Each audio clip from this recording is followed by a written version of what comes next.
Hello everyone, I am Sleepy Shoreline and I am here to help you today. I know you use this video to sleep, so before that, like the video and subscribe to the channel. Where are you from and what time are you watching? Now relax and unwind. I was staying at my friend's place for the weekend. She was away on a trip with her family, but she had a small cat that was afraid of thunderstorms, and this weekend we were supposed to get a really bad storm. Her cat was very independent though, usually just sitting alone in whichever room she felt like. It started storming the day before my friend left, and it continued throughout the whole weekend. This was on Saturday. I had spent the night there with no issues at all. Her cat, Molly, did fine with the storm. That morning, I enjoyed relaxing on her comfy couch and reading. I always loved staying at my friend's place because it was out in the woods and felt so isolated and peaceful. Midway through the day, though, a call came in on the home phone. This was back when those were a common thing. I checked in case it was her trying to reach me, but it said unknown number, so I didn't answer. But a few minutes later, a call came through again. It said the same thing, unknown number. It rang out, but this time a voice came through on the answering machine. It was a quiet, male voice. They just said one word, my friend's name, as if asking if she could hear him. He then hung up after a couple seconds of silence. I didn't know if this was someone she was talking to, or like a family member or something, so I just texted her to let her know that someone called the home phone.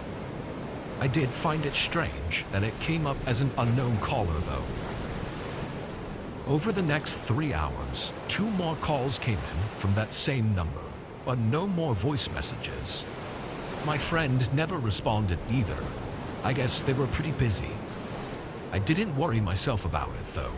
I figured it was nothing. I made food and really spent the rest of the day not doing much of anything. Later, say around 8 or 9, I found a movie to watch upstairs in the bedroom. I got about halfway through it before remembering to check on Molly and make sure she had food and water. I went downstairs, but was confused to see her standing right at the front door, staring at the crack in the doorway, like she was waiting for it to open. I called her name, and she looked at me, but only for a moment before looking back at the door. It kind of creeped me out, if I'm being honest. I walked up to the door and hesitantly looked out the peephole at the porch. The glass had fogged up from all the rain, so everything was blurry and I couldn't really make out anything. But then something moved, enough for me to tell there was something, or someone, standing on the other side of the porch. I felt a little unsettled, but I continued to watch, trying to get a clearer view of what I was seeing. I really wanted to know for sure if there was someone out there, but I also didn't want to open the door if there was someone there. 2 to 3 minutes went by without any changes in what I could see. I thought I was just scaring myself for no reason. After all, if someone was out there, they would have knocked on the door by now. I left the door to go check on Molly's food and water and grab myself some snacks for the movie. When I passed by the door again, Molly wasn't there anymore. I looked out just to double check, and something looked different. It was still fogged up and blurry, but one of the shapes I saw wasn't there anymore, like it just disappeared. Was there really someone standing there the whole time? Feeling off about everything, I picked Molly up and brought her to the bedroom with me. I turned the movie back on and sat on the bed. The whole time the movie was playing, I couldn't shake a really unsettling feeling I had. 30 minutes went by, when suddenly Molly jumped off the bed and walked up to the bedroom door. She didn't scratch at it or look back at me like she wanted to go out.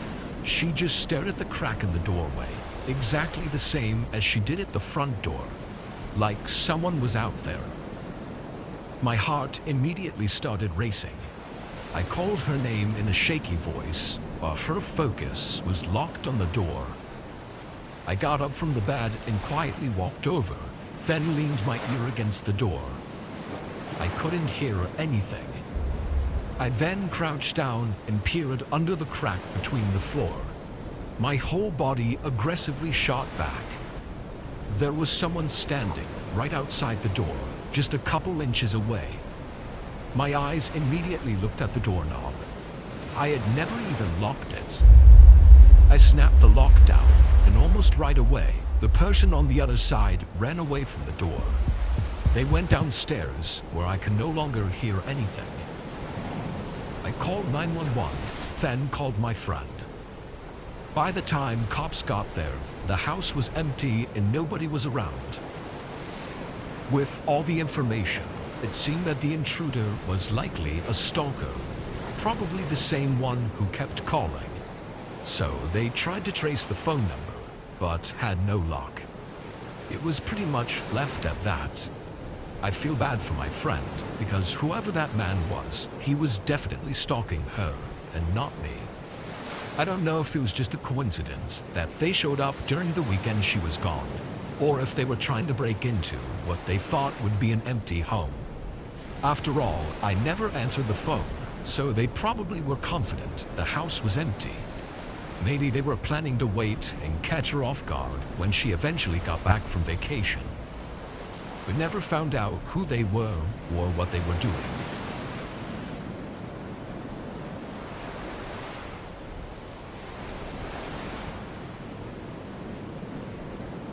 This was in mid-November of last year. I had just gotten laid off due to budget cutting at the office. Luckily, I had some money saved up to cover for me while I searched for a new job. For several weeks, I was stuck at home, just looking through lists of job openings on my laptop. After the first 2 weeks, though, I started to get a bit impatient. I applied to pretty much every position I was interested in, and I hadn't gotten a single response. I ended up trying to look on different websites from the usual ones. One of them I had a bit more luck on, finding a few new ones to apply to, and later in the day I finally got an email from one of them. The manager introduced himself as Zach, and in the email he said his schedule was pretty packed, but he wanted to get an interview with me that night if possible. I wasn't fully prepared, nor did I feel comfortable enough to ask why it had to be tonight, but I definitely didn't want to let this slip by without trying. I thought showing up on short notice would be a good way to show my commitment. The job was just some regular sales job from the looks of it, but the pay was worth it. I agreed to the interview, and Zach sent me the address and said to be there at 7:30. I got ready and headed over, arriving 15 minutes early. I didn't have any time to research the place or anything, so I wasn't all too sure what to expect. The place it had me pull into was the parking lot of a small building. It wasn't obvious from the outside what the building was for. It only had an address number on it. I mean, I assumed it was just an office because it was a sales job, but it was hard to say because all the lights were off. The parking lot was also empty. Something felt wrong. I checked the address again and looked it up, and it came back to the same spot. The building had no name on Google either. I called the phone number attached to the email that Zach sent me. He didn't pick up. I called a couple more times and still got no answer. I waited until 15 minutes past the scheduled time, then decided to leave. Dark, empty building with nobody in the parking lot and getting no reply from the interviewer. The whole thing felt sketchy, and in hindsight, I should have been more aware to the possibility. I drove home. I was upset about the waste of time, but overall, I just wanted to move past it. I told myself I'd stick with the regular job search websites and would continue the search in the morning. I wasn't sure if Zach gave me the wrong address on accident or what really happened, but I didn't waste more of my time thinking about it.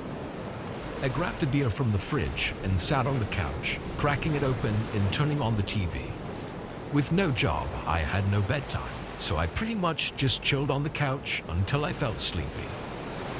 Throughout the hours, though, I kept hearing something upstairs, just like a creak in the ceiling. I checked out the window a couple of times to see if it was windy outside, but it wasn't at all. The creaking didn't concern me really. It didn't sound abnormal by any means. I think I got tired around 10 p.m. I shut off the TV and the downstairs lights, then walked upstairs to the bedroom. The last thing I remember was getting in bed and laying down, falling asleep really quickly, before suddenly I was awake again. My eyes were opened to the pitch black room. As I laid there, I heard that same creak sound that I'd been hearing. It was close to me, like somewhere on the other side of the room. I looked over with my tired eyes, barely seeing anything in the dark. But then there was the slow and quiet sound that I recognized as the closet sliding open.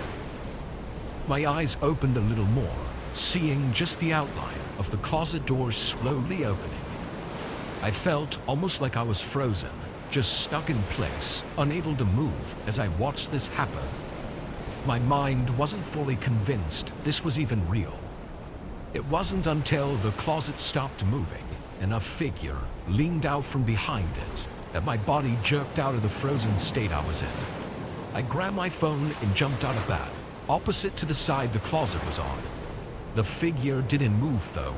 They just stood still and stared at me, almost like they were hoping I somehow didn't see them. Standing up though, and with my eyes adjusted, I was 100% sure what I was seeing was real. I ran out of the room and left my house as I spoke to a 911 operator.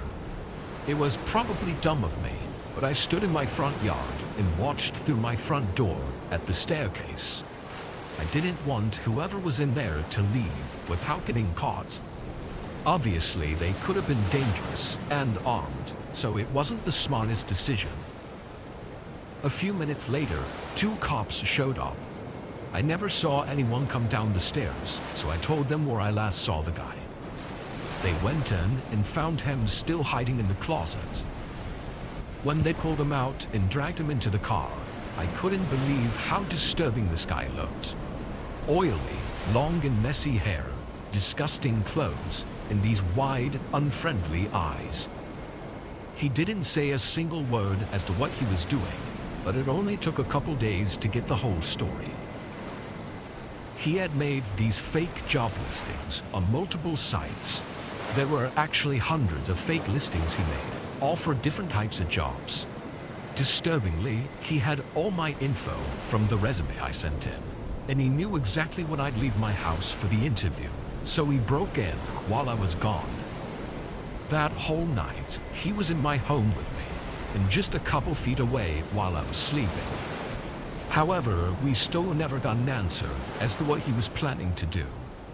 Without him outright saying it, there is no way for me to ever know what was going to happen that night.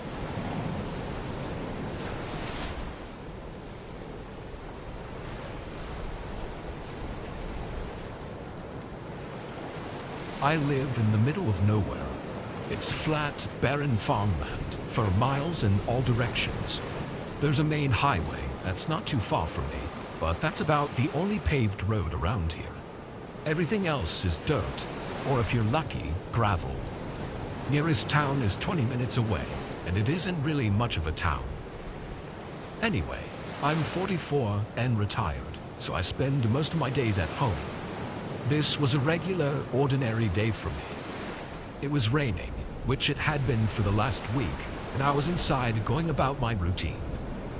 Around noon, I decided to head out to my front porch to have a smoke and enjoy the falling rain. I don't know how long I sat out there for, probably an hour, when I noticed someone coming down the far dirt road that led up to my house. Again, it was flat land, so I could see pretty far, although the rain made it a bit more difficult. This person was on a bike though, like an ADV motorcycle or dirt bike, riding through the rain. I thought it was odd, but assumed they just mistook my driveway for being a dirt path. They kept coming down it though, until they were getting really close to my house. They basically got right up to where my garage was, before stopping. The man looked older, but was wearing a full-face helmet. Then he was sitting on the driveway, looking at my house until he noticed me. He watched me for a moment, then turned around and rode back the way he came. That was probably one of the strangest encounters I'd ever had on my property. Nobody ever comes down here because they shouldn't. I had to assume it was just a mistake. I stayed out for a while longer. Then the rain and wind started picking up, so I went back inside. I had almost entirely forgotten about the unforeseen visit earlier. I made another cup of coffee and relaxed inside. I was on a call with my brother for a while, then took a nap as well. The day was chill, no errands to run or things to do around the house. The rain made a pretty sudden change around 8 p.m. though. There was thunder and lightning and heavy downpour that thumped relentlessly against the old roof. But somehow through it, I heard the slightest sound of a heavy engine outside. It had that same dirt bike sound that was identical to the one that came by earlier in the day. I went up to my front window, seeing a headlight carving its way through the fog and rain. In the moment, I didn't even think about how crazy it was to be out riding at night in this awful weather, because all I could think about was why had they come back? As they got closer, they shut off their headlight, and instantly they disappeared. I couldn't see them at all. I waited, but they never came up to the garage like they did last time. Minutes went by without me seeing or hearing anything. Where could they have gone? Unfortunately, situations like these can't easily be called into the police station, so I was on my own. I grabbed my shotgun from the bedroom, which I only kept for self-defense. I had no idea what was going on, if they were lost or needed help, or if they were dangerous. All I knew was that I was alone in the middle of nowhere and needed to be extra cautious. I spent the next 20 minutes routinely checking out the windows on all sides of my property. I saw nothing more until I made another round. And when I looked out the back window, I just made out something in the fog. It quickly moved away. The eerie nature of it sent chills through me. Being unable to see anything and having no real way to know what was going on made it as unnerving as it could possibly be. Then I started hearing muddy footsteps outside my house, like right up against the house, splashing in the mud and water. Every time I tried to get a look out the window, they'd move out of the way. I really didn't know what to do here. I felt if I let this go on for too long, things could get even more unpredictable and possibly messy. Clearly, their intentions were not harmless. I went into the garage and got in my truck, then quickly opened the garage door, pulled out and closed it. My body was shaking the whole time, praying this didn't escalate. I moved the truck further out front and spun around to face the house. Finally, I turned on the high beams and the bar lights on the front. It immediately lit up my entire house, and standing right outside of one of the windows was a man.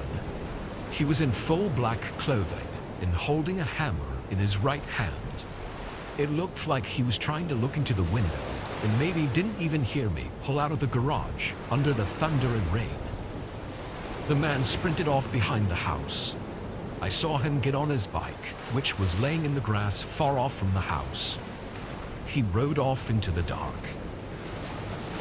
I stayed up that entire night. The next day, I went into town and notified the sheriff's office of the encounter. I don't know who that was, but seeing the hammer in his hand, it seems clear he was trying to break inside and probably had malicious intent. Luckily, I didn't have to find out the hard way.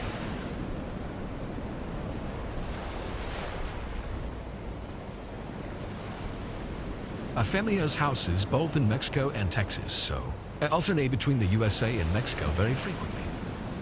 On normal weeks, I just cross the border from Mexico to Texas to go to school, and then I come back to Mexico. I spend most of my time in Mexico, so naturally, I'm quite used to the cartel presence. I'm used to calling off nights out with friends due to cartel-related shootings and stuff like that. It just no longer surprises me. It wasn't until recently that I had an actual face-to-face encounter with the cartel. My ex-girlfriend lives in Mexico, in a gated neighborhood on the wealthier side of the city.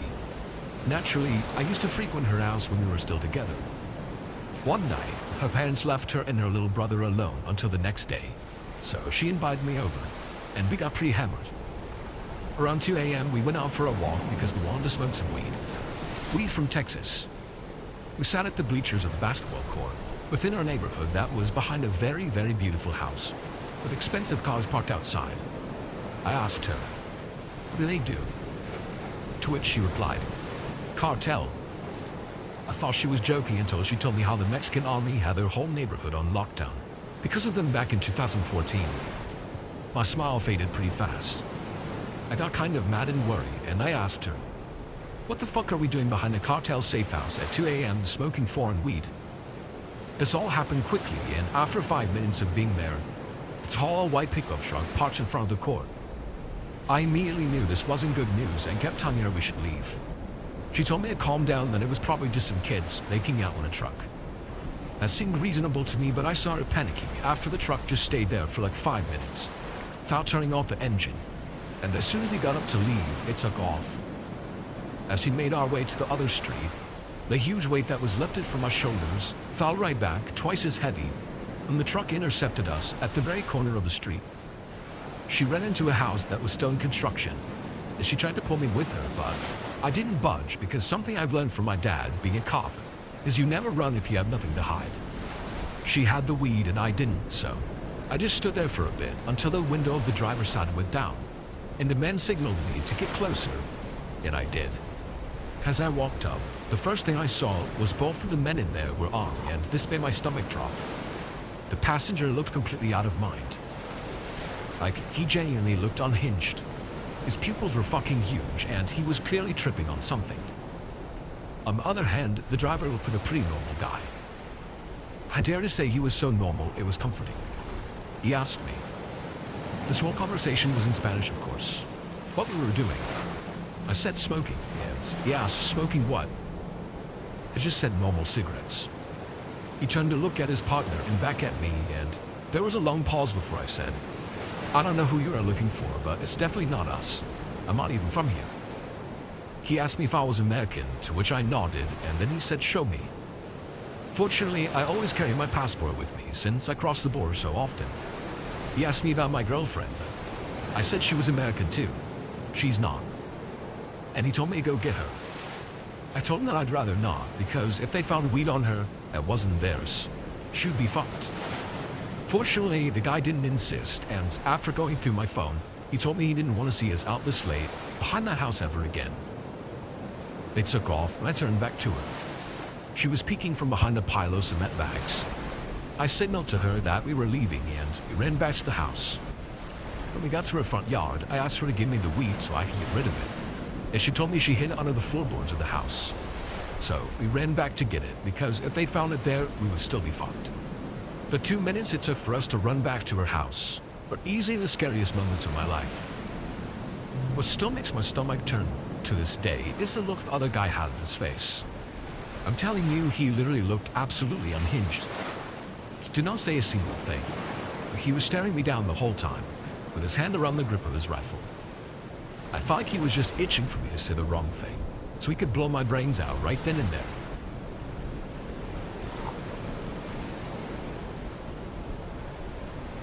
This happened 5 years ago, when I, 20 female, was 15. My great aunt's health at the time was failing, as she could no longer care for herself, so my family decided that she was better off at a nursing home, due to her being an extreme hoarder. I don't want to shit on my family in any way, but this is important for the story. Her house sat abandoned. My father and I were the only ones that checked up on the house from time to time. It started off small when we noted minor stuff being moved around or drawers being looked through.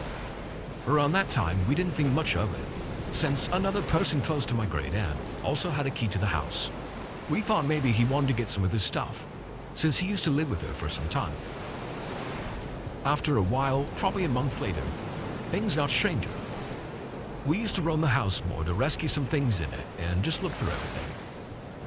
Maybe after a week of doing so and feeling washed every time we were there, more stuff would be moved around and misplaced, so we would notice it immediately. Like stuffed animals that used to sit on a shelf, now neatly sitting above one another on the staircase step by step.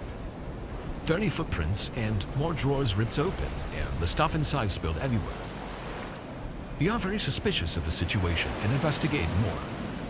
We had late night drives passing the house just to check if we ever caught a flashlight or any sign of someone being inside the house every night. At that time, I started telling my friends about the situation, and as the stupid kids we were back then, we thought it would be a good adventure for us to just stay there for a night and play security with the mission to finally catch this person that seemed almost like a ghost to us. Another piece of information that's important is that there was actually no way inside the house. No window open, all the doors locked, and me and this other guy were the only ones with the key. Anyways, back to the day we stayed there. I and 3 of my friends just settled into the kitchen, not noticing anything out of the ordinary yet, except for the normal stuff that had been going on.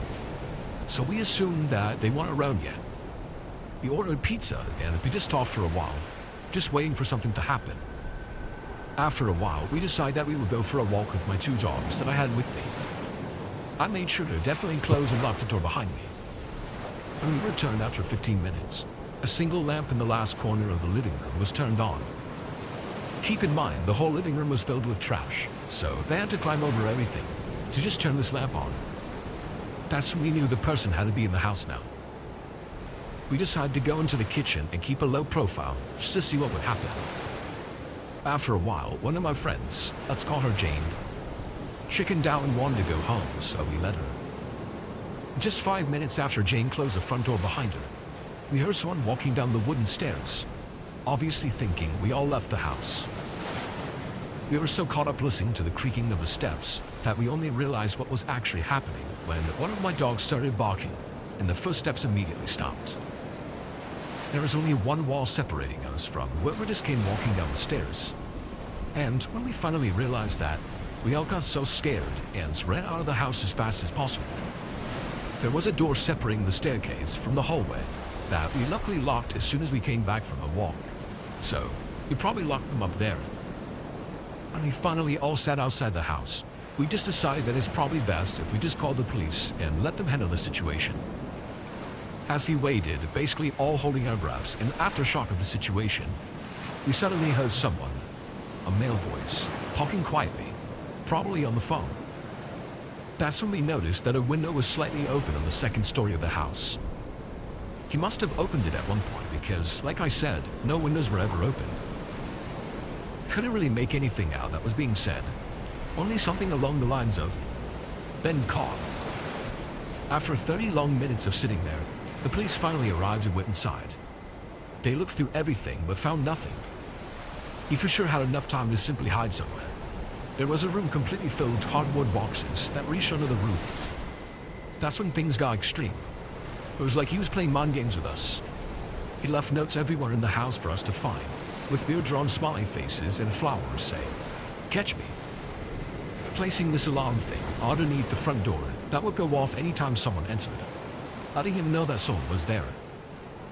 Trashing the bedroom so it was beyond recognition, destroying furniture, shitting into the toilet, and placing a flower on top of the shit. And all this without ever being caught once. Our shadows became more frequent, turning from once a day to every hour, but nothing.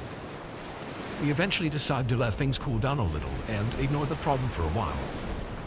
At some point, he would surely leave a basically unlivable house, drowning in cat pee and trash. Right? Nope, wrong. Probably 4 months after we didn't put much interest into him or the house, one of my friends saw some figures standing at the window, behind the curtain, just staring outside.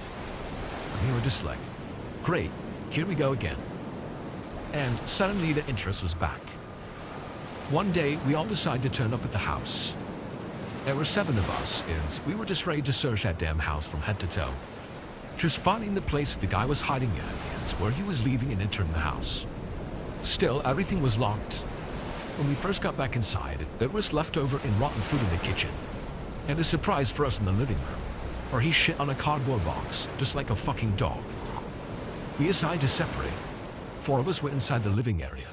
One of my friends stayed outside, and a friend, let's call him Carl, and I went to the stable area of the house, because that part had a hole in the wall that connected the place the hay was kept to the attic. But we were never able to figure out exactly where that hole in the attic was. Carl was throwing little stones into the hole that seemed to be covered with something, like cardboard from the other side, just so our friends would be able to hear the sound from inside to find the entrance. All of a sudden, it knocked back. We actually saw the cardboard bending from someone hitting on it. And I yelled down to my friend outside if they were finally able to find that damn entrance. And all I got back from her was, no, everyone is downstairs. Just kind of shocked, Carl and I quickly made our way out of the stable, and to the others, saying if we go to the attic now, we got him, since there would be no way he could escape that quickly, and he would have had to pass us on the stairs. We all ran upstairs, but again, nothing. Just nothing at all. After this, we just decided that we would give up and not go there again. We also realized that it might be too dangerous. He never seriously did anything to us, except for creeping us out, but we were wondering what he would do if we seriously caught him and stood in front of him. Our parents were also not really happy with us doing any of this, so again, months passed without anything. Only sometimes driving by and seeing a faint light inside, until the house was finally put back on the market to be sold. Today, it has been completely emptied out and is now being renovated.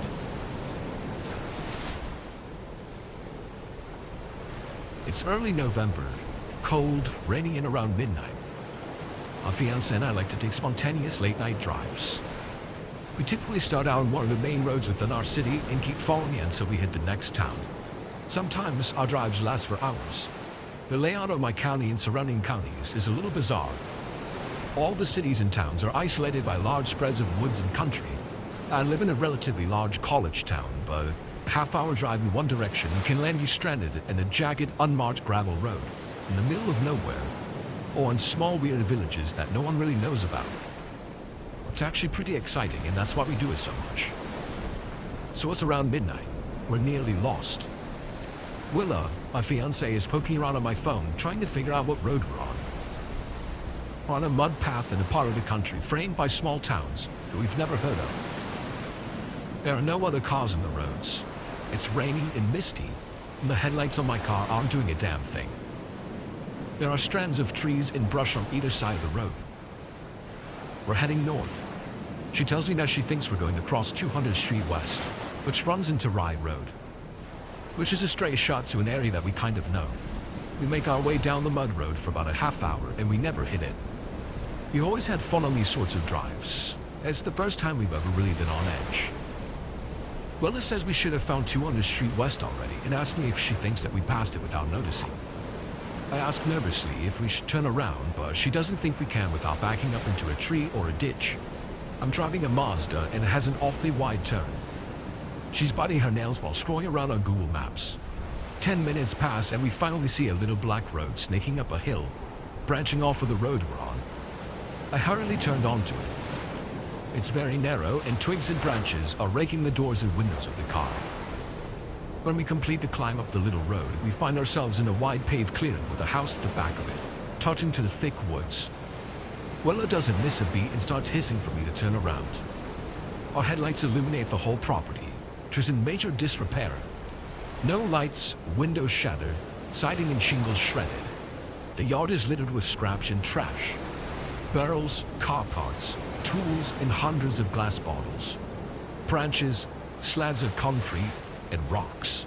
And there was a nasty old Chevy pickup. It looks like the house is sitting on top of it all. Every inch of the property is entangled in nets of ivy and weeds. Willa points out little moving shadows and glowing spots around the yard.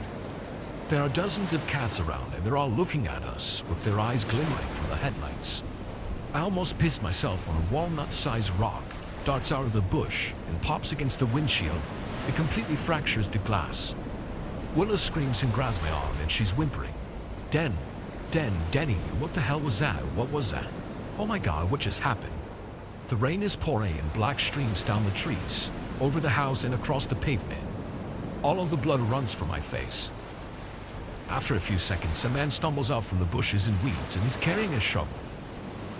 He's swallowed in a big, dirty navy coat, and he has a beard. Then a screen door of the house opens, and all the cats scatter. A tall, thin, spidery-looking woman crawls out onto the porch. She has long, wild gray hair. She's just up high enough on the porch that the headlights don't reach her eyes. She wipes her unusually dark hands on her skirt. I have no clue what was on her hands, but that's what I remember most about her. Just how dark her hands were. She stares at us. Willa is screaming and crying and slapping the door lock repeatedly. I thought a car is a reverse, rolling over cinder blocks and branches, and then screeched back down the road. After Willa stops crying and there's some distance between us and the house, started to relax.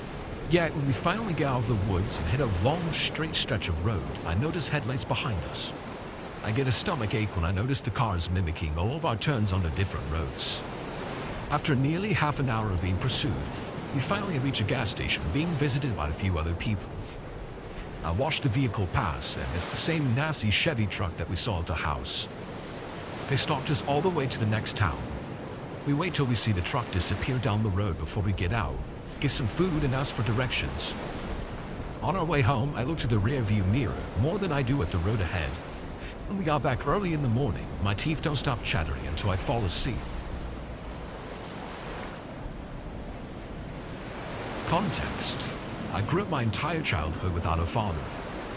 When I turned 15, I got really into hunting, and I just enjoyed guns in general. My uncle is an avid hunter, gun builder, and ammunition reloader. He really loves to hunt. This was a common interest that made us become very close. He was a father figure, and he taught me a lot that made me the man I am today. So now to the story. My uncle's father lives in Montana, which allowed us to get resident pricing on big game hunting tags. Once a year, we would head up to his property and hunt for a week.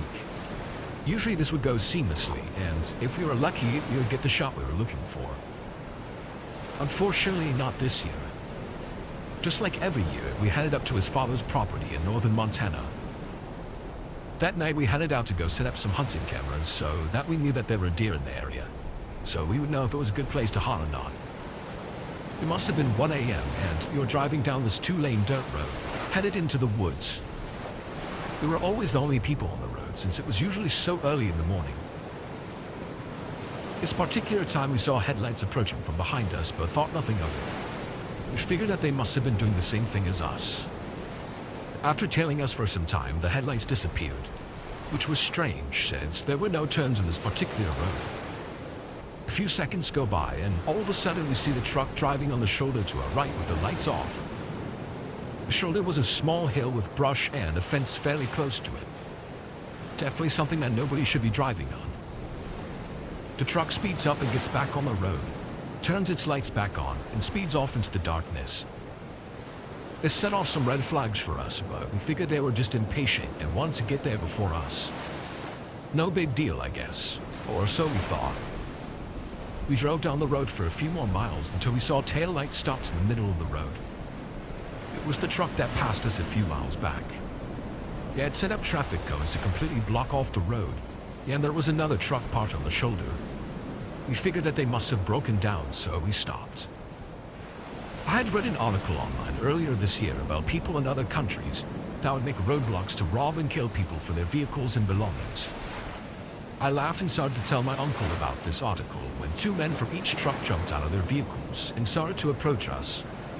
My uncle always kept 2 handguns on shoulder holsters under his arms when we were out doing these kinds of things, and this probably saved our lives. 2 of the men stayed at the tailgate of the truck parked on the road, and the other 2 men came to his window. At this point, my uncle had his right hand in his jacket with his hand holding his gun. The men were extremely friendly at first and said that the truck on the shoulder had broken down and that they were just helping him out. They asked if my uncle knew anything about cars and if he could come take a look at the problem. My uncle refused, and this made the men angry right away. They both instantly drew pistols, and one of the men rounded the front of the truck towards my window. My uncle then grabbed the man's gun that was pointed at him, which he forgot to load a round into, luckily for us. My uncle pulled his gun out and shot the man on the shoulder and slammed on the gas, driving on the left shoulder, passing all of the men. I looked back and I could see the other 3 men gathering around the man my uncle shot. We drove and drove and drove, for what seemed like an eternity without saying a word to each other. We drove back to his dad's house and he told me to go to bed. He called the police and told him what happened. They sent out 2 officers to the house to take his statement and mentioned to him that they had quite a few reports of roadblocks being set up all around northern Montana. They were actually able to catch all 4 of the men who stopped us that night, and they took the man who was shot to the hospital.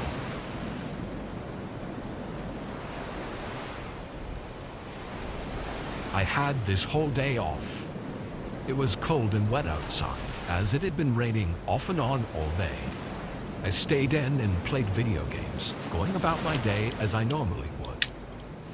Around 5, the rain had picked up, and there was a bit of lightning in the distance.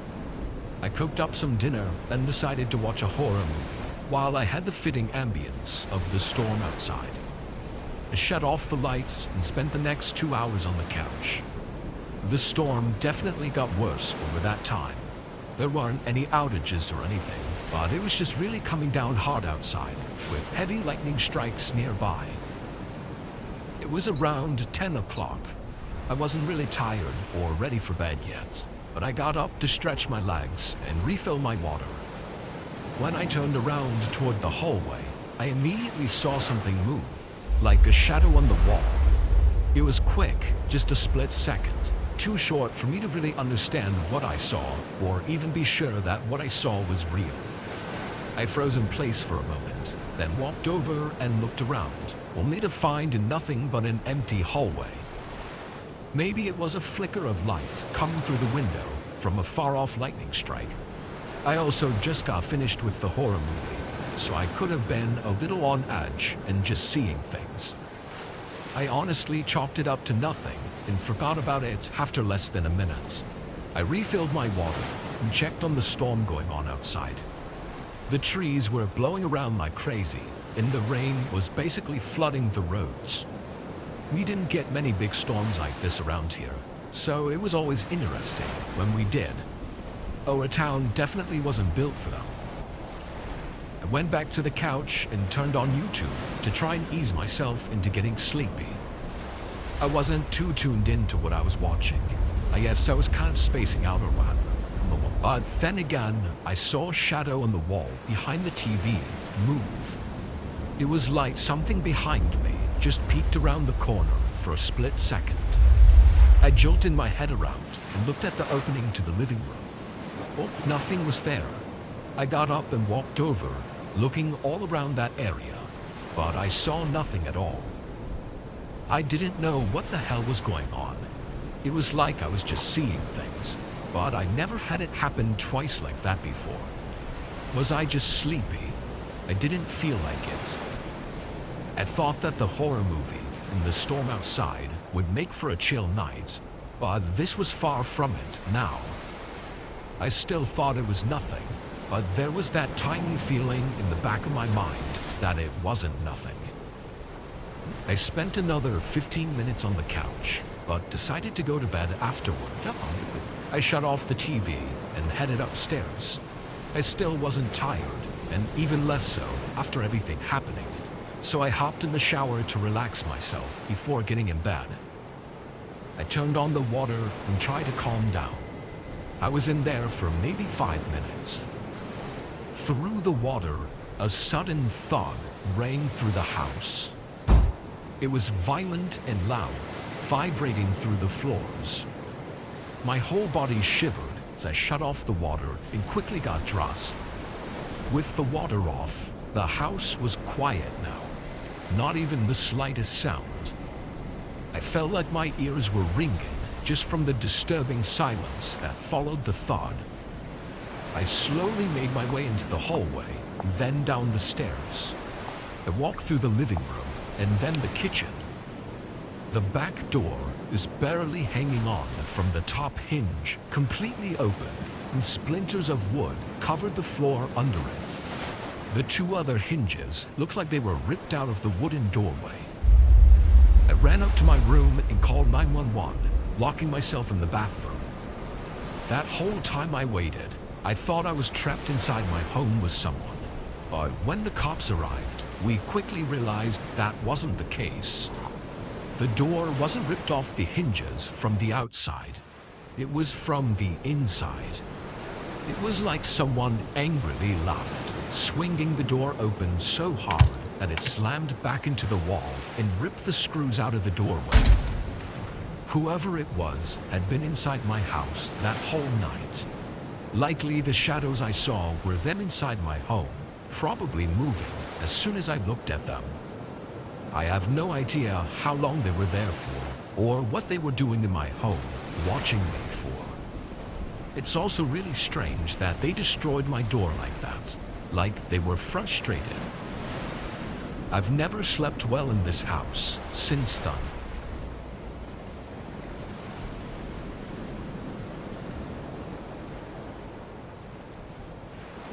I was visiting my parents over spring break. This was the first time I'd tried out Airbnb, since the city I was going to was small and Airbnbs were cheap there. I made the 2-day drive and pulled in just after the sun had set. As I parked in the driveway and got my stuff out of the car, I looked around at the neighborhood I was in. The atmosphere felt a little off. It was very dark and not busy in any way at all. No streetlights on the road and nobody walking around or driving. And the Airbnb home I was at was the only house with lights on. It wasn't even that late, but all the other houses were dark. There were maybe 1 or 2 lights in a couple of houses, and that was it. Maybe things around here were just different. I didn't know. I headed into the house and got my things unpacked. I had no plans for this night, aside from resting from the long drive and just getting comfortable at the rental. I ate some snacks and turned on a movie in the bedroom. A couple hours went by. It was probably around 9 or 10 when I heard something outside of the room. I paused the TV and waited a few seconds. Then I heard it again. It was someone knocking on the front door. I immediately checked my phone, thinking maybe I missed a call from the host, but I had nothing. I got up and went down to the front door. That whole time, they were continuously knocking, so it seemed like they actually needed me for something, and it wasn't just a salesman or whatever. I opened the door. There was a man in his 30s, wearing a black winter hat and a distressed red flannel. He looked confused when he saw me. I said hi. He sort of awkwardly smiled, then went back to a straight face. He mumbled something under his breath as he turned around and walked away. I just stood there in disbelief and watched him walk down to the road. I closed and locked the door. I really had no idea what to think about that. The way he was knocking over and over, only to just not say anything and leave, was weird. Maybe he had the wrong house and was just too awkward to say anything. I went back to the bedroom. The rest of that night was fine, and I got up early in the morning to go out and see my parents. I was out until 6. When I got back to the rental, I was pretty tired again, so I went to the bedroom and just watched TV and chilled for the rest of the night. But around 9 again, there was that same knocking at the front door. This time, I was more worried than confused. I still checked my phone again for any texts or calls, but there wasn't anything. I was a little more cautious walking up to the door this time. I checked out the peephole first, and it was the same guy. He was wearing the same hat and flannel. This time, I only cracked open the door and asked what he needed. The man's reaction was almost identical to last time, except it was more dramatic, like he really didn't expect to see me again. "Is everything okay? Was there someone you were looking for?" The man looked at me with a straight, hollow face. "No," he said in a monotone voice. He turned and walked away again. I really didn't know what that guy was looking for, or who he thought lived here, but it was getting creepy. I went back to the bedroom, but left the door open to the hallway so I could hear better. Something about this was really strange, and I didn't like it at all. A couple hours went by. It was late, so I turned off the lights and went to bed. When I woke up, my eyes opened to the pitch-black bedroom. It was dark and quiet, still the middle of the night. I wasn't sure why I'd woken up, but I sat up and I started to hear something from outside, maybe like a whisper or something. Then there was a sudden knock at the front door. It was loud and harsh. I got up from the bed and went into the hallway. The loud hits against the door shook the whole house. As I quietly crept down the hall, I caught a glimpse of something move past one of the windows on the other side of the hallway. When I got to the end and looked out the door, I saw that same guy. But further back in the dark, there was someone else.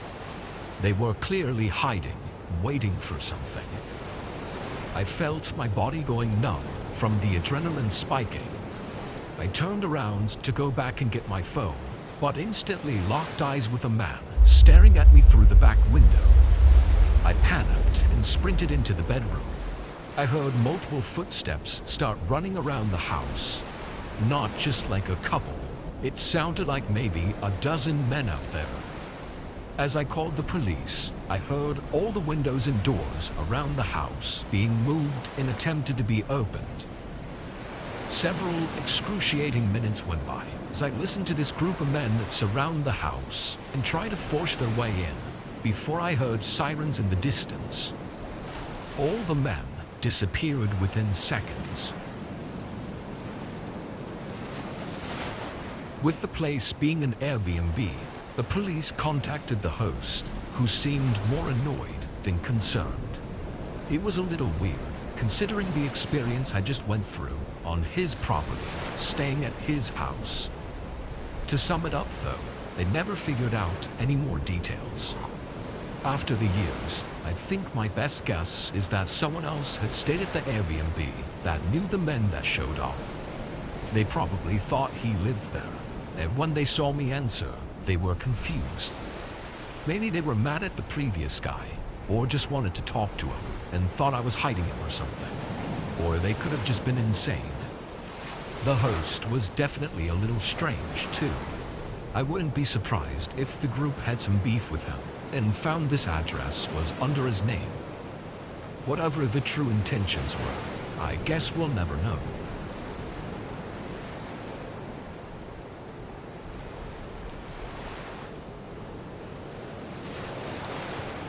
This was last winter. I can't recall exactly when. I know it was snowing a lot during this week, and I barely left the house because of it. I worked what I think is called hybrid, so sometimes from home and sometimes in the office. Because of the snow, I stayed home this whole week and worked from a small desk in my bedroom. My house was small, only one story, and just 2 bedrooms.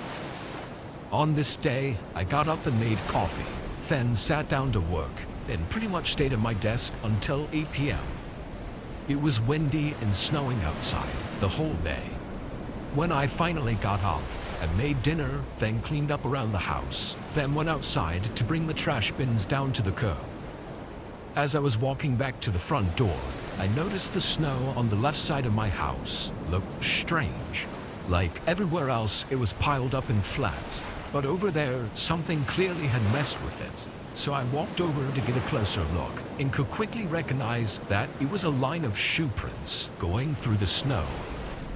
This was a little concerning because it was really close to my house, not just like kind of in the area.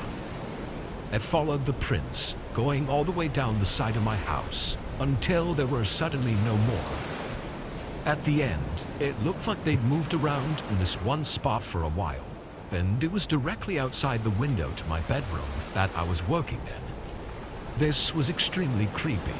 I mean, it was cold, windy, and snowing. Why was anyone even outside walking around to begin with? And going up to my window?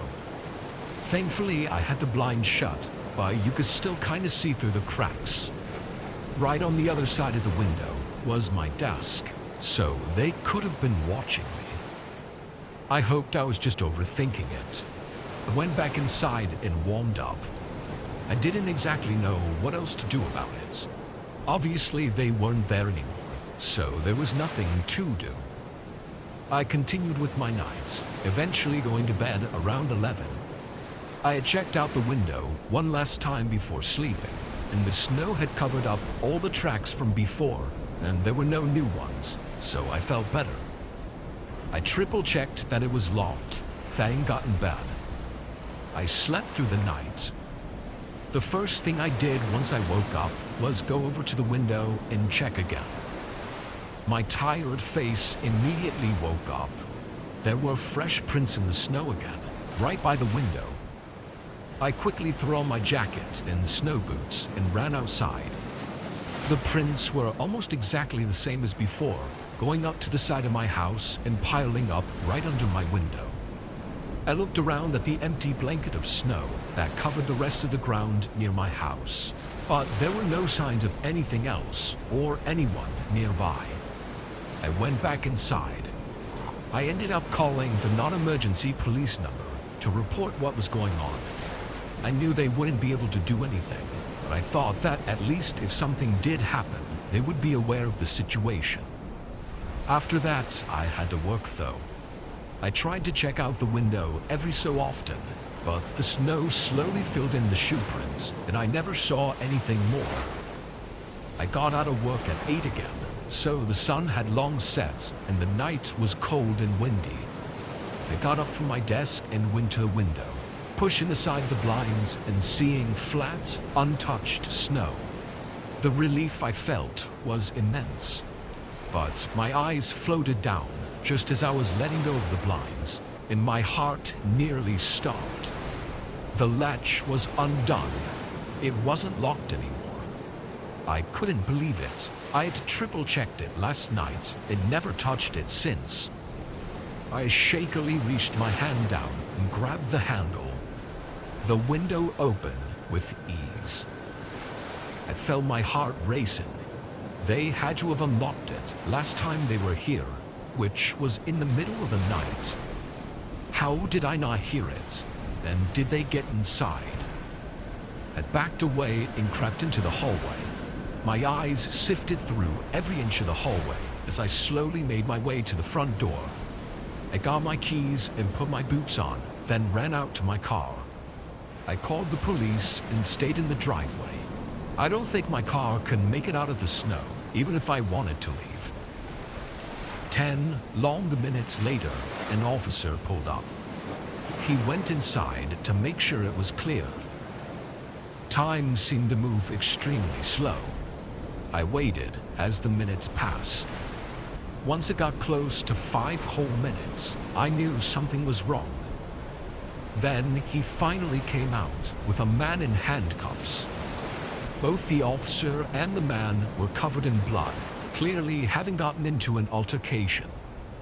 The officer said he was hiding in a hallway closet and jumped him. The man was 45 and just had that creepy, evil look to him. There was no saying what he was trying to do, but clearly he was capable of violence. I don't know what would have happened had that gone on for any longer.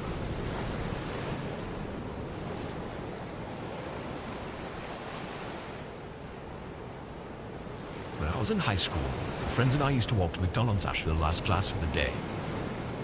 We did this religiously, sometimes every day of the week even. A few of my friends that I did this with actually lived in town as well, and so it worked out quite well.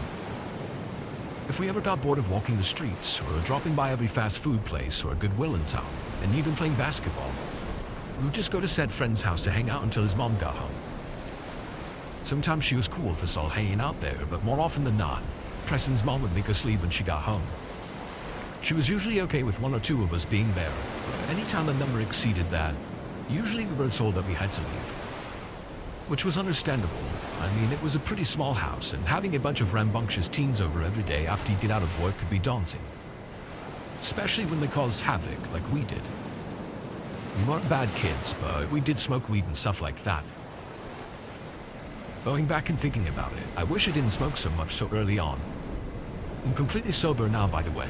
I don't smoke or drink at all. Nothing against it, it's just not for me. I just wish us kids didn't get high all the time, and instead took our mental and physical health much more serious. I had no idea how much I would regret the countless days and years of smoking prematurely as a minor. I think it messed with my head more than I'd like to admit.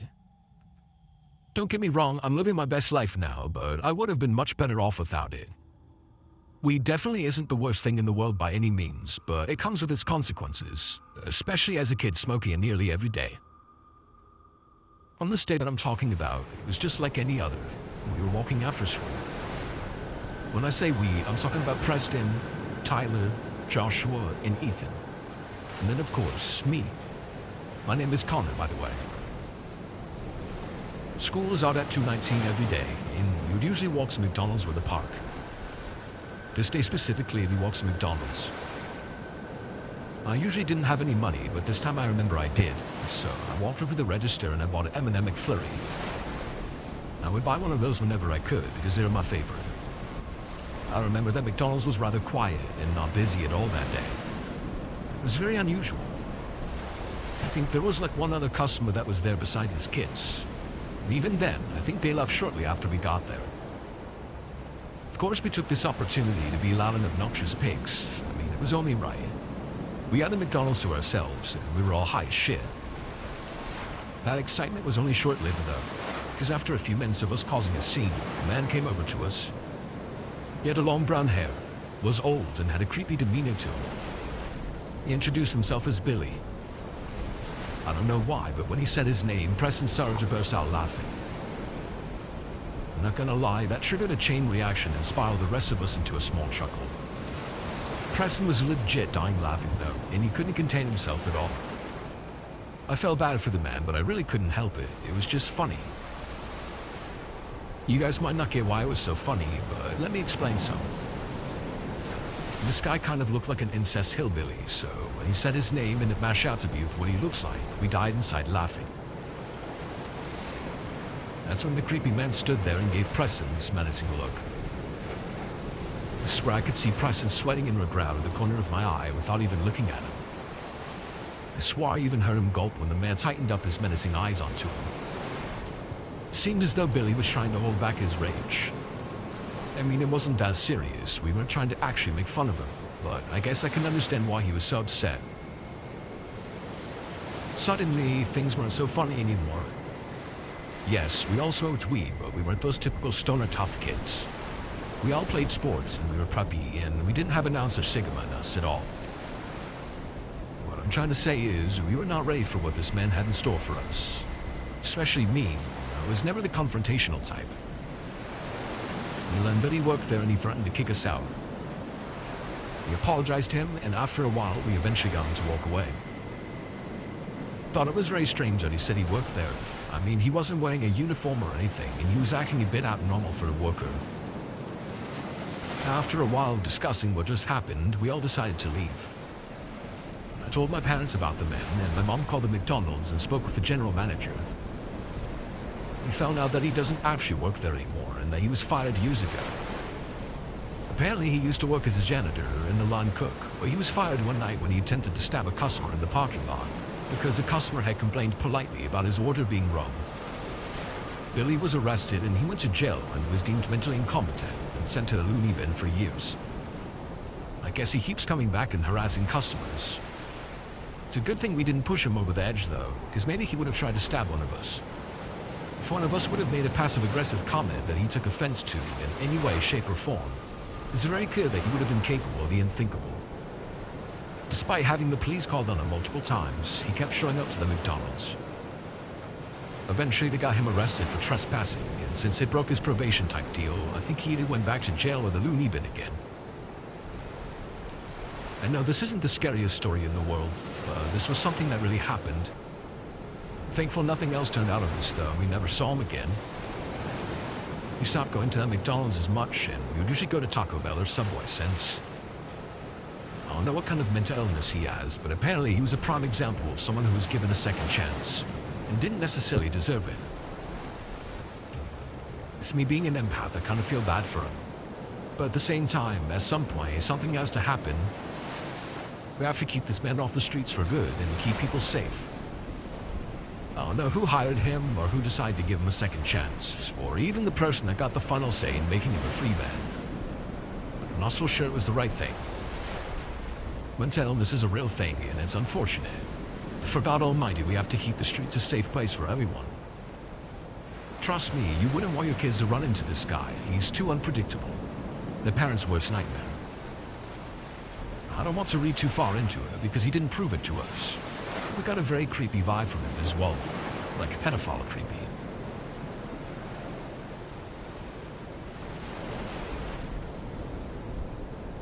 I used to work the drive-thru window at a McDonald's near my house.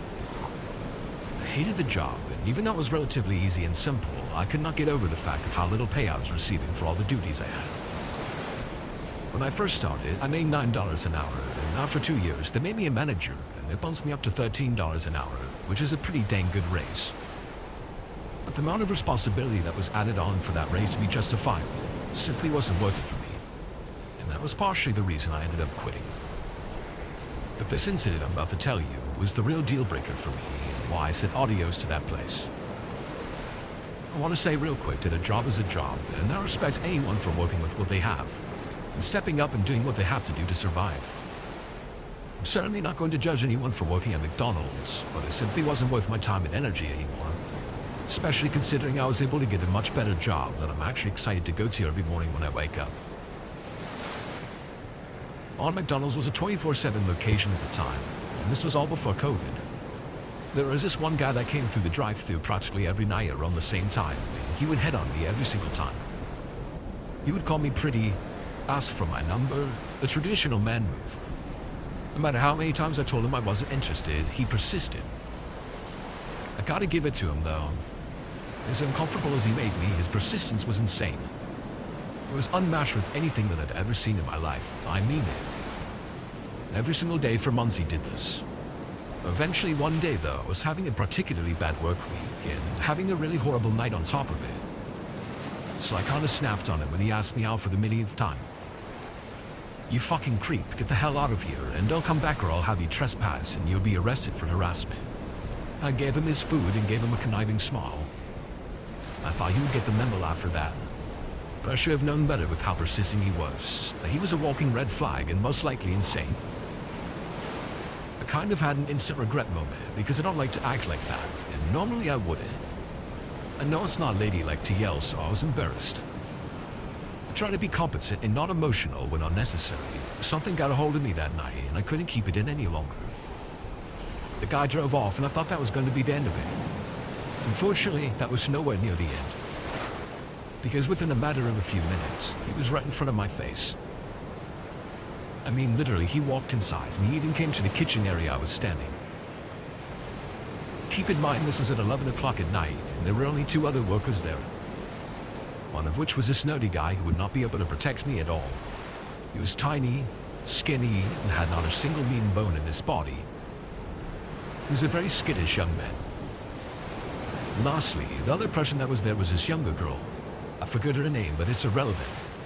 She was only 16 and she wasn't supposed to be there in the first place. The general manager would make her stay late to help her because we were really short-staffed. She obviously wasn't much help to me either.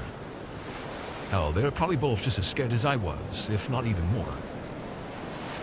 The restaurant part of the McDonald's I worked at closed at 8 p.m., so whoever left last didn't lock the door like they were supposed to at 8 p.m. Which was Dylan, I'm pretty sure. He was another manager and that was a part of his job to do. He must have forgotten to lock it. I was in deep shit now regardless, and my heart sank below my chest.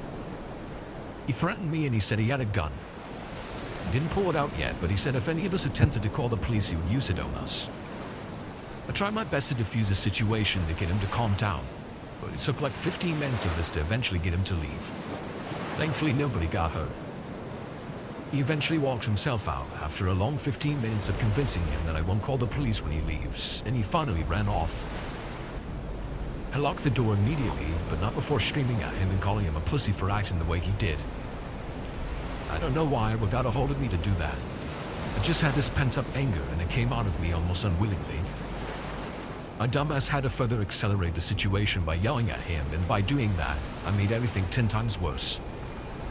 That's why your ugly, fast slob ass will never have a girlfriend, you weirdo incel, I screamed. He turned around immediately and started running back towards the store. And of course locked the door and ran to the back. So this McDonald's was connected to a gas station, and in the back they had a door that opened up to either McDonald's or the Marathon gas station. Typically, the door was unlocked because the owner of the McDonald's also owned the gas station. And since our store didn't have a bathroom, all the employees had to use the bathroom at the gas station when we had to go. We all ran back there in an attempt to hide and to call the police.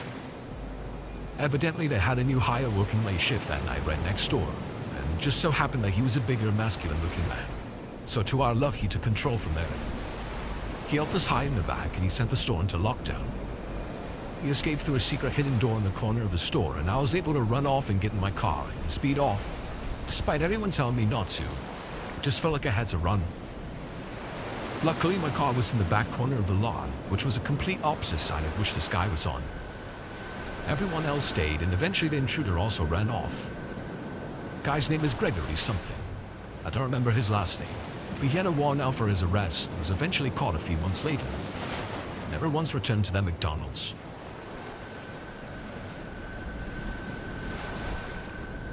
I don't really want to talk about the exact location, and I also don't really want to say my name, or the names of anyone associated with this story for privacy reasons. I would like to be anonymous, and hopefully it stays that way. What I will say was this took place at a McDonald's in a bigger city. I was with my friend who I'm going to call Jessica for the sake of this story. She was my best friend all throughout high school. We were really close and always had each other's backs on everything. Especially when it comes to stuff like this. We were having a girls' night out at this little dive bar in town. It was on a Monday night, and I remember there weren't many people there.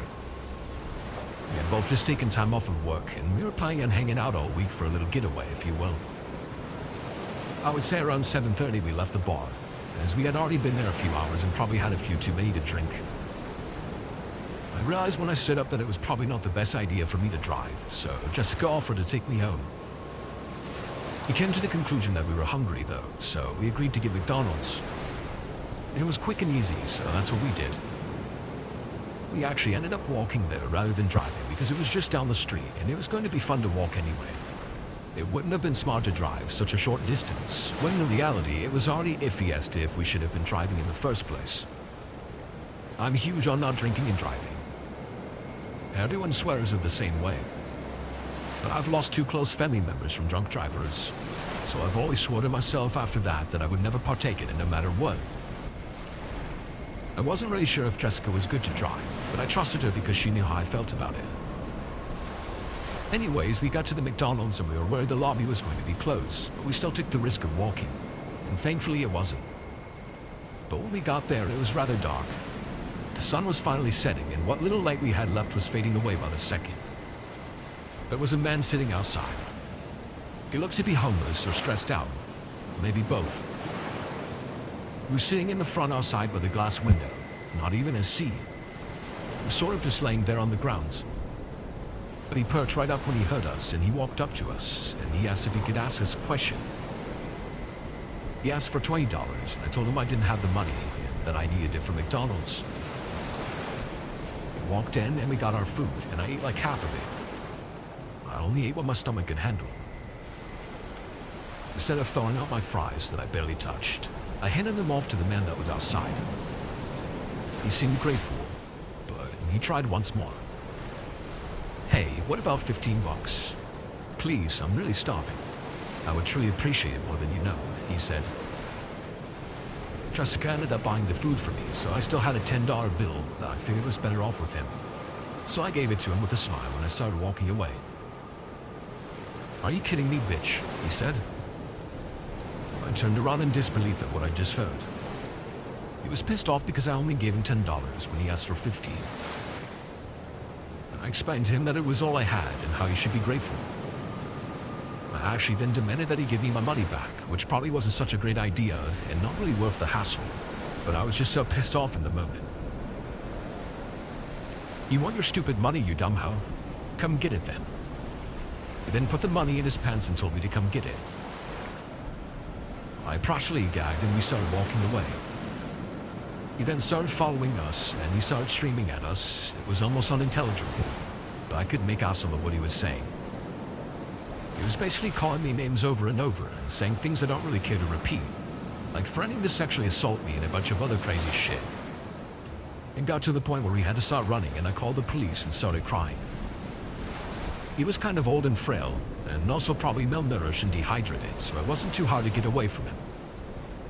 Some people are just so freaking weird and crazy, I can't even begin to fathom or understand it. The police said they couldn't find him that night, and we didn't want to keep waiting around, so we ended up letting it go. They weren't going to put out a warrant out for something like that, so all they could really do was keep an eye on things. Their words, not mine. I just remember feeling so violated when he was talking to us like that. I genuinely believed I was going to have to fight for my life, but luckily it didn't come to that. And I know Jessica and I could have probably beat him up together, 2 against 1, but you never know what someone's capable of. I mean, for the love of goodness, we didn't even do anything to set this man off and he was that mad. It was so unpredictable that I thought maybe he was going to pull out a weapon and try to use it on us. I mean, you really never know anymore in this crazy world of ours. We lived in a connected townhouse with our 2 units abutting each other. Our street was lined with beautiful flowering trees and it was quite nice. But Providence is weird enough. The conditions of the houses and little neighborhoods can vary drastically street by street. We were near a few rough neighborhoods, but I felt relatively safe in my new home. I remember a few nights prior to the specific night, I saw a Facebook post with a safety tip to put your car keys next to your bedside. So if anything ever happens, you can press the alarm and scare an intruder off. I've never been overly concerned about my safety and rarely took advantage of any tips I saw on Facebook. So I'm not sure how or why I suddenly decided to heed this advice. I was reading a book in bed with my light on in my second-floor bedroom, hours after putting my daughter to sleep, when I heard a loud sound outside. I peered out the window to take a look and saw nothing. I'd taken some melatonin that evening, turned off the light and went to sleep.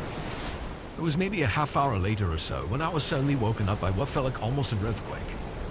The room shook. I heard a loud thud. Half awake, I gasped and sat up, wondering if it was my imagination or if I actually felt something.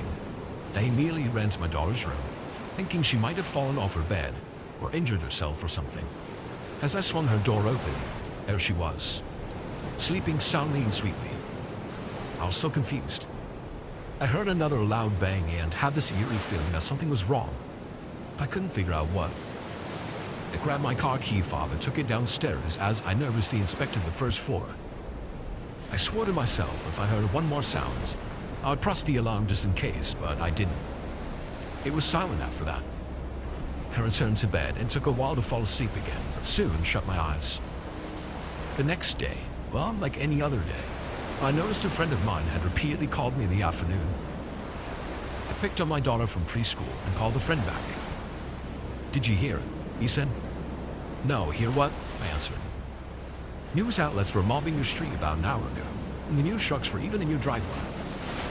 I sat silent, confused. 3 men broke into your neighbor's place last night, tied him up at gunpoint, stole thousands of dollars worth of items, took off with his car.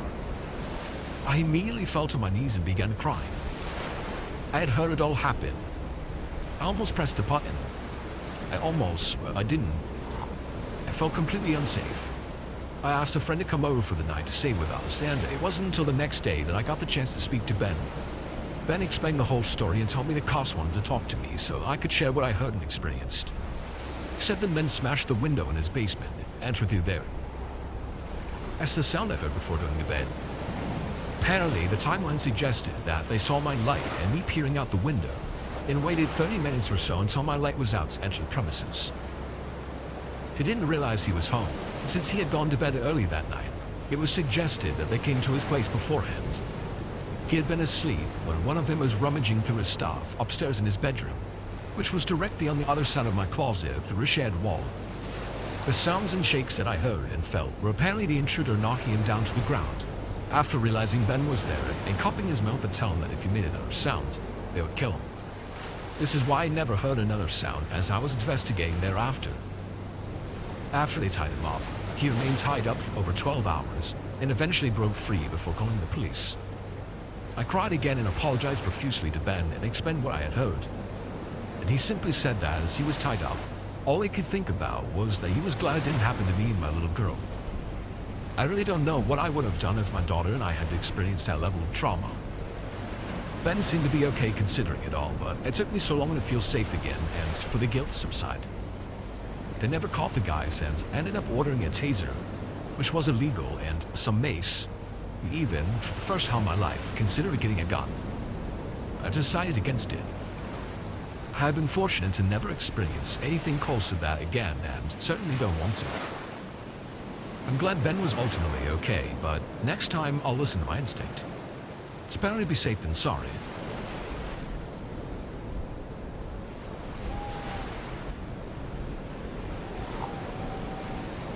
It was 2016. I lived with my two best friends, who I'll call Jason and Andrew for privacy. We were all roommates in an apartment in the city while we finished up our last year of college. Because we were all in school and had jobs, we didn't often have a lot of free time. When we did, though, our usual activity that we all enjoyed was hiking, or I guess just exploring in general.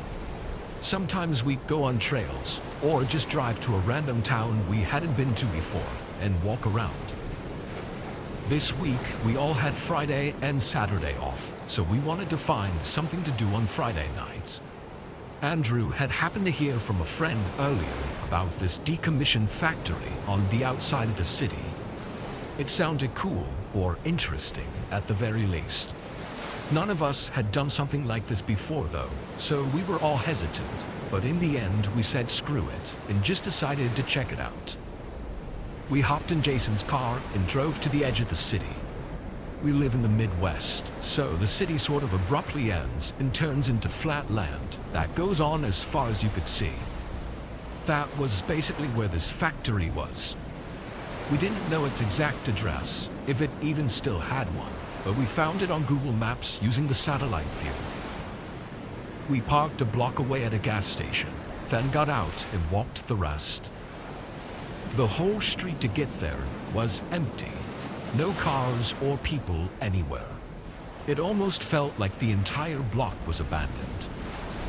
The factory building was way bigger than any of us were expecting.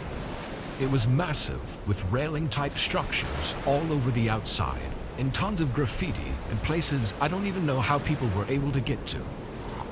The chain-link fence had barbed wire across the top, but in several spots it had clearly been cut open and moved from others sneaking in.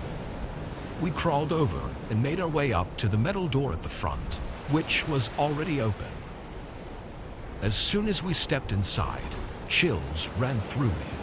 The whole building was swaying, and the metal was creaking and groaning. It was windy outside, so it made sense, I guess, but it still added to the eeriness of the place.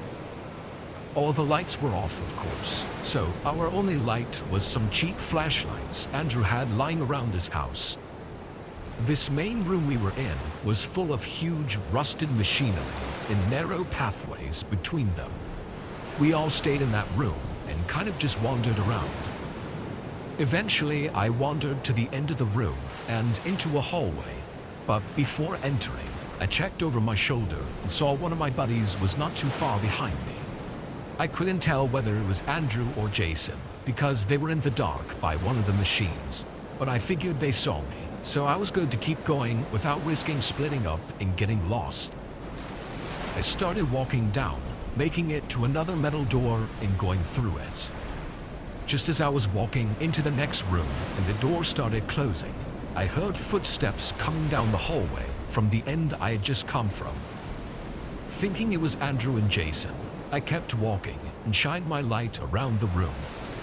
There were more machines, like a conveyor belt type thing, in the middle of the space, but along the ceiling was a walkway, or catwalk, and I could see a ladder hanging down on the other side. As I was looking, I heard the door open and close behind me. I called out my friends' names and turned around to tell them what I saw, but when my light hit the door, they weren't there. There was no one.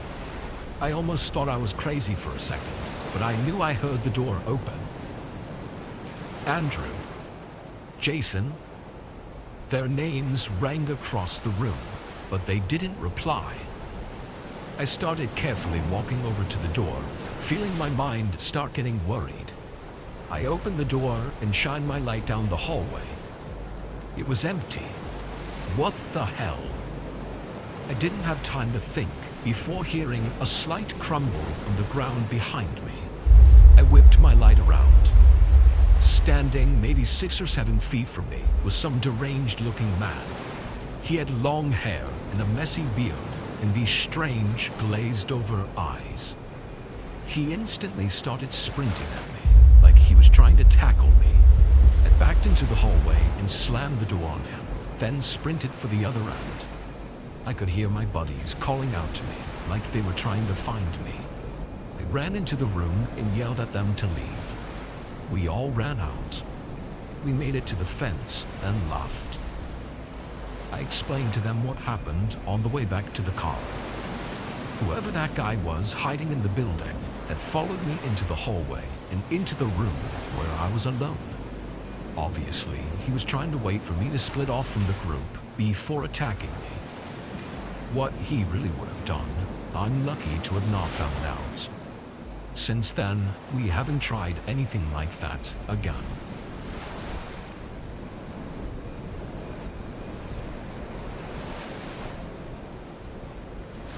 This was nearly 5 years ago from when I'm writing this. I was in high school at the time, and my best friend was a guy named Colton. We hung out most days after school and just found random places to go to hang out at. Anyway, this was right after our school let out for winter break, so we had a ton of time and nothing to do. We spent this whole day just chilling at his place and playing Xbox, but we eventually got bored. We felt like walking around or going somewhere. Now, our whole town always knew about this creepy church that sat at the end of a deserted road. It was kind of blocked out by trees since they stopped keeping up with it. It had been abandoned for as long as I'd known about it, but even though we always knew about it, it had never really come across our minds to explore it. When I was a kid, I was always terrified of it, but for some reason now, I was a little bit more intrigued. So, when me and Colton were walking around the edge of town and happened to pass by the deserted road to the church, we decided to check it out. At least to walk down the road and see what it looked like nowadays. And if nobody else was there, maybe look inside.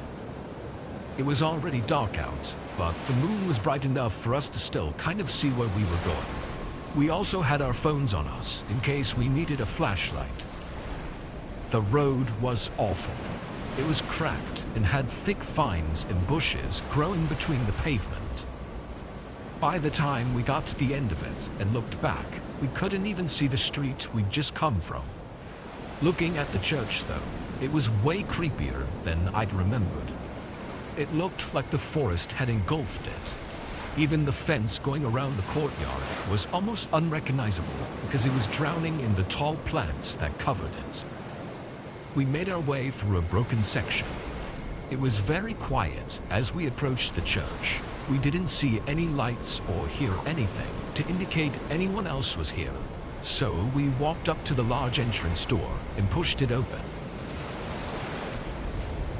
The sound it made was like bending wood, creaking and scraping its way across the floor. It echoed through the whole room.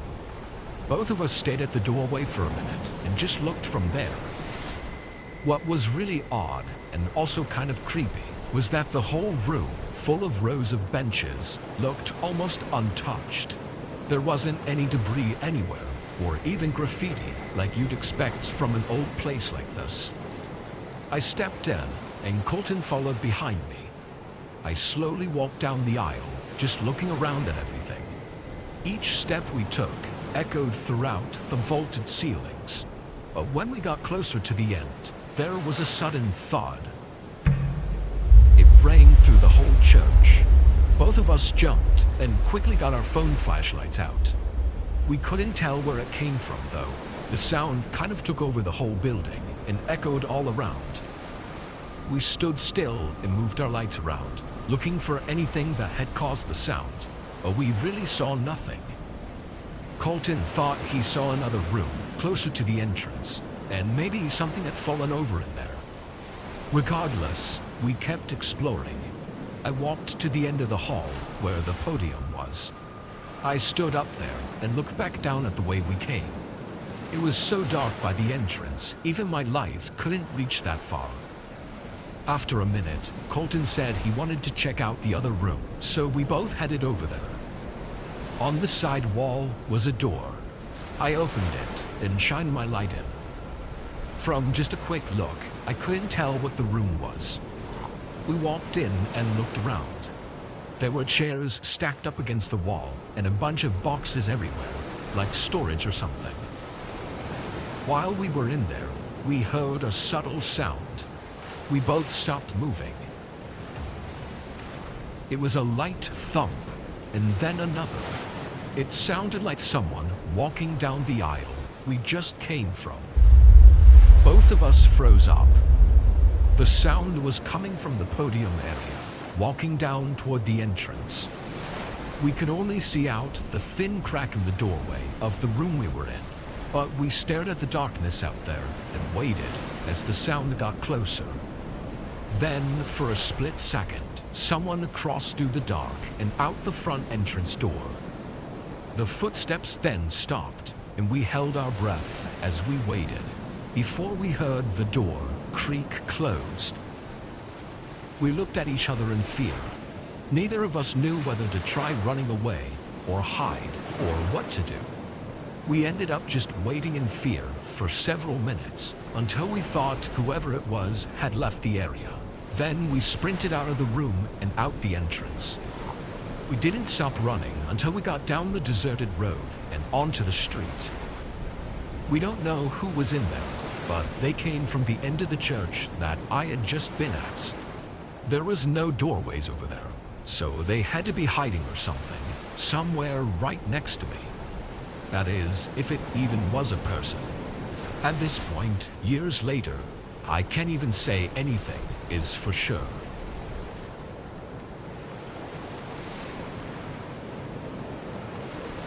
This was only 2 years ago. In our town, there was this one house that had been abandoned for I think about 2 decades. It was an older place, nestled away in the trees, and after nobody would buy it, everyone just forgot about it. It slowly got covered up by the woods and left to rot. I was always interested in these types of places and loved to explore them. In one random afternoon I had off work, that's exactly what I did. I walked there with a small backpack and a flashlight.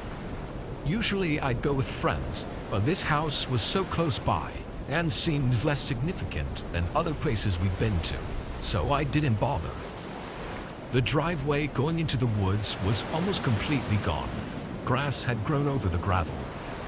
I marched my way through it, eventually taking my flashlight out so I could see better.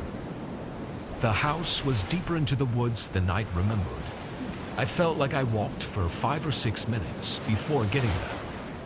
It was an old wooden home, built before garages were even a thing. I guess it kind of looked like a large 2-story cabin. I walked up to one of the front windows, which was broken, and leaned my head through it. I listened to the inside for 30 seconds to make sure I was alone. Then, after hearing nothing, I went to the front door. The door was unlocked and already slightly cracked open, so I just pushed it wide open and walked in.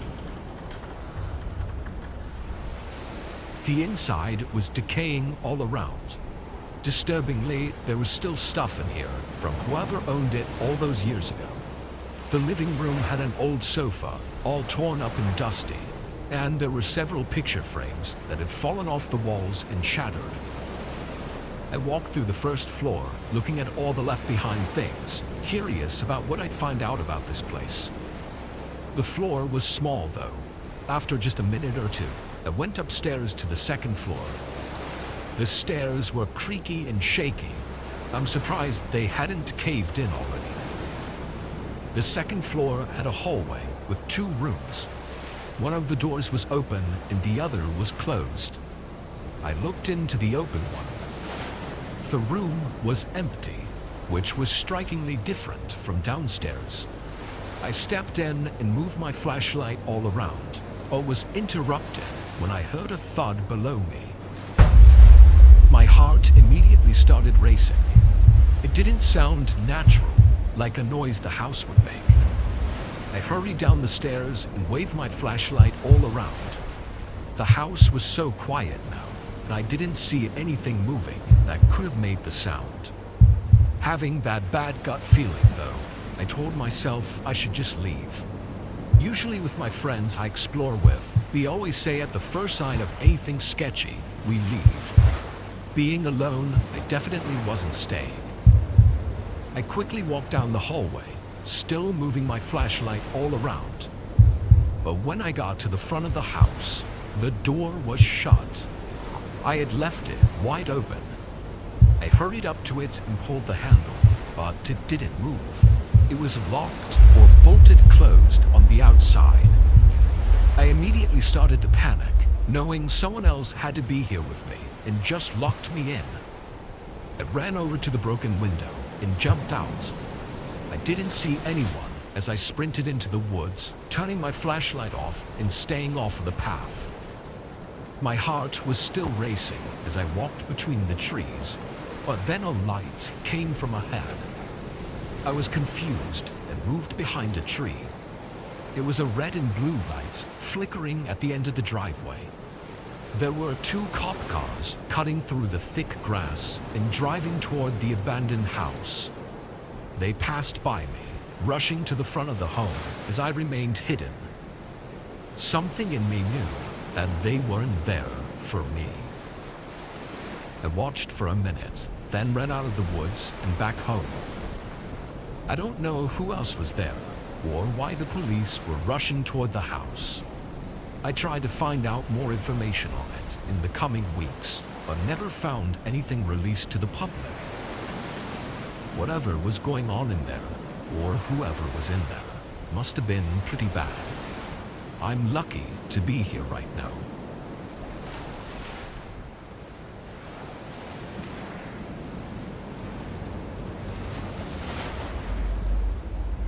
The story takes place 5 years ago, and I'm 23 now as I'm writing this. As soon as I turned 18, I was looking for a new place to live. My parents and I didn't have the best relationship at the time, as I was sort of a hard-headed, arrogant teenager, and we would butt heads constantly. Especially my father and I. I love them both to death, and no, they weren't the greatest parents, as all 3 of us had our flaws, but I'm just happy we're able to work through everything. Because nowadays, we're doing much better as a family. But for years, things weren't so great around the house. I take responsibility for a lot of the blame, but definitely not all of it. I know my friends wanted to move out of their parents' house, yeah, understandably, as most of them had a great relationship with their mom and dad. They all had jobs and were going to college and trying to save up some money along the way. But I, on the other hand, wanted to get out as soon as possible. My parents would always threaten to kick me out when I would get caught smoking weed or drinking alcohol. But every time I packed my things up and left, they would call the police and report me as a runaway. Luckily, I never had to go to juvie, but I sat overnight in a jail multiple times in a holding cell for a quote-unquote lesson. I never really learned my lesson, though, and unfortunately, I had to learn the hardest way imaginable. I wasn't cocky, just arrogant and hot-headed. So since I didn't know anyone who wanted to be roommates with me, I took a leap of faith. I looked on Craigslist in hopes I could find a cheap place for rent. Stumbled upon a decent but small-looking house that said it was renting for $550. Well, that almost seemed too good to be true. I knew there had to be a catch, but I was interested in all the details, so I reached out. When I called them, the lady didn't answer, so I left a voicemail. A short while after, I received a text with the time to come and check out the house and talk to her in person about everything. She wanted me to come that night, so I did. When I arrived, she went over everything with me, and it all seemed to be good so far. I was actually pretty excited about having the place all to myself. She didn't have me sign any sort of papers or anything, though. All she asked was for a small deposit fee, which I managed to scrape up. She said I could move in the next day as long as I had the deposit money. I showed up the next morning to the house, and I met with her so I could pay her. After that, she gave me the keys and I unpacked my truck and took off. I had some other things I had to do that day. Plus, I had to go back to my parents to load the truck up with a few more things. When I got back to the new rental, it was around 8:30 p.m. As I was rolling up the driveway, I noticed Delay's car was still there. Now, I was really skeptical about that and slightly uncomfortable. When I walked in, she was sitting in the living room on my couch watching TV. What the hell are you doing here, lady? Not trying to be rude, but what the heck is going on? I asked. Oh, I'll be staying here for a while until I can get my own place, she said. I looked at her like she was crazy, and I was absolutely puzzled. Nowhere in our agreement did she mention that we would be roommates. I asked her how long she planned on staying, and she said only a few days. I was very uncomfortable with this, but I was just so tired and overwhelmed that I accepted it and I just went to my room. I fell asleep shortly after laying down, and that was my worst mistake. I was creeped out by this woman, who was pretty much a stranger, staying in my new house, but I didn't know what choice I really had. She was at least 65 years old though, so I knew if she tried anything crazy, I'd be able to defend myself, no problem. Plus, I locked my bedroom door so she couldn't try anything on me while I was sleeping. Just in case, you know. About 30 minutes after falling asleep, I woke up to some music playing out in the living room. I got out of bed and I asked her if she could tone it down and that I was trying to sleep. But all I got from her was a blank stare. She turned the music down a tad, but didn't say anything.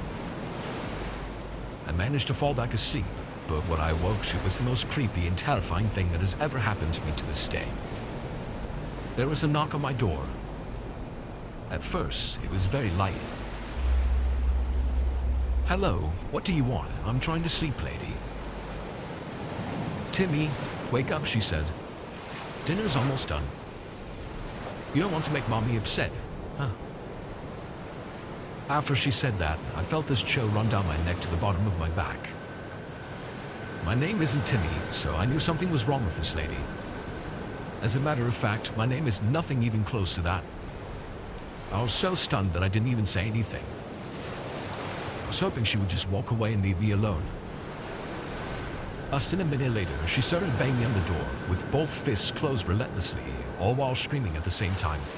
Let me in now, I swear to God. If you don't, it will be the last of you, boy. I was scared she was going to get the door unlocked somehow, so I scooted the dresser across the room and I moved in front of the door. I then grabbed my phone and opened the bedroom window and jumped out and ran straight to my truck and drove off. I never even looked back once. I didn't know at the time, but a few weeks later I found out that her son went missing, and they ended up finding his dead body. Eileen was the lady's name, by the way, and she was pinned for the murder of her son. There was loads of evidence that she poisoned him. We found him buried in the rental of that backyard. Her son's name was Timmy. I don't know what the hell's wrong with her, but she's seriously so sick in the head. I don't know if she really thought I was her son or not. Maybe she was trying to relive the whole situation again, and trying to murder me or something, but it's hard to say. Or maybe she's so insane that she actually thought I was her son. Feels like a fever dream talking about this even now. This woman was batshit insane, and I'm 100% convinced that if I ate the food she made for me that night, then I would be 6 feet under, just like Timmy.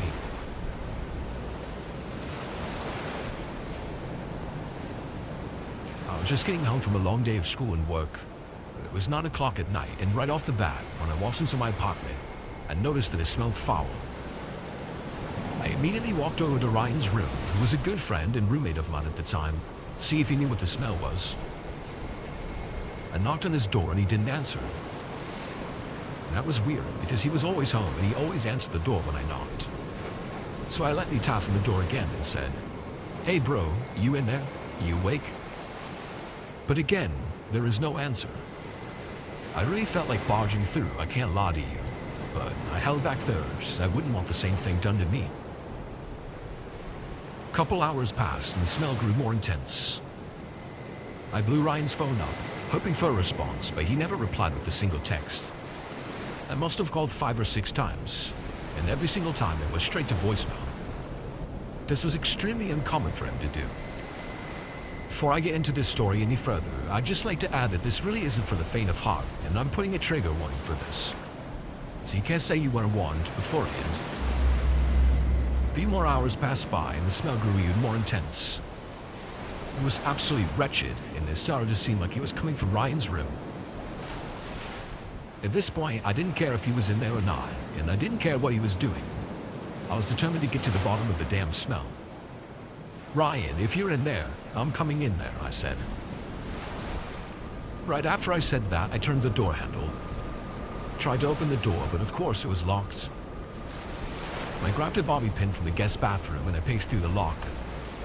After messing with it for some time, I opened the door and I was met with one of the nastiest smells you could imagine. I'm talking 20 times as bad as the original odor. It smelled so bad that the odor was practically leaving a stench trail straight to the closet. Horrified, I walked over to it and I opened it up, and what I was met with was next-level insanity.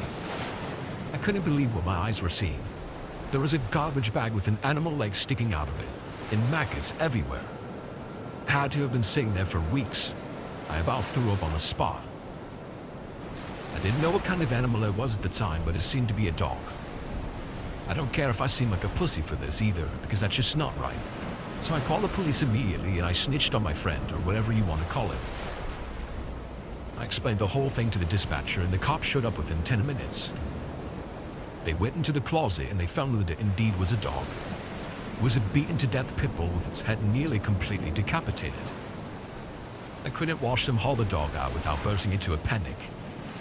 I'm a huge animal lover, so it really tore me up to see that poor pup like that. We waited for Ryan to hopefully show up for at least an hour, but he never showed. So the police took off and they told me to give them a call if he showed up. I said screw that though. I wasn't staying in that apartment for another second. What's crazy is, I've never talked to him ever since after that. I blocked him on everything and took all my shit out of the apartment the very next day, and I broke my month-to-month lease. I have no idea where Ryan is or where he ended up. Talk went on around town that he wound up missing, but I could give a shit less, to be honest. That scumbag deserves what's coming to him, 100%. I'm glad I barged into Ryan's room when I did though, because what if I didn't? What if I would have found out what he had done while he was there? But you've tried to kill me too? They put a warrant out for his arrest, I believe. I hope they find the son of a bitch. You really never know someone, do you? He was a lifelong friend of mine up until this very moment. I'm talking from first grade to senior year. It still bewilders me thinking back on everything even now. It's hard to believe that the Ryan I knew was capable of something like that. He was sick mentally.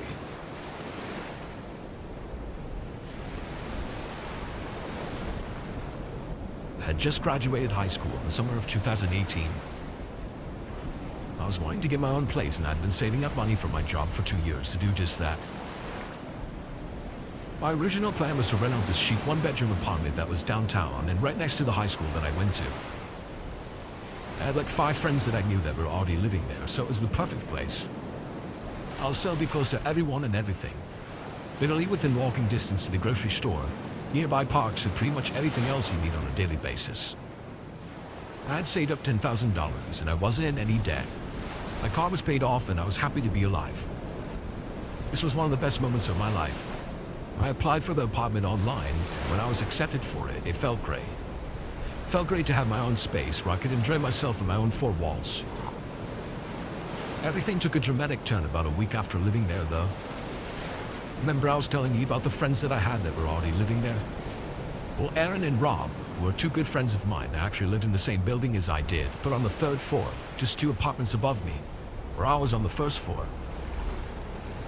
They came over a few times and we hung out for a bit. Nothing too crazy at first. That is, until they broke the ice. They started spending a little bit too much time at my place, and eventually after them staying over for 2 days straight, I kindly asked them to leave so I could have some me time. Really, I just wanted them to leave, and I was trying to hint at that in the nicest way possible. My place quickly became the everyday hangout spot, and I was growing to not like it very much.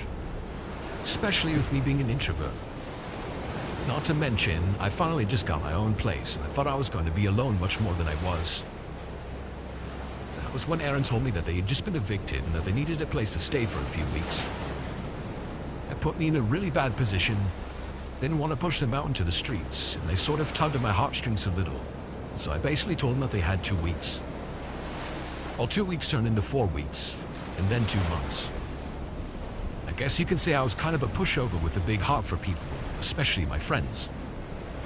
Turns out that they weren't really my friends all along, though, and just using me for a place to stay. They didn't respect me or my wishes at all. Every day they would have random people over and be loud as hell until 1 a.m., smoking and drinking with a bunch of random chicks every night. We even had the cops call on us multiple times. I'm honestly lucky that I never got evicted.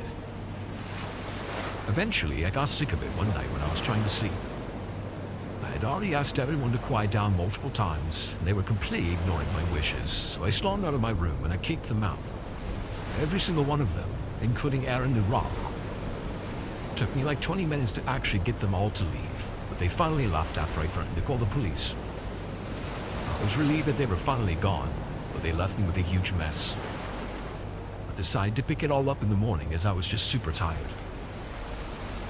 I woke up at the ass crack of dawn, at about 6 a.m. with a pounding headache. I walked out of my room wearing only my boxers and rubbing my eyes trying to wake myself up, when all of a sudden I jumped to oblivion. Aaron and Rob were sitting on my damn couch. "What the hell are you doing, bro?" "Get the hell out of here," I said. "We're not going anywhere. Will you just chill?" "Jeez," Aaron said. I didn't even have it in me to argue with them, so I pulled out my phone right away and I started to dial 911. The cops showed up, but of course, they ran away before they got there. I knew they let themselves in with the spare key that I originally gave them when they first started to stay with me, and they still had it. Huge mistake, I know. I really hoped that would be the end of it all, even though I knew deep down that it probably wasn't. I really had no way of keeping them out, so I did what I thought would work best. I put a huge barricade in front of the door in case they tried to come back. Around 10:30 p.m. that night, there was no sign of them whatsoever. I had just started to forget about them finally, and I got lost into this movie I was watching, when all of a sudden, I heard the front door jingle. Oh my effing god, I thought to myself, not again. When are you two knuckleheads going to leave me alone? At this point, I was worried for my safety, so I called the police again and I ignored Aaron and Rob at my door. "Hey bro, let me in." Or "Sorry man, please. It's really freaking cold outside. We won't mess it up this time. Just let us stay this one last night and we'll be out of your hair for good." There was something so off about them apologizing. It felt so fake and I got this really bad feeling inside of me. I knew better than to believe that shit though, so I sat and waited for the police. Thankfully, they showed up quickly and actually arrested them both. What's disturbing is what they got caught with in their possession. The drugs were sort of normal for them, but they had been caught with roofie drugs, not just weed. Also handcuffs, an illegal firearm, multiple knives, and a bondage rope, and a few other potential torture devices. I literally dodged a bullet that night by not letting them in. I got a restraining order put on them, and my apartment changed the locks for me. I really hope they weren't planning on doing anything to me that night. But man, I don't know, the odds don't seem in my favor. At this point, they seem like potential future serial killers. There's something not right about that. I'm more of the nerdy type that likes to focus on school and sports. Sometimes I would indulge in the drinking with these guys. But ever since that night, I swore I'd never touch alcohol ever again. It's left a bad taste in my mouth ever since.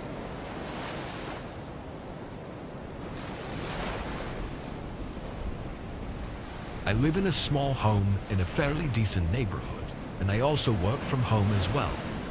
I have my office set up upstairs in a small room with my desk right by a window that faces the front of the house.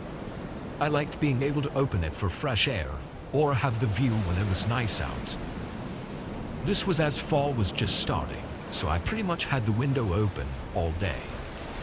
One regular weekday though, around noon, I was doing my usual work at my desk when I noticed something out the window. There was a person, a man, standing at the bottom of my driveway, not walking past it or stopping to tie his shoe or anything. He was just standing there and looking up at my house. I couldn't tell if he could see me in the window or not, but after only a few seconds of me looking at him, he walked away. I thought it was really strange, but that was about it. What else was I supposed to think or do? I continued with work.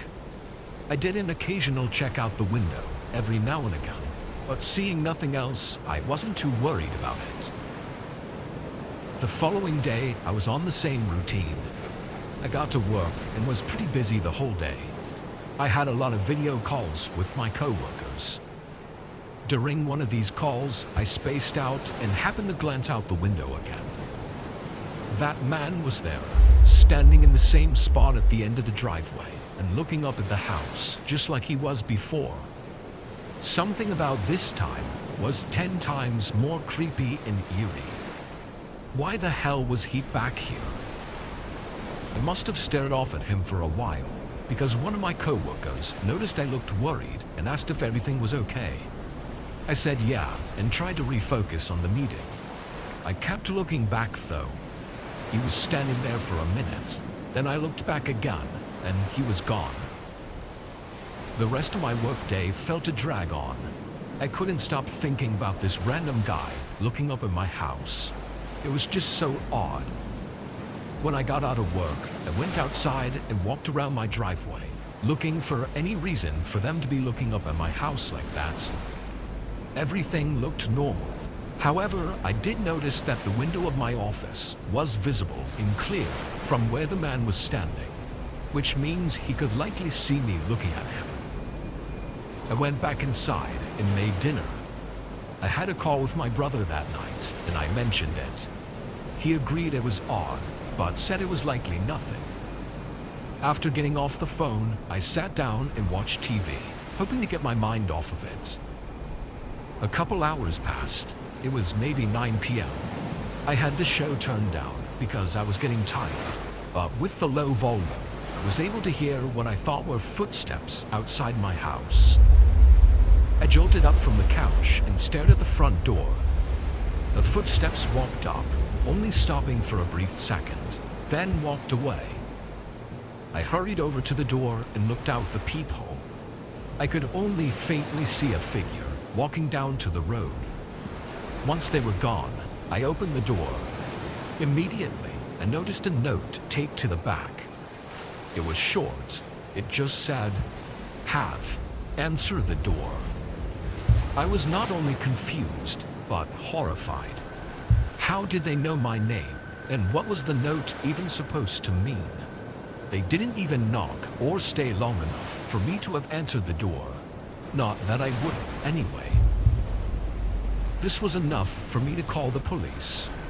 2 officers came over, and I told them everything. Unfortunately, there wasn't all that much they could do though. They pretty much wrote it all down and said if something else happens, call them. It really didn't make me feel much better.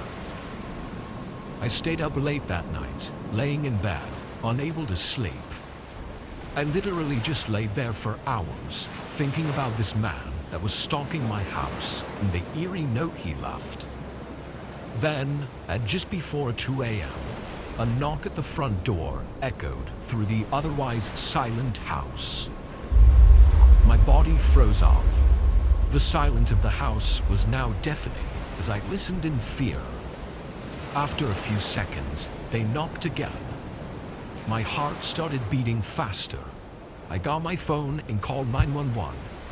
They sent officers right away, but the knocks continued the whole time I waited.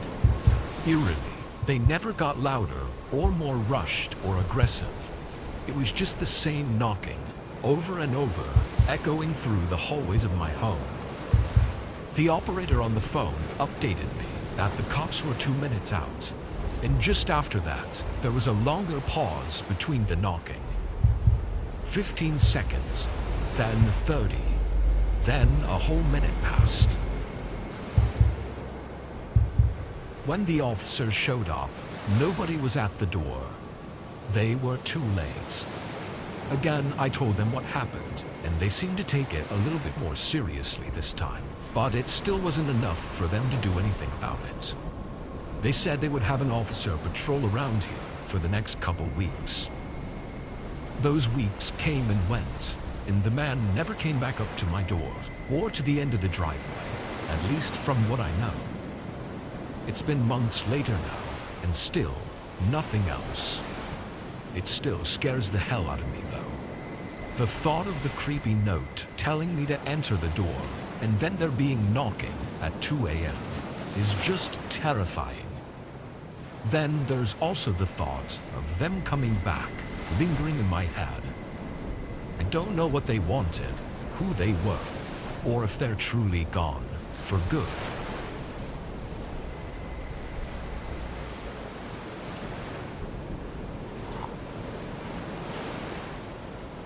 This was when I was a freshman in high school. The town I lived in was small, and I guess you could say pretty old-fashioned compared to places nowadays. It was very woodsy all around, and the buildings and houses weren't so compacted together. My home was out in the woods. My parents had a decent amount of land, and my dad had built the place with his dad. Anyway, it didn't have a real road or driveway. It was more of a dirt trail, so the school buses didn't have a stop at our place. I'd either have to walk a mile to my friend's house to get picked up, or just walk the extra distance straight to school. Usually, I just walk all the way to school. This was a typical day, as far as I could tell. I was walking down the trail from my home, enjoying the calm morning sounds of the woods, when I spotted a car up ahead. It wasn't my parents' car, or anyone else's that I knew, and it was just parked right on the trail. This trail only led to and from the house, so someone being on here was unusual. I don't know if I'd ever seen a random car here at all before this. I felt kind of uncomfortable having to pass it. There was a woman inside. She looked 35 or 40, with dark circles under her eyes and shaggy black hair. She glanced at me, but I just looked down. I could feel her eyes on me as I walked past, though. I picked up the pace and got to school. At the dinner table that night, I mentioned it to my parents, asking who it was and why they were there. Both of them looked worried and confused. They told me the woman must have just gotten lost and I shouldn't worry about it, but I could see the worry in their eyes. They dropped me off at school for the next week, which was odd because they both started work early, like 6 a.m., so they must have called in late for the entire week just to drop me off. Honestly, I thought that it was an overreaction, as I felt I was old enough to handle myself, but I knew my parents were just being safe. On Monday morning of the following week, I packed up my book bag and started walking. During the last week that I'd been dropped off, we never saw the woman or the car, so I really wasn't worried at all anymore. However, this time, when I got to that same spot in the woods, she was there again, sitting in her car, watching me. I had a mini heart attack. This was too much to be a coincidence, showing up twice on the trail that was basically our driveway, sitting in the same spot, and only showing up when I was walking alone. I made the decision to cut through the woods instead of walking past her again. I took a few steps off the trail, but immediately the woman noticed. She turned her car on and drove up closer to me. I pretended to ignore her, walking faster into the woods. I heard her car door open and her footsteps crunching on the leaves behind me. But then she called out my name, like my full name, in this eerily calm and loving voice. I turned my head and looked at her. She had this dead stare and blank, expressionless face. Her eyes were tired and heavy, and she had this sickly look. I sprinted away, and after losing sight of her, I circled back through the woods to my house, where I called my parents. They called the police and came home right away. What I didn't expect was my parents to know exactly who the woman was. It was my dad's ex-wife from almost 2 decades ago.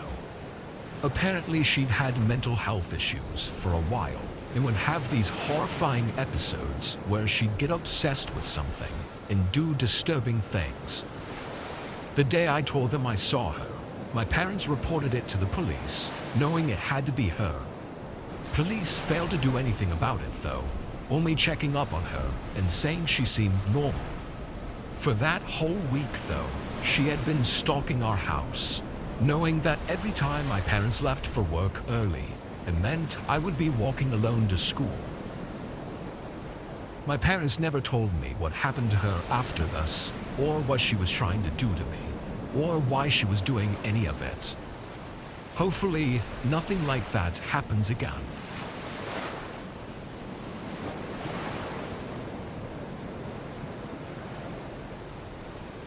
This was in 2019. I worked at a grocery store, usually closing shifts, and I lived alone in a small one-bedroom apartment.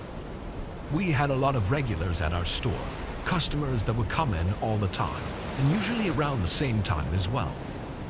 One of these customers was a guy that came in right before closing, a couple times a week.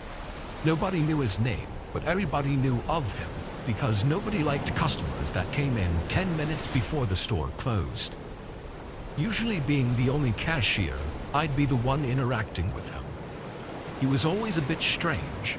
He didn't talk much and always had a tired look on his face. This night, he came in as he always did, right before closing, grabbing a couple things and coming up to the register. I scanned everything, he paid, and he left. We didn't exchange any words aside from a simple greeting. 10 minutes later, I closed down the register and spent a few minutes cleaning up, clocking out and leaving at 10:15. As I walked out to my car, I noticed the man was still in the parking lot. He was standing awkwardly outside of his car with his hands at his side, just looking at the store. I got in my car and went home. I didn't have work the following day, so I stayed up a bit later than usual. I didn't get into bed until probably 1 a.m.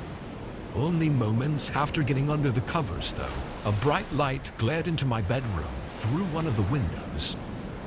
I thought it was a neighbor pulling in, so I didn't really care about it.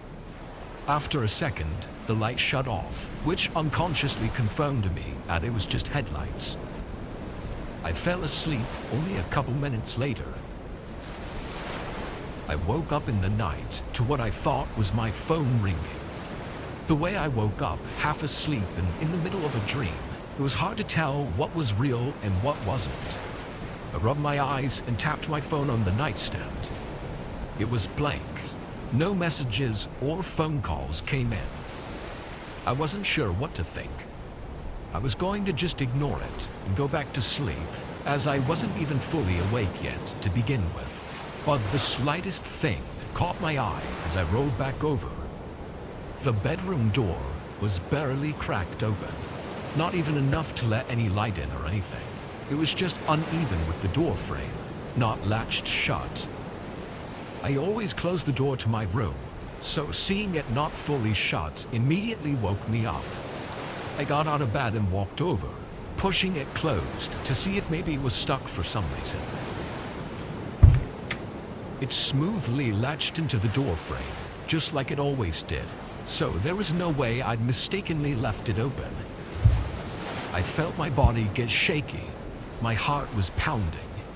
But even with everything pointing otherwise, I still tried to convince myself that this was somehow nothing.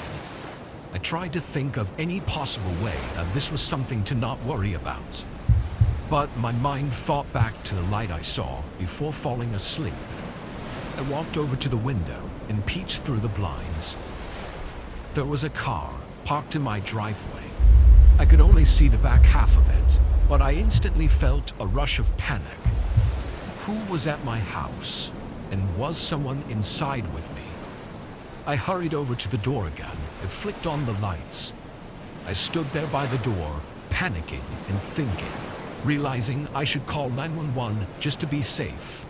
I looked at the nightstand that my phone was on, and just before I started to walk over there, I saw an eye looking back at me from a crack in the closets. My body shook and I let out a gasp, then spun around and sprinted out of my house. By the time I found a neighbor that would enter their door and call the police for me, at least 15 minutes had gone by already. The car in my driveway was still there when officers showed up, but the man was gone. It didn't take long for them to use the car to track him down though, and I felt nauseous when it turned out to be the man from the grocery store. His reasonings for everything didn't make any sense, but it was clear he'd had his eye on me for a while now, and he was not mentally well. I think the only reason I'd woken up that night was because the man's phone rang while he was hiding, and he silenced it just as I woke up. If not for that, I don't know what would have happened to me, or if I'd even be here right now.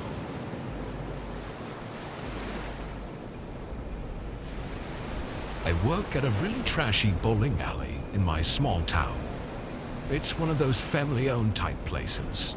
Real small and not the best, but in our town it was a regular place a lot of people went to for some reason. I think it was because it was one of the only 24/7 places open for people to hang at. At least it used to be. This was in December. I had the dreaded 10 to 6 shift. It was almost always that, and this night it was even more so. There was a huge snowstorm rolling through our town. From the time I clocked in and took over for the last shift, not a single customer was there. I spent 2 hours cleaning up all the lanes except for one, just in case a group happened to come in later. I checked out the windows. The parking lot was empty and snow was stacking up. I wasn't sure someone could even drive through the parking lot with all this snow, unless a plow truck came through.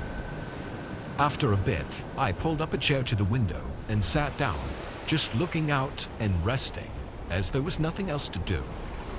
The place didn't have cameras, let alone anyone to watch them, so taking long breaks on slow days, or even sometimes sleeping, was easy to get away with. Another hour or so went by, when seemingly out of nowhere, there was a loud thud from behind the bowling lanes. I think I was half asleep when it happened, but I jolted up. I got off the chair and walked toward the back room. I really had no clue what that was. Maybe it had something to do with the snowstorm outside. The back room was where all the pins and bowling balls were stored, along with all the machines that run everything. It's basically a long hallway going the full length of the building. When I opened the door, it was completely dark. I didn't hear or see anything at first, until I looked down. There was water going down the hallway in a very clear footstep pattern. My face went pale. Hello? Who's in here? I started walking down, calling out a couple more times before I came across something taped to the wall. It was an envelope. In it were pictures, like Polaroids, of me working alone that night. There were some of me cleaning the lanes and just walking around, and one was disturbingly close to me as I was sitting by the window. It looked like they must have only been a few feet behind me. I felt like I was gonna faint. I ran back out the way I came and right to the front desk, dialing 911. I tried waiting for a minute, but the silence of the building, the unknowingness of what was going on, just started to build up anxiety in me. I ended up running out to my car and waiting in there.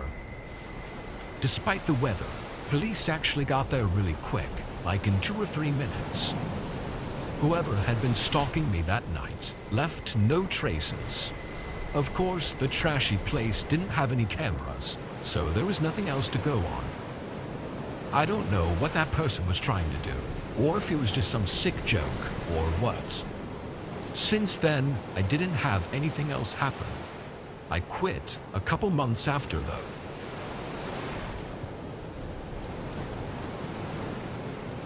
I was driving alone from my friend's place all the way back home. He lived about an hour away at some really remote house. It was around 1 or 2 a.m. I can't remember exactly. But I was really tired and almost just wanted to sleep over at his place. I would have had to call off work though, which wasn't really an option. Because of where he lived, most of the drive was through large farmlands. I had some music playing to keep myself awake, and I just stared at the empty road ahead. About 20 minutes in though, my headlights lit up something right in the middle of the road. I slowed down, slamming on my brakes a bit harder than I had to. It was a suitcase, like a full, unopened suitcase, just standing up in the middle of the road. I'd probably stared at it for an odd amount of time because I was so tired and caught off guard by it. I decided to just go into the oncoming lane and go around it. I really wasn't in the mood to get out and move it or anything. It was definitely odd that it was standing upright like that, but it had to have just fallen out of someone's truck and happened to land like that. I couldn't think of any other reason. I kept driving, thinking about it for a little bit, but ultimately forgetting about it pretty quickly. Maybe 5 minutes passed. The roads were still quiet. I was just cruising along, but then again, something came up in my headlights. This time, it was a truck parked in the middle of the lane. None of its lights or blinkers were on. If I didn't have my high beams on, this could have been dangerously close. I stopped behind them and waited for a second, then honked a few times. The truck didn't move at all. I didn't even see any movement inside of it through the back window. After waiting for 30 seconds, I started to slowly go around it. As I did, I noticed it had a few large dents and scrapes on the side. I couldn't tell if it was from a recent accident or not. It could have been one of those old trucks that just never repaired any of its parts.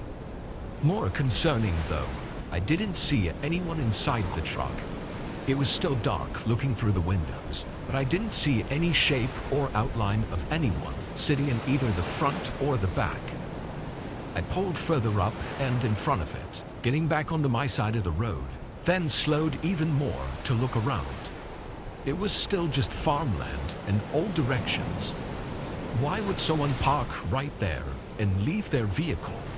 There was nothing here. I felt strange about it, kind of creeped out honestly. I continued down the road. I just had a bad feeling about it, and I didn't want to stay too long to see it through. After that, I was definitely more awake. Was the suitcase and the truck somehow connected, or were they both just conveniently in the middle of the road? I never saw anyone on the side of the road going back to get the suitcase, so I don't know. But I only made it another minute before I was forced to stop for a third time. There was a person in the road. He was standing in my lane and waving his arms at me to stop. He looked early 40s and pretty disheveled. Messy hair, cuts and scrapes on his hands and arms, and overall just not in good shape. Once my tires stopped moving, he smiled and walked up to my window. "Hey, did you see a truck not too far back that way?" I said yes, I did. "Think you could give me a lift back there?" Before answering, I asked why it was parked in the road like that, and what he was doing out here. Which I felt like, given the circumstance, these were reasonable questions to ask. The man stumbled over his words for a second, before settling on saying he ran out of gas and was trying to walk to a gas station. But then, why would I drive him back to the truck? Wouldn't he have asked me to drive him to the gas station? He kept talking though, like he wasn't letting me think too hard about it. Now it was me stumbling over my words, trying to think of an excuse to say no. But my eyes wandered behind him and happened to see something sticking out of the crops on the side of the road. It looked like the tail end of a small car. It was deep into the crops. I could only see one of the rear headlights slightly reflecting the light from my car. I didn't know what the hell was going on, but I knew whatever it was wasn't good. I rolled the window up, and the man instantly went from smiling to frowning. His eyes widened and he started yelling and hitting the window. I pulled away and sped down the road. I got my phone out quickly after and called the cops. Reportedly, the truck was gone when they got there, but the car I saw in the crops was still there, and I guess the scene was far worse than I imagined. That was someone else's car, and the driver in it was no longer alive. Not from a crash, though. It seemed they likely picked up a hitchhiker, the guy I saw, and unfortunately, that was the last thing they ever did. It's assumed that the suitcase and the truck in the road had something to do with getting the car to pull over and pick him up. It's not for certain, though, but obviously the hitchhiker I saw was not telling the truth about his truck running out of gas. It all likely was just an act of violence by some crazy guy for no real reason, which makes it even more terrifying that I was that close to him, and he wanted me to let him in my car, just like the other guy had. The man was never identified.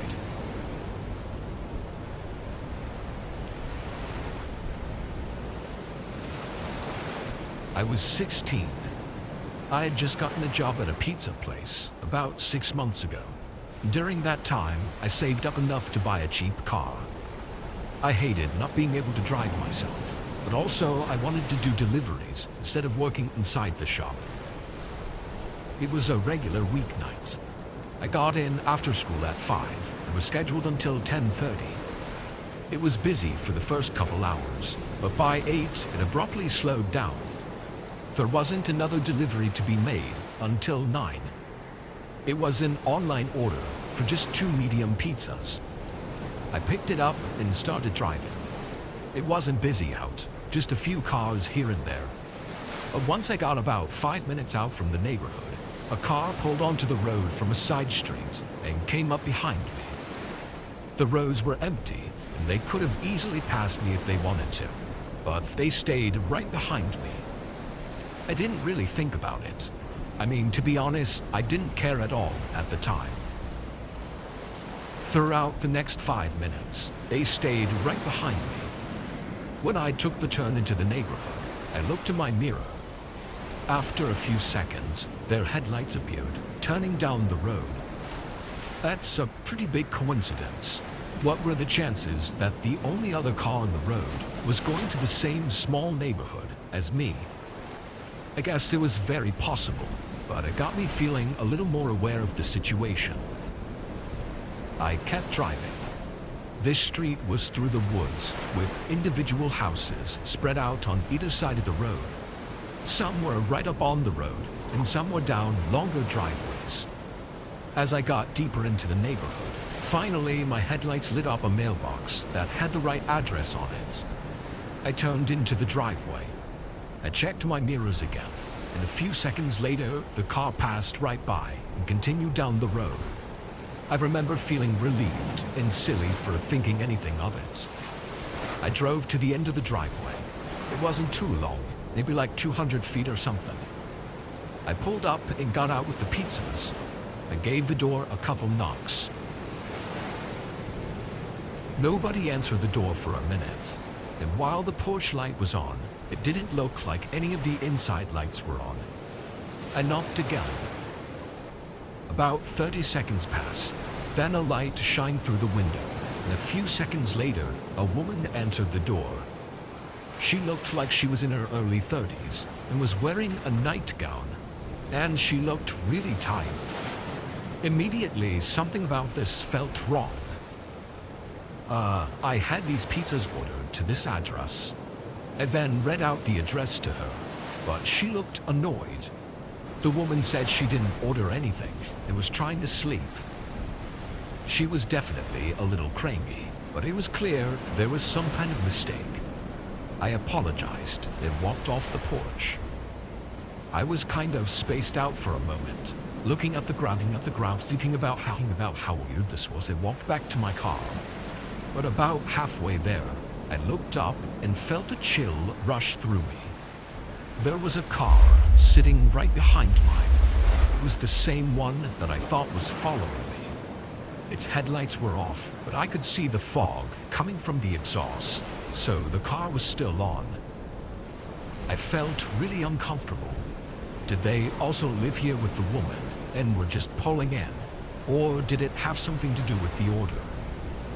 Everything just felt really off, like too coincidental. I knew something was wrong. I continued walking to my car, hoping they would see me and either say something or move. I got in and tossed the pizzas on the passenger seat and turned my car on, but they stayed there. The driveway was thin. There wasn't really any space to go around them, but I pulled further up toward the house and turned around. Surely they would see that I was trying to leave now. They still remained right in the middle of the driveway, blocking the exit. There was about 30 seconds as I faced their car and they faced me. We both just sat there. During that time, I kind of put everything together. Them driving behind me, following me into the neighborhood, and the creepy sudden appearance of them blocking the driveway. None of this was a coincidence. I felt my body start to go numb as my heart started pumping in my chest. I didn't know what to do. Then their car doors opened. 4 men got out. They all had hoodies and hats on, covering pretty much their whole faces. One of them had their hand suspiciously tucked into his hoodie pocket, like he was holding on to something. They started running up to my car, and I panicked. I hit the gas, trying to go around them and past their car, but there wasn't enough room. The wheels went off the driveway, and I skidded in the dirt, ramming into a tree. It was a pretty slow hit. The airbags didn't even go off or anything, and I don't think the car was stuck. But I didn't take any chances. I jumped out and started running. I heard one of them chasing me and yelling to the others, but they turned back after a little bit. When I was safe, I stayed in the woods and called 911. When the officers got to the home, all of the men and both cars were gone. My car was never recovered, even to this day. What essentially happened was the group used some random address to lure me into by ordering a pizza, hoping to trap me in. What they were going to do with me is unknown. The fact that one of them chased me makes me think they didn't plan on letting me go. I got lucky that night.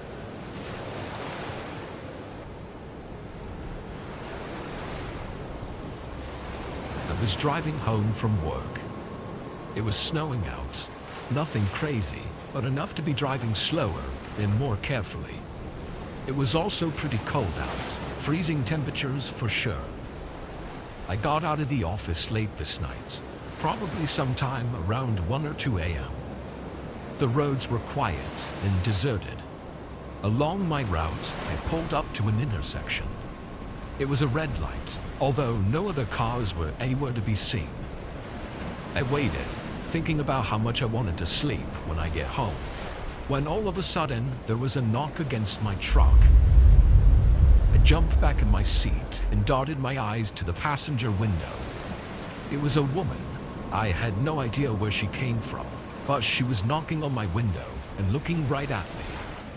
I rolled it down.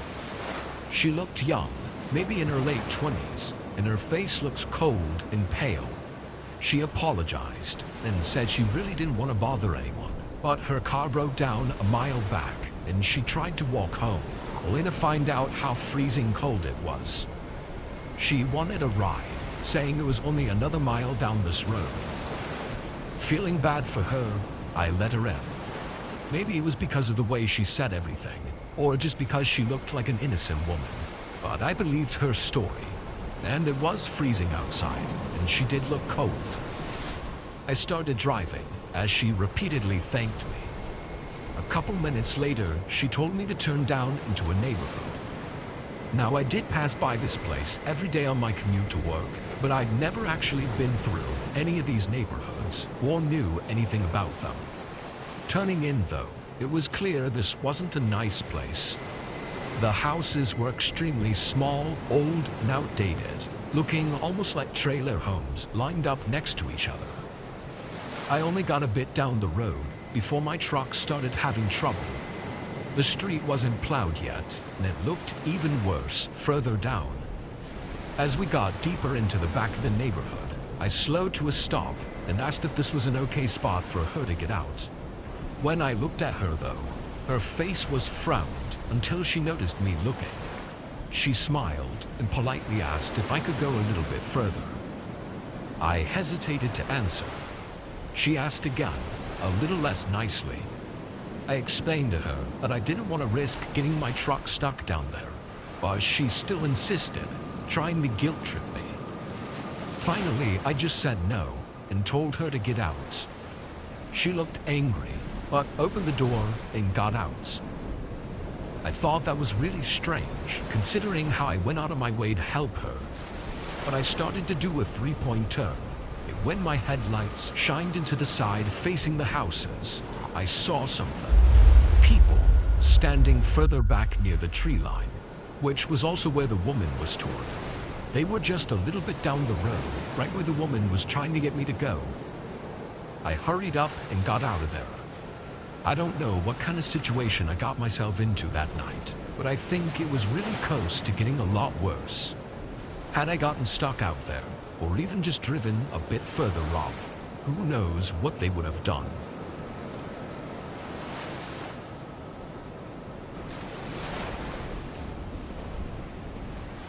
I'm 32 and work for a trucking company.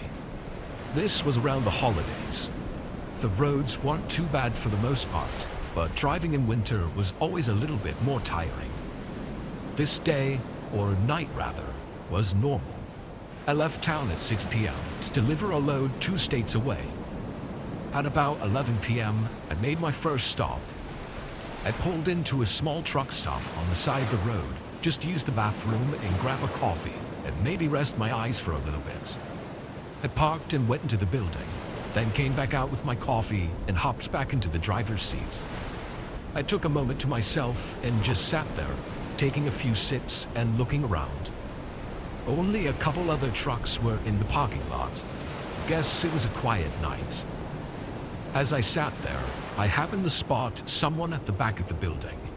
The lights were dim back there, but some guy was leaning against the wall and looking out in my direction. I couldn't see his eyes, but my truck was the only one parked over here. There was nothing else to look at. I minded my own business and just kept sipping my coffee, but every time I looked back, the guy was still looking over here. I was sure it was nothing, but it still felt too weird for me to get any shut-eye. Snow was starting to come down as well. I put my drink in the cup holder and started up the truck, then pulled out and began the next section of the drive. The coffee definitely kicked in, keeping my eyes open. The roads were completely empty. About 30-ish minutes down the road, a light glimmered in my side mirror for just a moment, like a glint reflecting off of something behind my trailer.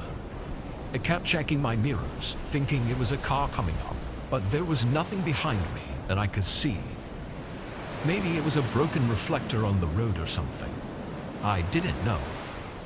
The snow was beginning to pile up a bit on the road though, so for the next while I was more focused on what was ahead of me, making sure I made it in one piece. I think a good hour or so went by. Focusing on the road was getting more exhausting with every minute. But then again, there was a quick glint in my side mirror. I only barely shifted my eyes quick enough to catch what it was. There was a car right behind my trailer, like so close that it was completely covered in my mirrors. Its headlights were off too, so only when it was slightly off to the side did my headlights reflect onto theirs, creating that little glint I was seeing. I was no stranger to having people tailgating me for going slow, but this was really strange though, in this weather, being that close to me, and with no headlights. What were they doing? After a minute or two of thinking about it, I thought it best to get away from them, or at least keep them off my tail, for both of our safety. I merged into the other lane, but the car followed. Confused, I merged back into the right lane. This time I think they got the hint that I was on to them, and they stayed on their side. They started to slow down though, and eventually they fell out of sight. I didn't have a clue what they were doing, but at least they were off my back. I drove on the quiet road through the snow for another 2 hours. It was around 3 a.m., and I decided to pull off at a rest stop to get a few hours of shut-eye. It was just one of those little cutaways off the road that could fit maybe 2 or 3 semis. There was no building or restrooms. It was just a parking area. I parked, cut off the engine, leaned my chair all the way back, and closed my eyes. I dozed off pretty fast.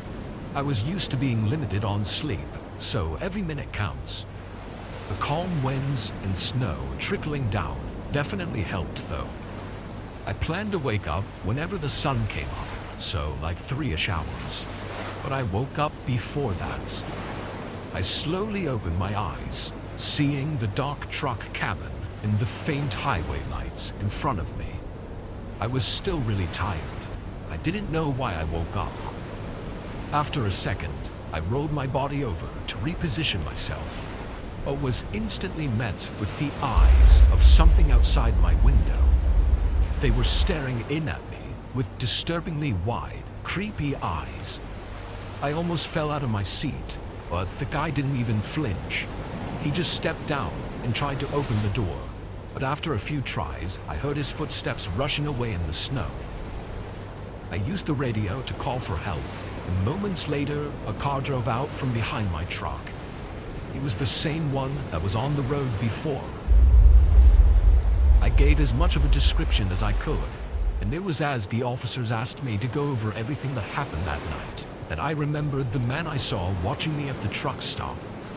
Maybe it was him this whole time, but why was he stalking me, and what was he trying to do? I never found out.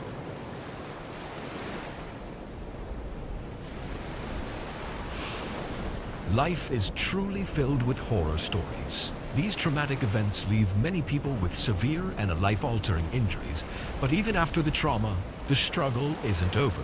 Have you ever thought about what you would do after you got injured? If you had medical bills to pay but no ability to work? How would you know that your insurance companies or the people responsible for your injuries are being fair to you? Then, trying to navigate the situation with traditional law firms can be a daunting, confusing ordeal that brings even more pain. The piles of paperwork, the hours of your valuable time used up, and the expensive fees hitting you while you're already down. With Morgan & Morgan, America's largest injury law firm, that won't be a problem. When you're seriously hurt, your injury could be worth millions. Morgan & Morgan don't accept lowball settlements from insurance companies.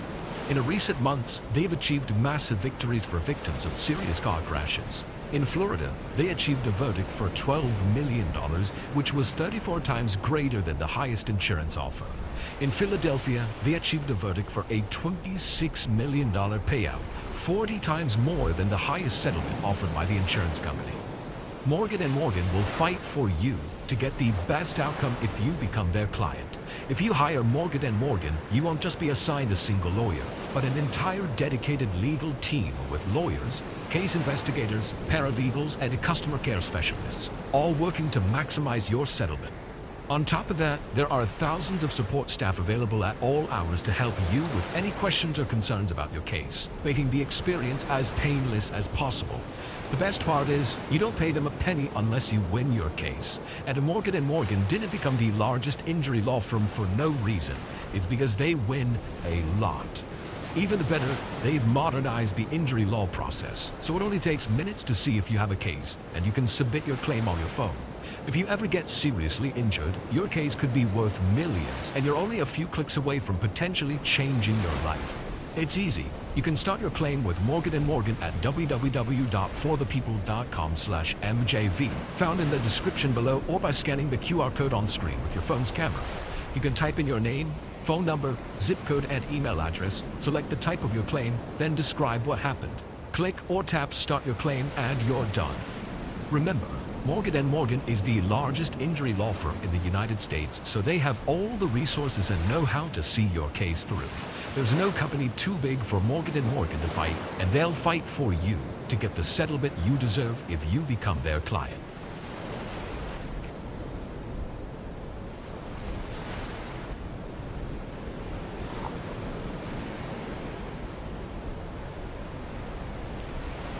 I was working DoorDash this night. It was pretty late, like 12 or 1 a.m. I was used to staying up, so doing these late night deliveries was kind of normal for me. This night was slow. I was driving around and just listening to music while waiting for any orders to come through.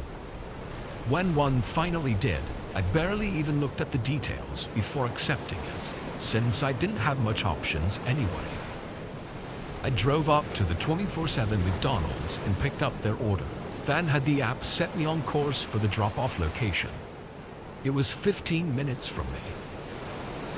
The whole drive was quiet. The roads were still, and I didn't really have any thoughts. I was just going through the motions. When I was a minute from arriving, it had me turn into I don't know what to call it. I guess it was a business area, but it didn't look like a regular one. Usually these places with a bunch of business buildings were nice, like well landscaped and taken care of. But this place wasn't. Most of the buildings looked old and unused, and the grass and bushes around them were overgrown and untrimmed. It was strange. The map had me turn into a parking lot where a small office building was. It looked like it was only one story. It was just as old and out of shape as the other places. I had done deliveries to office buildings before, or people at work, so this was nothing out of the ordinary, really. It was just the strange nature of this area that had me put off. The map had me pull into what looked like the back of the building, though it was kind of hard to tell. I looked at the directions to see if maybe there was more info, but then a message popped up from the customer. They said they saw me pull in and to bring it up to the gray metal door on my side of the building. I said all right and pulled up next to the building, then got out with the bag. As I walked up to it, I could tell this was definitely the back of the office. There was no main door. It was just a bunch of random doors, like a fire exit door and a bunch of back access doors. I found the one they were talking about though. It was a gray metal door with no windows or markings or anything. As I approached it, my phone got another message. He just said to bring it right inside for him. I kinda just shrugged it off and did as he said, not thinking too hard about it. I opened the door and stepped in. It was a hallway, but the main lights weren't on. It was just what I guess were the low energy lights. Small, dim light bulbs spread out down the hallway. Honestly, I was expecting some sort of room, or like a counter or something, that would be an obvious place for me to put the food. Was I supposed to just walk further into the building? Or was he gonna meet me here? I pulled my phone back out to text him when I heard a click behind me. I turned and looked at the door. I pulled on the handle, but it was stuck. Someone just locked me in. All the blood rushed from my face. What did I just get myself into?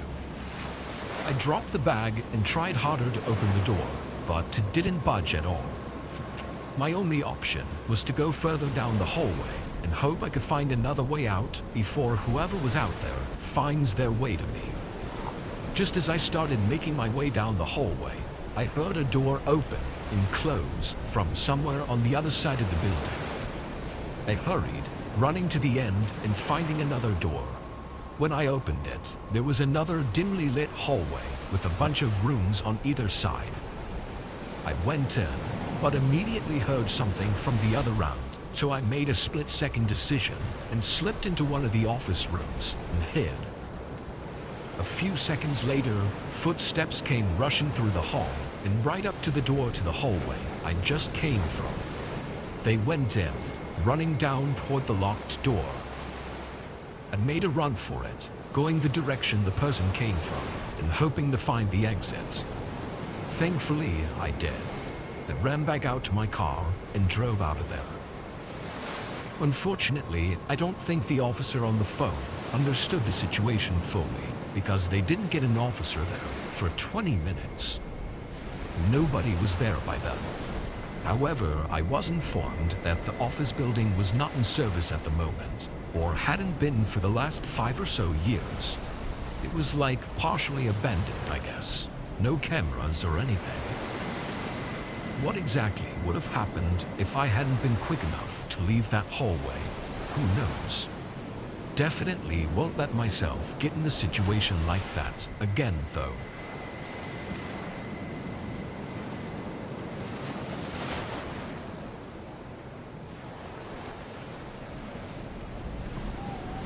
I used to do deliveries as kind of a side gig in my 20s. It's been a while since then, but I always remembered this one incident that happened during that time. This night, an order was put in at a restaurant at 9, and I went to drop it off around 9:20. I had no reason to believe this was anything other than a regular delivery order. The only slight difference was that it was a little bit farther than usual, being 20 minutes away. It was also 20 minutes in the other direction of most of the residential areas of our town. Our shop was near the edge, so this was just going into what I thought was a pretty barren area outside of town. Regardless, the address looked like it was just any other home address. I followed the directions, getting onto the highway. This wasn't like the typical huge 4-lane highways. It was just a 1-lane road that led from our town through the forest into the next town over. Everyone still called it the highway, though. I knew there were some older neighborhoods and houses off this road, so I figured it was going to be one of them. I drove on that road for 15 minutes. It was pretty dead out there at that time of night. When the directions came to an end, though, I was taken aback. It didn't tell me to turn anywhere. It just stopped at a seemingly random point in the road and said my destination was on the right. I pulled off to the side, at least to just figure out what was going on. I tried searching up the address on Google Maps and then on Apple Maps, and both of them led to exactly where I was on the road. I thought maybe I was missing something. I rolled down the window and looked out at the side of the road, but all I saw were trees. It looked like a forest and nothing else. No dirt driveways or lights or anything. I decided to just call the customer and ask where the hell his house was, or if there even was a house, because honestly, part of me was thinking this was some kind of joke. The phone rang, and I put it up to my ear as I continued looking out at the forest. Only a second later, a light suddenly glowed from out in the trees. It wasn't bright, but still noticeable in the pitch-black woods. It went out after a moment, though, and before I could think about it too much, a voice came through the phone asking who was calling. "Hey, I've got this order here, but I think we have the wrong address." He asked me where I was, and I described the area to him. Oddly, his response was that it sounded like I was in the right place. He said there was a small driveway going into the woods. I told him I didn't see it, but he said it was hard to find and that I might have to get out to look for it. I sighed and said all right, then got out and walked to the other side of my car. I started asking which direction I should look, but he suddenly hung up on me. I thought that was pretty weird, but it was even more strange when I looked up and saw that glowing light in the forest again. It shut off after only a second. What the hell? That had to be the guy I was just talking to on the phone. Why was he just standing out there and not coming up to the road? And if he was out there, then why wasn't I seeing a driveway going in that direction? I looked back down, and I guess I saw what he was talking about. There was an extremely thin, rugged dirt line going into the woods. I say line because that's basically all it was. Definitely not a driveway. It looked like it was scrappily carved with a small shovel or something. There was no way in hell I was going to walk down that into the forest, especially not with whatever was going on with the guy out there.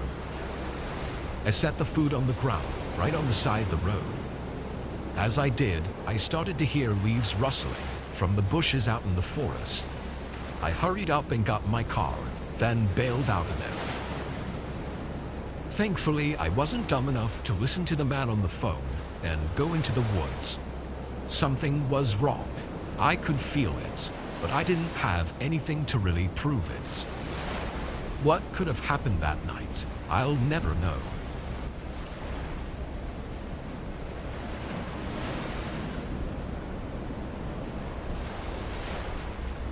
I used to work for Domino's. I only had the job for a couple of months, but for the most part, I didn't find it to be too bad. I ran pizzas back and forth from the shop and made extra from tips. This night, I got in at 8. Our store was always open until 12, and we got a surprising amount of orders that late, too. Like we stayed steady throughout the night, all the way up until closing.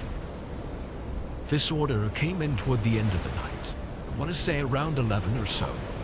I was just running through the orders one after the other, so I grabbed this one and started heading down the road.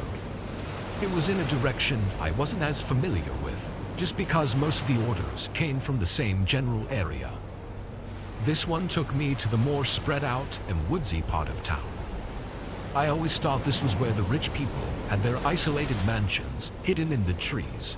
But at night, it didn't look like much of anything was out there. I drove until the directions told me to turn down a gravel road. It was wide and had lamps on the sides, guiding me down the whole way. And at the end, it split off into 5 smaller paths, too thin for a car to fit down. There was a sign there that said something like, "Welcome to the Frosted Oak Cabins." It was a cabin rental property. I looked back at the address that was on the order, and it said Cabin 3 at the end. I looked at the signs next to each path and found one that led to Cabin 3. These paths had dimmer and smaller lamps going along them, so I couldn't see down very far. I had no idea how long I was going to have to walk for. I parked the car and picked up the pizzas, then began walking. The dim lamps felt even worse as I got further in, because I almost couldn't see anything until I was right up next to one. So I'd be in the light for a few seconds, then walk blindly the next one for a minute. I was worried I'd drop the food or trip on something. The woods were pretty calm though, just the sound of crickets and the leaves rustling in the wind. I think I walked for 3 or 4 minutes, though it felt like longer, before I made it to the last lamp and the end of the path. There was a little opening in a very small cabin in the middle. It had a window on the front, and oddly there was no light coming from it. The cabin was dark. I walked up and knocked on the door. I could hear the knock echo inside the cabin, but there wasn't the slightest sound in return. I pulled my phone out and called the number on the order. It rang for a whole minute and ended without anyone answering. I wasn't sure exactly what to do. I didn't want to walk all the way back for nothing. I looked out at the woods as I stood there, thinking about what else to do.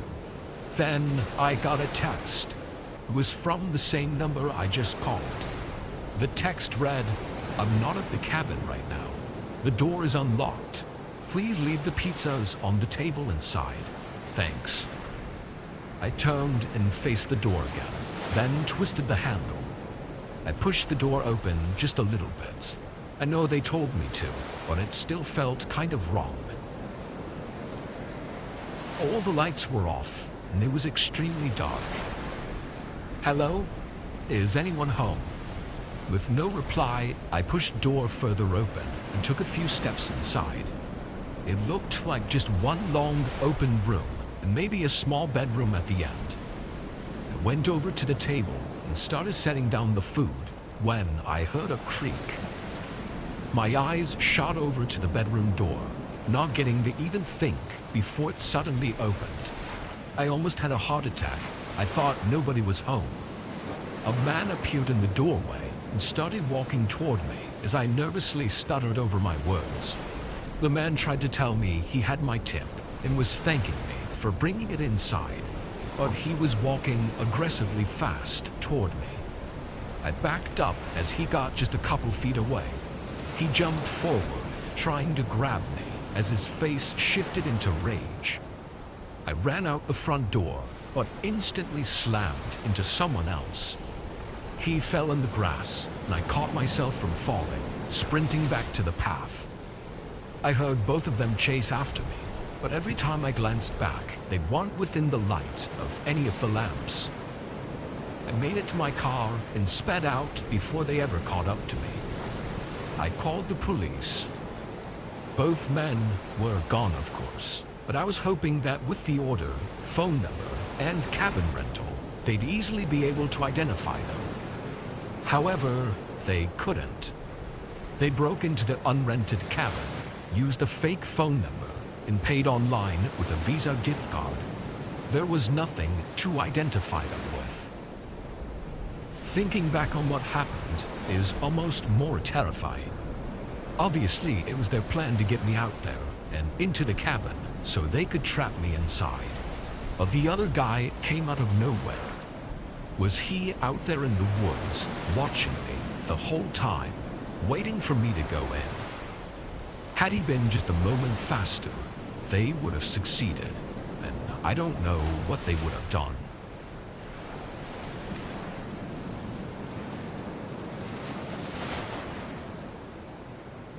I'm 23 and in college. This was about a month ago, when winter was just starting. During our college's winter break, I spent most of my free time doing DoorDash just to make a quick buck. This day I did a few hours earlier, but later on in the night I got bored again and decided to go out for another few orders. It was around 9 p.m. I picked up a big order, like 2 full bags of food, then started heading to the address. It was in a neighborhood I'd never been to before. It took me through it, down a long winding road of normal houses and all the way to the back of the neighborhood. It looked like a dead-end road, but the directions said it was straight ahead. As I pulled closer to the end, my headlights lit up a small wooden gate with numbers on it. It matched the address to my delivery order. It was strange, though. None of the other houses had gates and were all just along the street. Yet this one seemed to be down a long personal driveway. I got out and opened the gates. It didn't have a lock or anything. I just pushed it open. I got back in the car and drove down this wide gravel road through some trees before reaching a single house at the end. It was definitely older than all the others, all wooden and kind of small. It was exactly where the GPS said it should be, though. I got out with the order. I left my car on, so my headlights were lighting up the front of the house. But I noticed none of their lights were on, like not a single one. Yet the front door was wide open. When I got up to the porch, I could hear just how quiet it was inside. Such a big order, and yet it was like nobody was home. Wasn't my concern, though. I started putting the bags down when a voice called out from somewhere upstairs. "Hey, just bring it up here for me, bud." There was a staircase right by the entrance, but it was so dark inside, I couldn't see the top of the stairs. Stupidly, I took a couple steps inside. "Attaboy, I'll grab it from you, right up here." His voice came from right at the top, in that pocket of darkness that I couldn't see anything in. The eerie stillness and silence of the house made me increasingly more unsettled. As I approached the steps, I snapped out of it and backed out. I dropped the food on the porch on my way out and ran back to my car. I didn't know what to do after that, so I just went home and told nobody about it. A few days later, though, I looked up the address, and sure enough, it wasn't supposed to be occupied. It was an abandoned house owned by the state. What was waiting for me at the top of those stairs is something I'm glad to never know.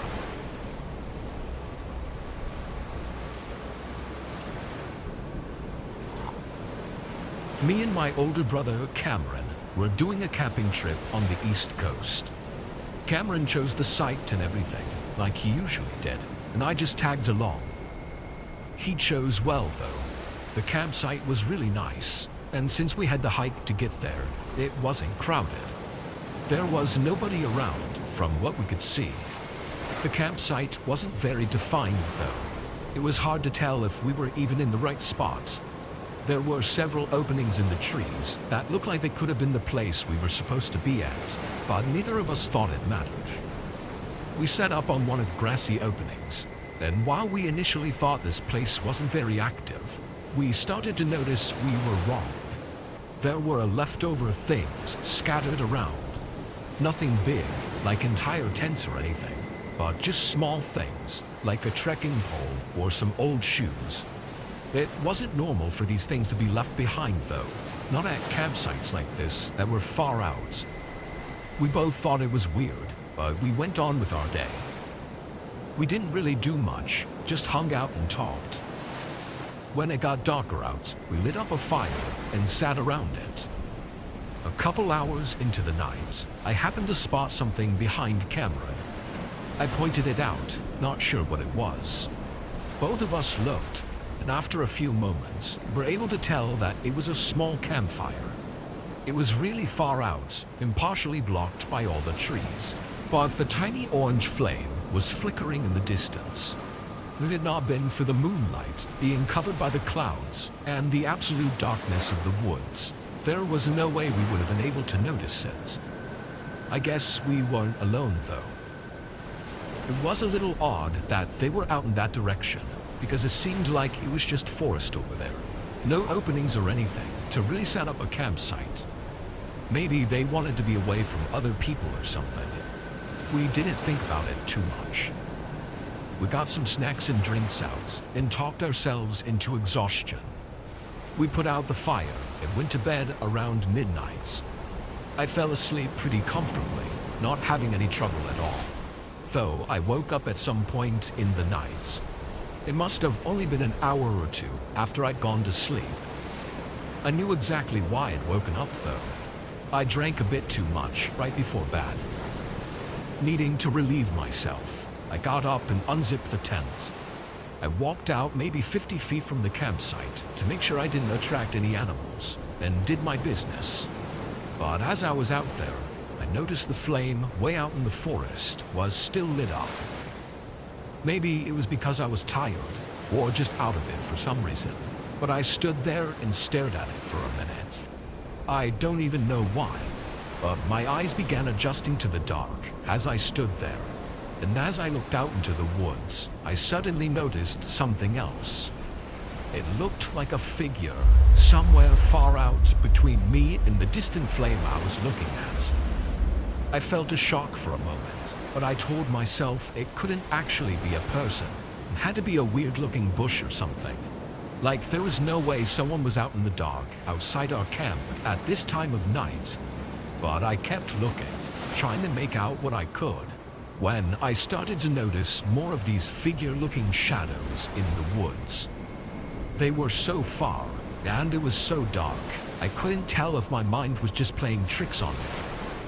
If they were people, though, there were at least 10 or 15 of them, and they seemed to all be looking right at me. Another shock ran through me. What the hell is this? I almost thought I was hallucinating. I turned around and hurried back to the tent. I debated for a second whether to wake Cameron up. I knew if there was nothing, I would never hear the end of it, but my gut was telling me otherwise. I opened this tent and shook him awake. He was really confused at first, but I just told him I thought I saw something and wanted a second opinion. He hesitantly got up, and I started to lead him out to where I was, but we didn't get very far. The figures I had seen had moved. They were closer, standing all spread out among the trees. I really hoped at this point that I was just seeing things, but I slowly looked back at Cameron and could see the pale, fear-covered expression on his face. His eyes wide open. He saw what I saw. I looked back out, and it was more apparent than ever that these were people. I could see their subtle movements as they stood there and watched us. We backed up towards our tents. Should we leave? I can still vividly remember Cameron's shaky voice as he spoke those words. He was always so confident and sure of what to do. It was terrifying seeing and hearing him like that. I nodded, and neither of us grabbed any of our stuff aside from the car keys and our wallets. We hurried away and down the trail. It seemed that they didn't follow us. We reported what happened to the police, feeling it was necessary. They didn't take it too seriously, though, very clearly thinking we were crazy. Like there was no way a whole group of people were out in the woods at night messing with us. We thought about the strange amount of left-behind things we saw in the area, and had hoped others had already gone to the police about similar encounters, but nobody had. There were no official accounts of anything happening there. Maybe they just went unreported. Or maybe nobody ever made it back to report it.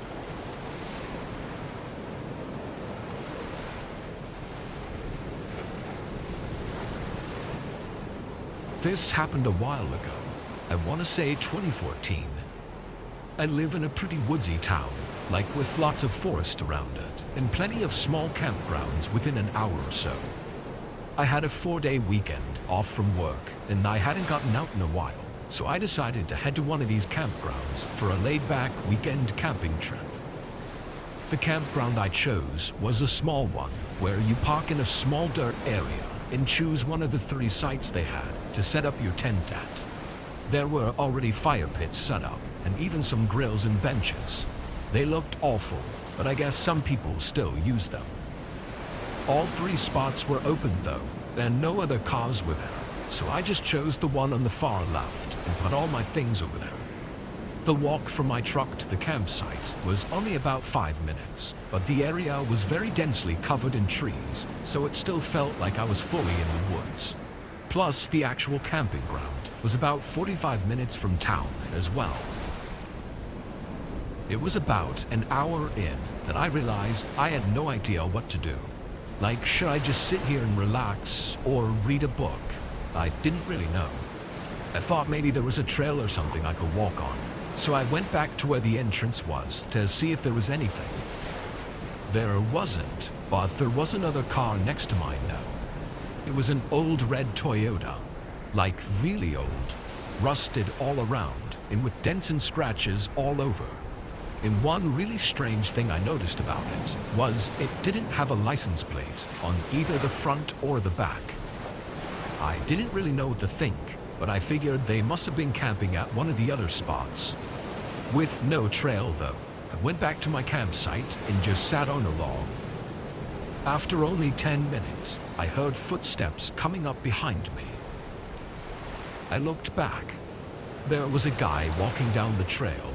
He had no backpack or anything, and he was looking right at me, like he was coming down just to talk to me or ask me something. The man looked like he was in his 30s, but he almost looked older because of how he was put together, or rather, not put together. His brown jacket had holes all over it and was covered in stains, and his beard and hair were oily and shaggy. You wouldn't happen to be able to help me with something real quick, would ya? He asked. Having nothing to do, I said sure and stood off, but he quickly said thank you and that he was just asking for now. He still had some things to do first, but he was going to come back in a little bit and get me when he needed a hand.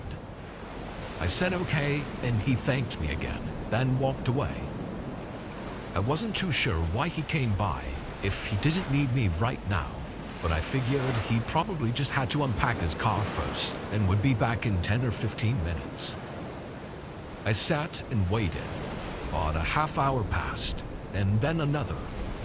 By then, the sun was going down, and I thought he must have gotten it done himself, whatever it was.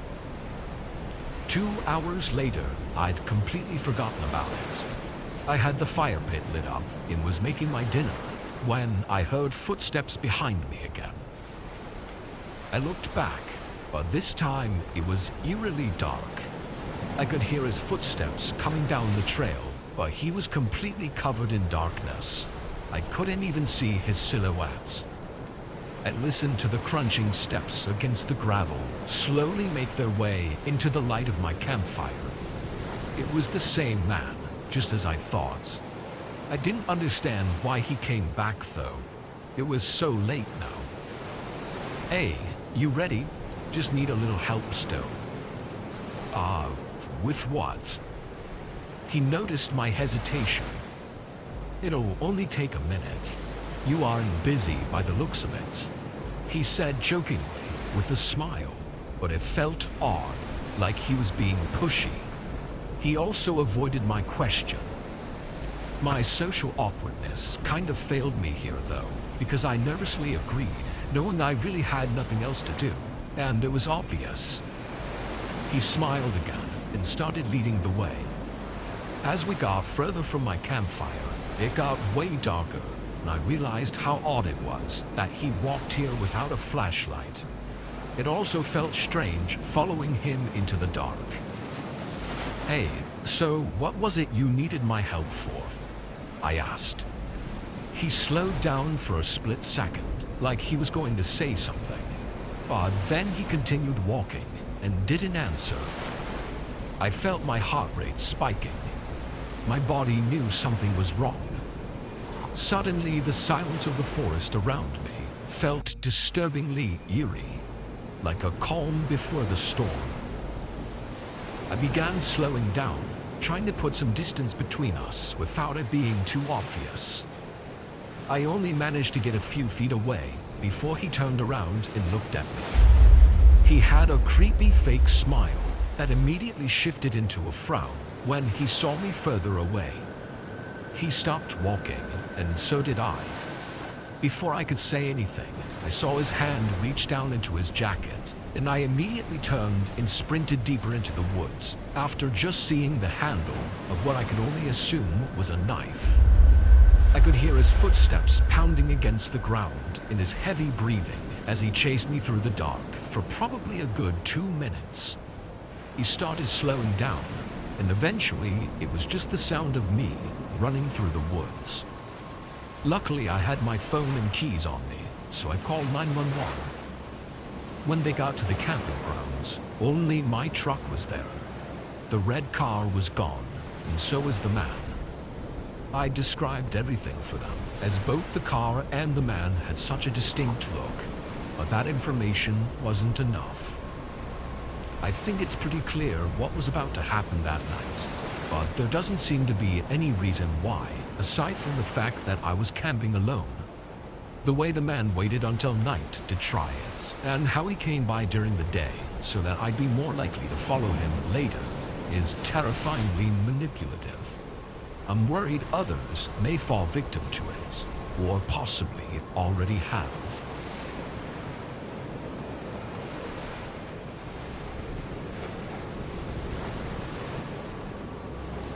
This was 2 years ago, in the middle of spring. I had taken time off work to go camping at a small lake in northern Minnesota. It was a place I'd been to a couple of times, with friends or family that decided to join me. But this time, it was just me. The hike to get there took about 2 hours, but it wasn't too rigorous, mostly just flat trail all the way there.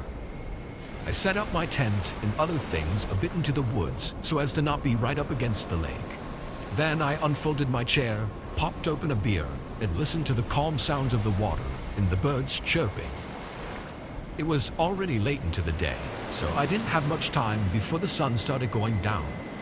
I always enjoyed nighttime in the woods though. It was always so quiet and almost felt freeing in a way. I don't know how else to describe it. However, this night was different. Once the sun went down, I built up a campfire and continued relaxing. Yet, this feeling came over me that usually didn't happen. I felt like I was being watched. I kept looking around at the trees and the darkness that surrounded me, having this uneasy, almost paranoid feeling. I was never like this, so I wasn't sure what was going on. Every time I looked around, though, I didn't see anything at all. The problem was that it was so dark, I'm not sure I would have been able to see anything, even if there was something or someone out there watching me. Of course, with no real reason to feel the way I did my best to suppress the thoughts and try to ease my mind away from it. Eventually, I was able to distract myself by thinking about some personal stuff I had going on in my life. It wasn't a fun distraction, but I guess it was better than being paranoid. Hours passed. I want to say it was about 10 or 11 by this point, when there was a very sudden and loud crack in front of me, like a large stick snapping under heavy weight from somewhere right ahead of me. It was pitch black out there. I couldn't see anything. The sound was so loud, though, it echoed across the woods. A shiver ran through me. It sounded like something heavy stepping on a branch. Was it a large animal, or was it a person? I wasn't sure which I was more afraid of. I pulled out my bear spray, then called out, "Hello, someone out there?" There was not even the slightest sound in response to my voice. I couldn't help but feel like if it were a large animal, I would have heard them walking around, brushing up against the bushes and crunching the leaves. I kind of just sat there for a minute, staring out into the dark and waiting to see or hear something, before I'd remembered I'd brought a flashlight with me. I dug through my backpack and grabbed it, but by then it had already been a minute or two, and when I shined it out there, it was empty. Nothing out there at all. Obviously, I was starting to feel paranoid again, but this time it felt justified. I quickly tended to the fire, adding in some more wood to make sure it didn't burn out, and stayed bright enough to light up my campsite. Every couple minutes, I turned my flashlight back on and just scanned the area. Then, one time I turned it on, I immediately saw something at the far end of the light. It was a person, definitely a man. They were freakishly tall, not like inhuman or anything, but maybe like 6'5". They instantly moved out of the light, going further back where the light couldn't reach. My adrenaline was pumping. Had my gut feeling been right this whole time? I thought back to the sound I heard earlier and how it sounded like something large, enough to make such a loud crack sound. The guy I saw was huge. At that height, he was probably 250 pounds at least. It had to have been him, which means he was out there watching me for who knows how long. I panicked, taking down my tent and shoving my belongings into my backpack. I knew which way he ran from the light, so I ran off in the opposite direction, which also happened to be back toward my car. After a while, I felt safe enough to turn on my flashlight on the dim setting and walk the rest of the way. While I walked, I tried to think up reasons for him being out there. Something definitely would have happened. I have no doubt about it. But the guy was huge. Why didn't he just attack me or rob me right away? Why wait and watch me? The only thing I could think of is if he might have been trying to see if I had a gun or a weapon on me. Or he could have just been waiting for me to go to sleep.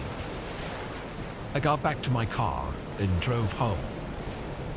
I still go out camping, but it's never been the same since that night. Now, I always have that paranoid feeling, like I'm being watched from somewhere that I can't see. Hopefully, it's just a feeling.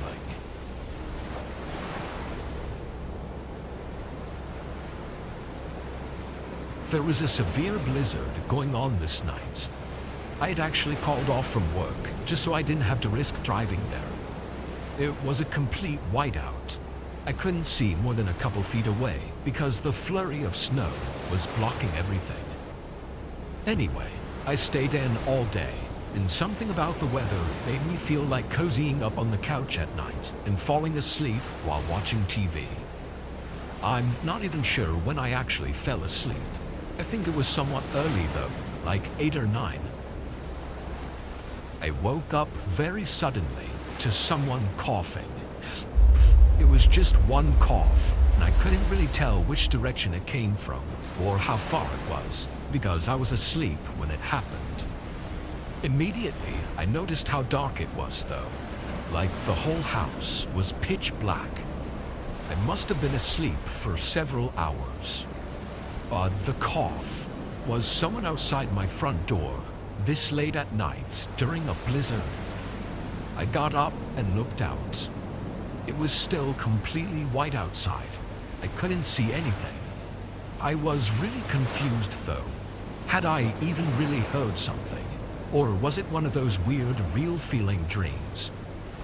I turned around to walk back to the couch, but I caught something in the side of my eye, down the hallway, like something moving. I flicked on the light. I stared down the hallway for a moment. Is someone in here? I nervously spoke. I felt adrenaline building up in me. I still wasn't sure what I saw, but I felt trapped. I couldn't run out into the blizzard. I was stuck inside, maybe with someone else. I quietly walked down the hallway, but before I got to the end, there were several quick thumps, followed by the heavy wind suddenly flying into the house. I turned the corner. The window on the far end of the room was wide open. Someone had just run out.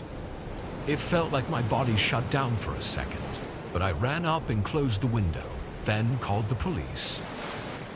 Every sign and trace of the intruder was already covered up in the blizzard by the time they arrived. There's no saying who they were or what they were doing in my home. I told my friends what I'm about to tell you, and they urged me to share it with you. Happened back in December, about a week before Christmas. I'm a 32-year-old guy, currently using my GI Bill to go to college in the city and in one of the mountain time zone states. I'm still busy with school and work, so I don't have time to go out and socialize often. So I have to rely on a lot of the apps to go on dates. I matched with this really cute girl around my age, and we had a good conversation. And then we scheduled a date. It was at a bar restaurant, not far for either of us to drive, so it was easy. It was very pretty in person, and we got along great. During our conversation, I found out that she worked in a non-cop role at the police station, like a receptionist essentially.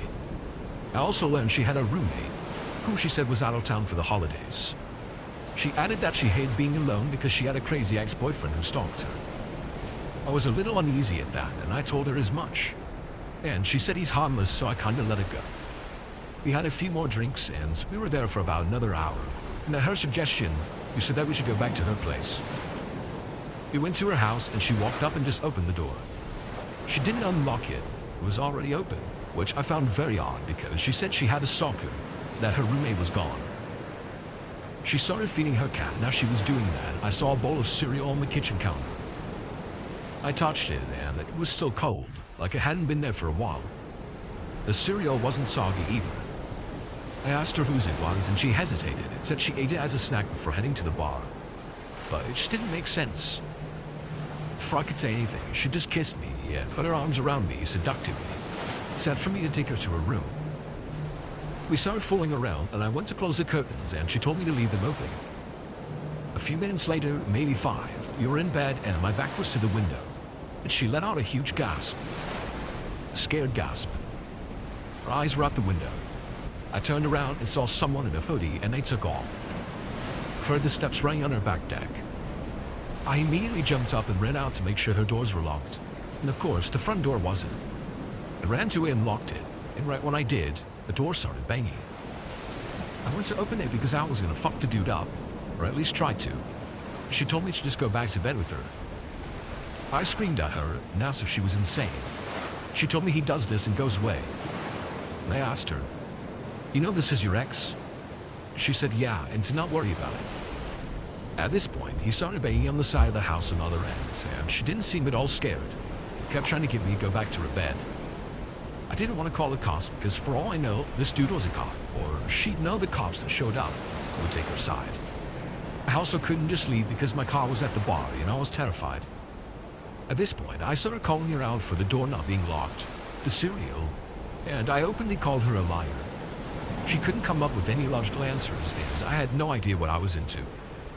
Shouldn't have done this, but my fight or flight was pretty much kicked in, and I told her, if this is a robbery or some kind of setup, promise I'll kill you both. I'm not a hard ass or anything, but my fear told me to let her know that no matter what it was, it'd have a fight on their hands. My thoughts of what were going to happen to me were all over the place. I ordered an Uber off my phone and didn't tell her. I just kept arguing with her and asking her what was going on. Hoping to just keep her talking and in the room. I stayed right next to the door so I could leave ASAP. Luckily, I never got my pants off and my jacket and shoes were right by the door, so I was able to get dressed. The Uber showed up, and without saying anything, I just opened the door and ran out there as fast as I could. I looked back at the door, and she was just standing there. It's only been a little over a month, but I honestly have no idea what the fuck I got into. I don't believe the story of just a girl with a crazy ex based off of the factors I told you. Feels like either a robbery or some weird fetishized cock thing. I don't know. Definitely something I'm very mad at myself for. I mean, I'm a 9-year Navy vet and allowed myself to get into a situation like that.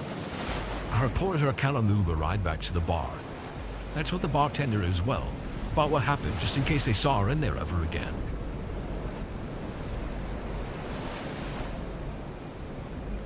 If I remember correctly, this happened in January or February 2024.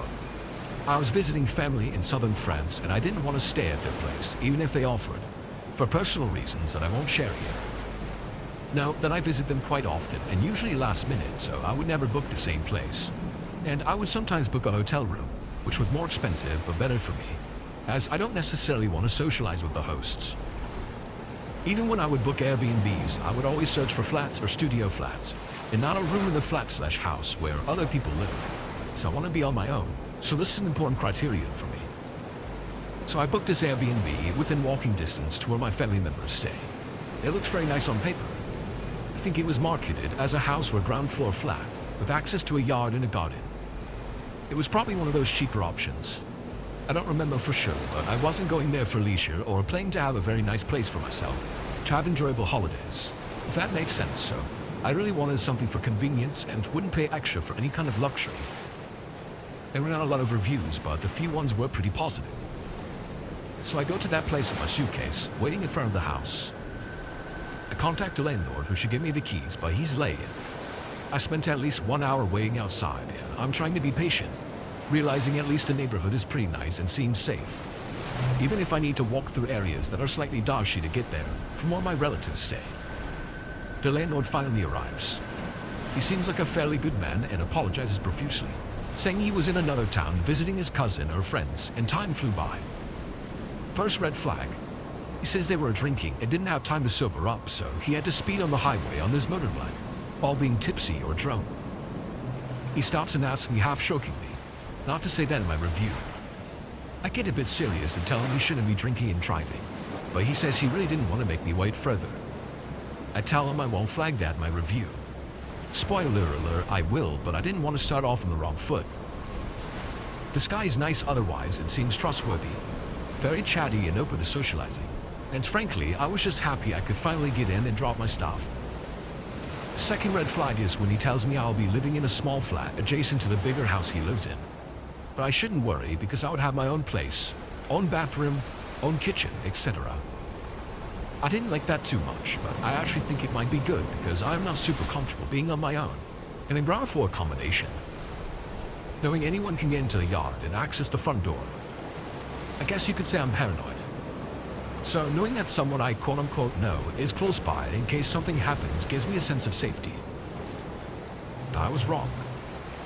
He shows me around. It all seems okay. It's pretty old, but as I said, I wasn't looking for a luxury stay. The part where I would stay is on a lower level than street level. Not exactly like a basement, because there is access to a garden. But I need to walk down a set of stairs outside and get into the flat through the backyard. This shows mostly when I'm in the bedroom, as I see through the windows that is clearly at a lower level. Next red or rather yellow flag is when he shows me a door close to the bedroom, which is the connecting door between my part and his house. I was kind of expecting that, but I thought he might need to at least cross the yard or access through the front door to get into my part of the house. He says his door stays closed and is locked anyway. Now there's a warning for me. Not to try to open it, but more like, you'll notice there is the door. It's useless for you. What's beyond it is not part of what you're renting. We chat a little bit. Too long for my taste, because I was tired and also still annoyed at his lateness, and I wasn't in the mood to socialize. He gives me his phone number because he said the Airbnb chat feature isn't that good, and that it's easier to use WhatsApp. Then he leaves.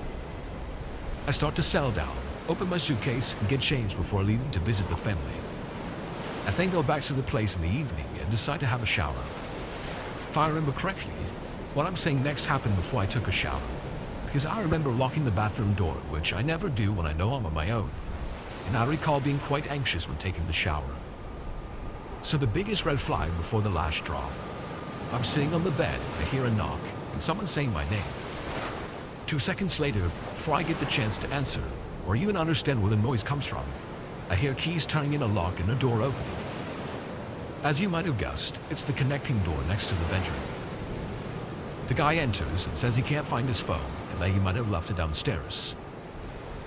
I'm a bit shocked, probably because if he had come 10 minutes later, I would have probably been naked, ready to take a shower or maybe walking around in a towel, since I'm supposedly alone. I know I might sound like I'm just being a pussy, but keep in mind I'm a relatively young woman, alone in a house with a man in his 40s or 50s, who has control over when he can get into my place at any time. I stay polite and try to tell him that no, I haven't seen his phone. I would have noticed there's literally nothing except my open suitcase on a couch in the bedroom. He still gets in, speaking a lot, and it's very fast while I'm sitting there, not fully realizing what's happening and not having a chance to tell him to leave. He looks around the flat and obviously doesn't find the phone. Then he says sorry and probably asks if everything is fine, if I had dinner or something like that, and then he leaves again. At that point, I'm really wondering if I should stay or not, since I know you get refunded only if you cancel 2 nights in advance. I just thought I would lose the money for the night that has already started, because it was already after 11 p.m. and the following one, knowing I had booked at least 4 nights. I really needed to take a shower, but questioning if I should, I tried to see if there were available hotel rooms. But it was already too late to book one, or they were already fully booked. I decided to take my shower real quick, wondering if he could hear the shower and deciding that he forgot something else to get in again. Nothing bad happens. I then go back to the bedroom, get dressed as fast as I can just in case, sit down and think. I decide that I will just stay for the night, and I'll probably be less paranoid in the morning if I'm still alive.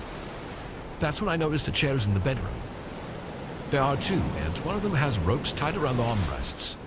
The chairs are in good shape, and the rope is definitely not there to keep the armrests fixed to the chair, as they are just loose. To this day, I have no idea why they were there. I still decide I should sleep there for the night, and try to use a chair to block the door handle in the bedroom, like in the movies. But guys, this only works in the movies. I try with both chairs, trying to pile them up. Even trying to use the ropes one way or another, the handle can still go down enough to open the door easily. I think that at least if I leave them in front of the door, I'll hear if someone tries to open it. But the door opens the other way, and in any case, I didn't know what I'd do even if the noise woke me up.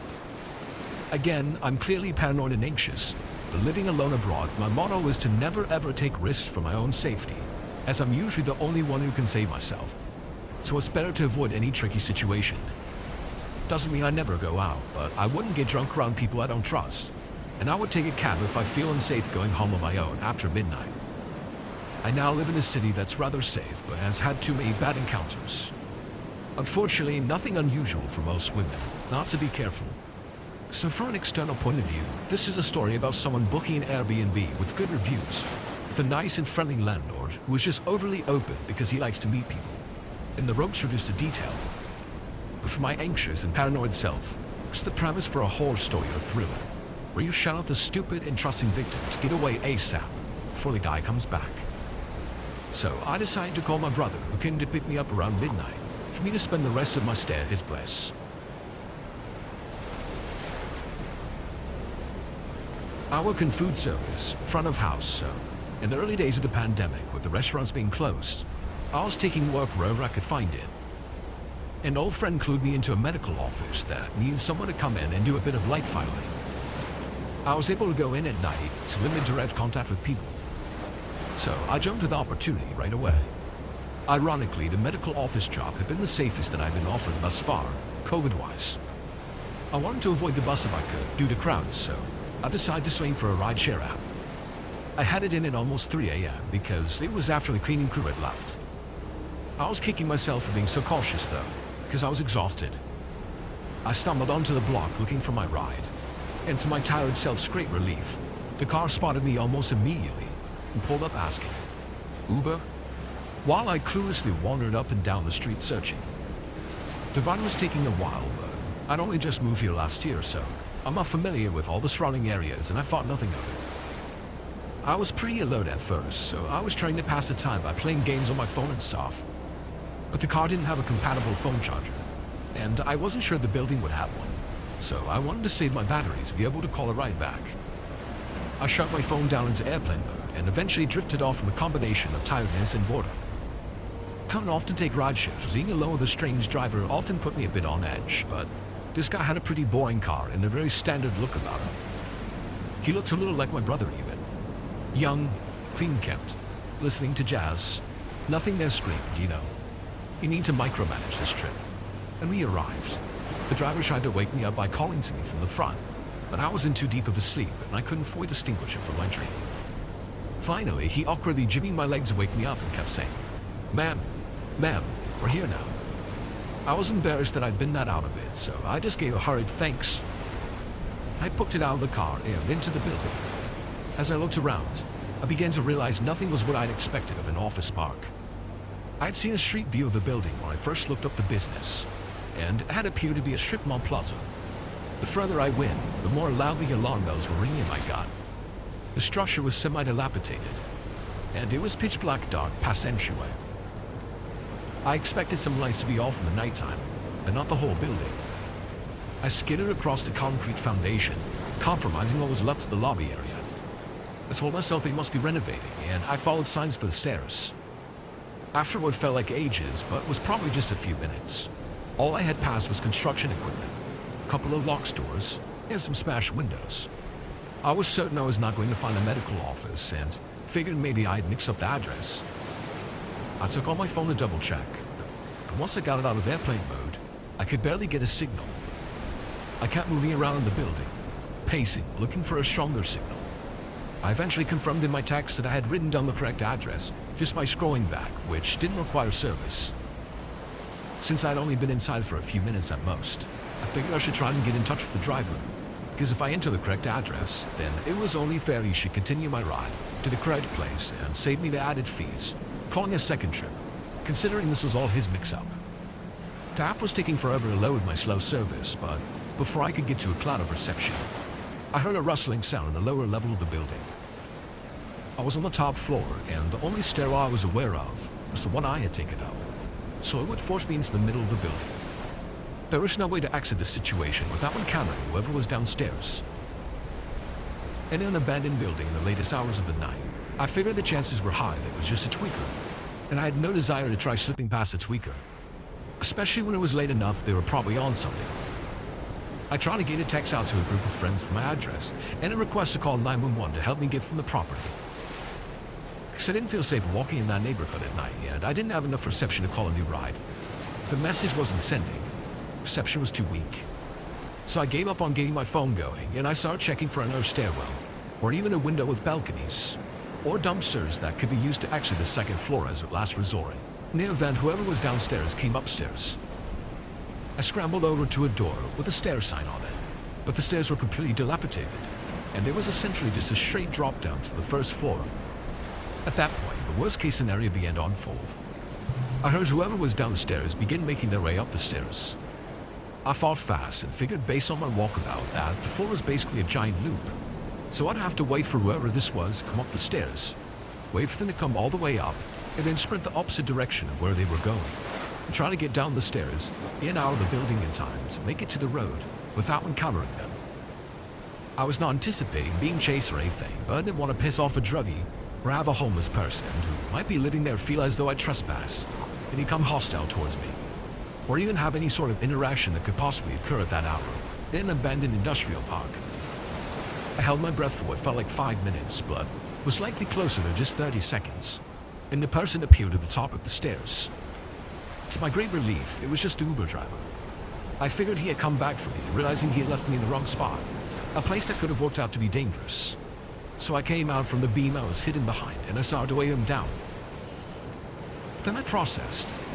There was no way for him to realize this had been the wrong address. My stomach lurched forward, and my blood chilled to slush. I made eye contact with him very briefly, and he was completely calm and composed, but breathing pretty heavily and blocking the stairwell down. On a normal, rational day, as an outside observer, I could think of a dozen innocent reasons he must have returned. But in that moment, standing across from him, I just knew in my gut that this was someone with ill intent. I can't remember much more from the ensuing few minutes, operating solely on muscle memory and instinct. I Superman dove for the second stairwell's opening and just let myself fall down the drop. Thankfully, I don't think he'd seen where I'd gone at first, and I wasn't too much pain to know it then. Plenty was bruised, but nothing was completely broken. I scrambled up and threw myself at anything missing where it could be the door. It was too dark to tell. I was disoriented from the fall, and I wasn't in a calm enough mindset to think to use my phone flashlight. Plus, in hindsight, some part of me probably knew it called too much attention to my location. Just before I was able to reach the door, it flew open with a blinding light beaming straight into my eyes. My first thought, though not totally coherent, was, there's another one of these guys. Ah. And I stumbled backward, trying to find something to hide behind. Before I could, a voice called out. All right, this is the police department. Everyone get on your knees with your hands in the air. Couldn't believe it was the police at first. I was in such a fight or flight mode, and I had already committed to flight that I continued looking for ways to get out. But he kept shining the flashlight right at me as I teetered around and yelled, "Hey," I said on the ground, right now. Hands out. Hands out where I can see them. He sounded so authoritative that I just automatically did exactly as he asked. He approached me and finally shined the light away from me. It took a second to get my night vision, but once I did, I could see that he was actually a police officer, trying to explain what was happening. But first he started asking me all these questions, and that, combined with what just happened and my fear of the driver coming back, all snowballed into me being unable to form a single articulate sentence. He was even asking easy questions like, "Can you tell me your name? Do you have any knives, needles, or anything that could poke me? Would you rather talk in here or outside?" And my total stunned battling in response at first led him to believe I was on something. He directed me out to his car, and once I was safely out of the building, I was able to start getting my bearings just a little. I sat on the edge of the back seat of the SWAT car, with the door open facing out, while he stood across from me and asked the same questions again. The first thing I could think of was, did my friends call you? What did they tell you? And he explained no, nobody called him. He was patrolling the area and noticed a car idling outside of this building. It's known to be condemned. Yeah, it's nobody's supposed to be inside. And where they are, they're not up to no good. He was launching into a speech about how if I'd gone to shoot up or meet a John, he had resources he could direct me to. And this was not an ideal place to do either of those things. And asking if I had somewhere safe to stay that night. But I was stuck on something else he'd said. Finally, it all clicks. The car. I spelled my whole rideshare story into a frantic word vomit. He looked around and the car wasn't there anymore. The officer guessed the guy had driven off while we were talking inside the building. He asked me all the details I remembered, and I told him there weren't many. I'd been too tired when the ride started to track much, but the other officer realized I could pull up my Uber app and I could get all the information. There wasn't really enough reception in there, even outdoors, so we sped down the road. And once I had enough bars, the app roared to life, and I had 4 missed notifications from Uber. They said, "Hello, I've arrived, and I don't see you. Can you confirm the pickup address is correct?" And I am flashing my hazards. And finally, unfortunately, the driver had to cancel. At first, I thought the driver was so cunning as to pick me up while saying these fake messages and canceling so the GPS wouldn't track us, knowing I wouldn't notice because I was asleep with my phone off. But instead, I checked the car details, tracked again, and it was definitely not the same driver. The person who driven me there had not been my Uber. My driver was somewhere else on the street when this guy pulled up to me.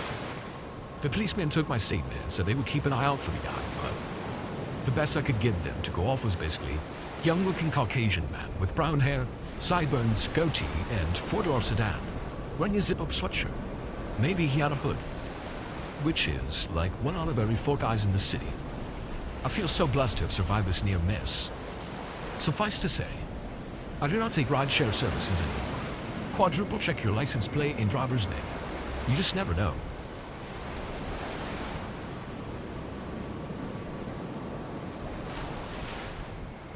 About 2 weeks ago, I booked an Airbnb in another country. I was swinging there for a concert. The room was cheap, so I knew I wasn't going to stay in a 5-star hotel, but it was only for one night, so I didn't mind as long as I had a bed. To start off, it already wasn't a great trip, because my data roaming apparently didn't work in that country at all. I logged into a cafe Wi-Fi and planned my route in advance as best as I could. Managed to be at the house in time, rang the only bell and waited. Nobody came out. I repeatedly rang it and waited for 5 minutes. I noticed the door had a slot for mail and looked through it. I was shocked to see an entrance that looked like an abandoned barn. A super dusty couch right in front of the door, pieces of furniture covered in cloth, very dirty and extremely old. I usually love old houses, but that just didn't look like a house that was in use or prepared for guests at all. I wondered if I was at the wrong house and what to do now, as a super old, unwashed-looking guy walked towards the door from the street.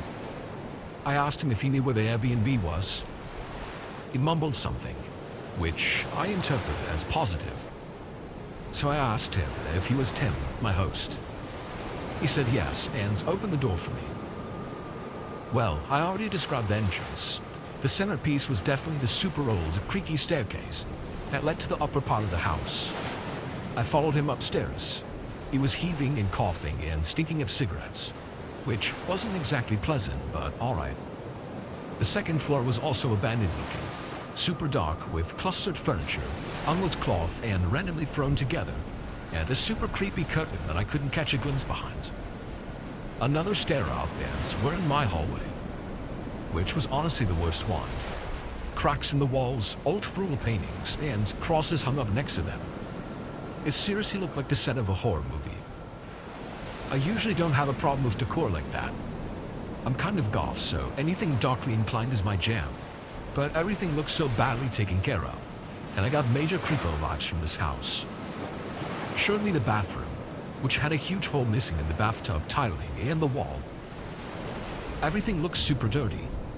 He showed me to my bedroom, which was honestly okay. There were just a lot of creepy dolls on the shelves that threw me off, but the bed seemed fine. I asked him if they had Wi-Fi and he said no, which really sucked. I really hoped they would have, because that meant I would have no way to communicate in there. I also asked him when checkout was the next day. He then said it doesn't matter. He then dragged himself up to the 4th story, which was in complete pitch black darkness by the way, so that gave me very weird vibes. Except I didn't want to get into the shower, so I just quickly changed and charged my phone. When I went to the bathroom, I realized I didn't even notice the creepiest part. There were no locks at all. Not for the bathroom and not for my room.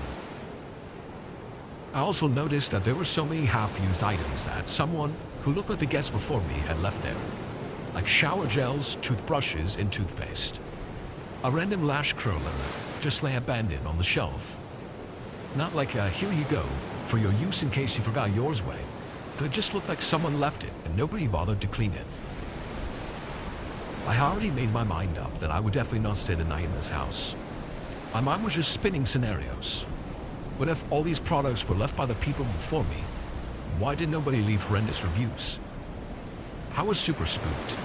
I seriously debated if I should take all my shit to the concert, because it didn't feel safe in the slightest. But my back was really hurting from a heavy backpack, so I just took my essentials and left the room as soon as I could. Not without sliding a folded paper under the door, so I see if someone tried to open it in my absence. When I was coming down the staircase, I heard someone turning a key in the front door. I was a bit confused, but in the advert, it said that a couple lived there, so I expected to see the wife or girlfriend of the guy I'd already met.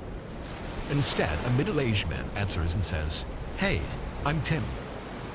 All I could think of, then, who the fuck is the other guy? I was shitting myself inside, but I had brief small talk with him. It finally left the house. I was shook. Luckily, I made it in time to the venue, and the concert was worth it. Afterwards, I was so tired that I knew I couldn't stay awake for the whole night, so I checked into a hostel. That was also not perfectly clean, but at least they had Wi-Fi, a proper shower, and a door that had a lock. The next day I got thrown out at 10 a.m., so I made my way to get the rest of my stuff. I don't know why, but I checked the mail slot again and jumped back. The old guy was just snoring on the couch directly in front of the entrance door. I tried my best not to wake him up and snuck into my room to get my stuff. The door hadn't been opened, thankfully, and I finally left this godforsaken place. I don't know if I overreacted, but honestly, from the 2 Tims to the missing locks and a checkout that didn't matter, I assumed the worst. This would have been the perfect setup to assault or murder someone. In the best case scenario, nothing would have happened, but I probably would have had panic attacks all night. Usually I love solo traveling, but this was just too much. A couple of years ago, my friends Alex, Drew, and I were having a sleepover during one of the last weekends of summer break. We'd been friends since middle school, and nights like this always felt like a tradition. Staying up late, eating junk food, and watching movies we'd seen a million times. Around 11:30, Drew suggested we sneak out and walk to the park a few blocks away. I lived in a small, quiet neighborhood where nothing ever really happened, so it felt harmless. None of us wanted the summer to end on a boring note, so we agreed. By midnight, we were walking down the road, laughing and joking, keeping our voices low, but not low enough. The streetlights cast long shadows, and the occasional sound of cicadas filled the air. The park was about a 10-minute walk, and nothing about the trip there felt unusual. We spent about 45 minutes at the park, messing around on the swings and talking about everything. School, crushes, whatever came to mind.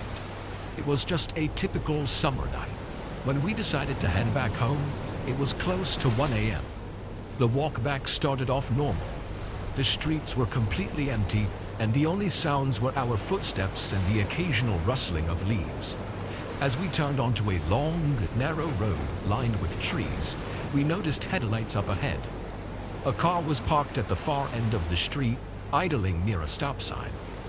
At first, we didn't think much of it, but as we got closer, the car didn't move. It just sat there. No one else was around, and no other cars were passing through. Alex joked that maybe someone was lost or waiting for directions, but something about it felt off. As we walked past the car, we glanced at it, trying to act casual. It was an old black sedan, the kind that looked like it belonged in a bad 80s movie. The windows were tinted, so we couldn't see inside. That's when Drew whispered that they were watching us. What? I asked. Drew said he saw someone move in the driver's seat. We kept walking, trying to act like we didn't notice anything. But my heart was pounding. Then, out of nowhere, the car's engine revved, and it started creeping forward. Alex laughed nervously and said that they were probably just leaving. But they weren't. The car slowly rolled down the road, keeping a distance of about 20 feet behind us. We all agreed that this was pretty weird. I said we should just keep walking and stay calm. We picked up our pace, but so did the car. It wasn't speeding, just moving fast enough to match us. When we reached the next intersection, we turned onto a side street, hoping the car would keep going straight. It didn't. The car turned onto the side street with us, and this time, it sped up. "Run!" I shouted. We bolted, sprinting down the street as fast as we could. The car's tires screeched as it picked up speed behind us. Adrenaline kicked in, and I felt my lungs burning as we ran. Up ahead, there was a narrow alley between 2 houses. Without thinking, I yelled at my friends to follow me and darted into the alley. Alex and Drew followed, and we pressed ourselves against the wall, trying to stay out of sight. The car screeched to a halt at the entrance of the alley. I held my breath, listening as the engine idled. A door slammed, then another. Footsteps. Someone muttered something I couldn't make out, but it was low and angry. Drew grabbed my arm, his grip shaking.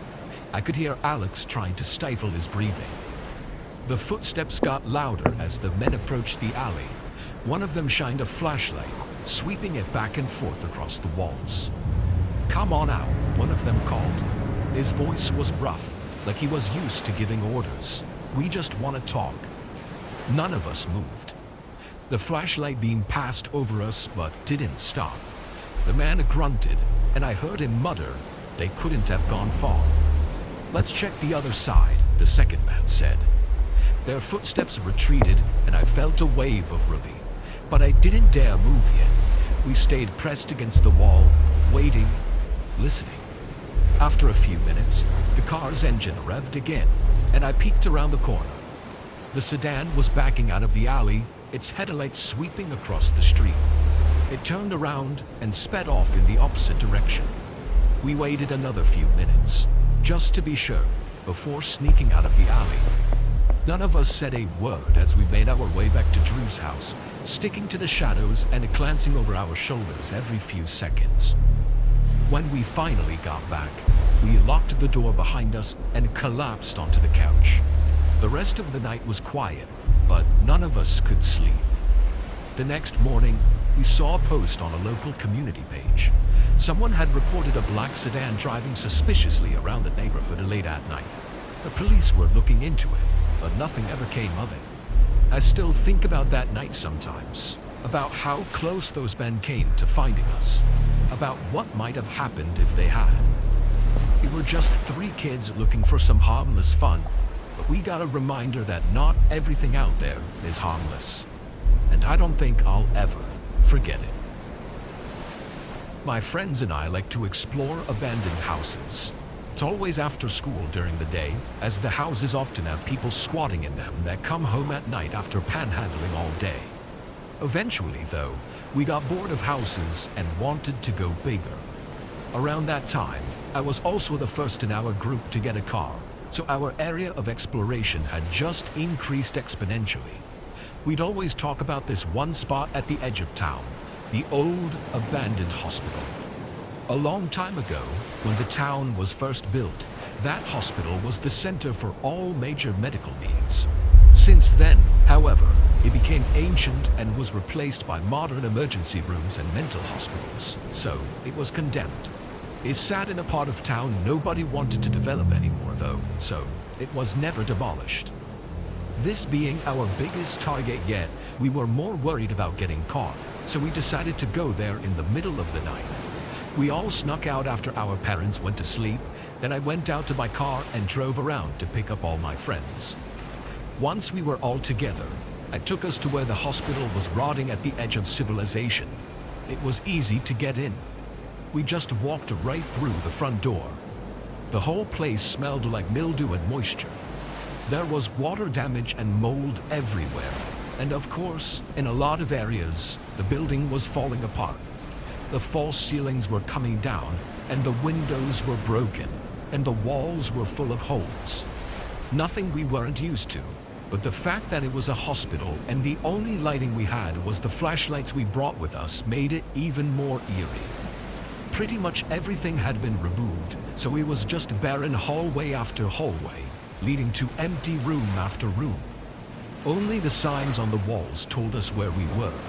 The trauma ward, the ICU, the burn unit, and everything else in a normal hospital. At some point, I realized that the existence of squatters had completely slipped my mind until then. In all respects, many areas of the building were perfectly suited for it, but I didn't find a single piece of evidence that anyone had ever spent the night there since it closed down. The fact that not even the homeless and desperate wanted to be there was deeply unnerving. I didn't mention it to my friends, though. We were all creeped out enough. After what must have been an hour, we had searched just about every inch of the place except for one department, the psych ward on the top floor.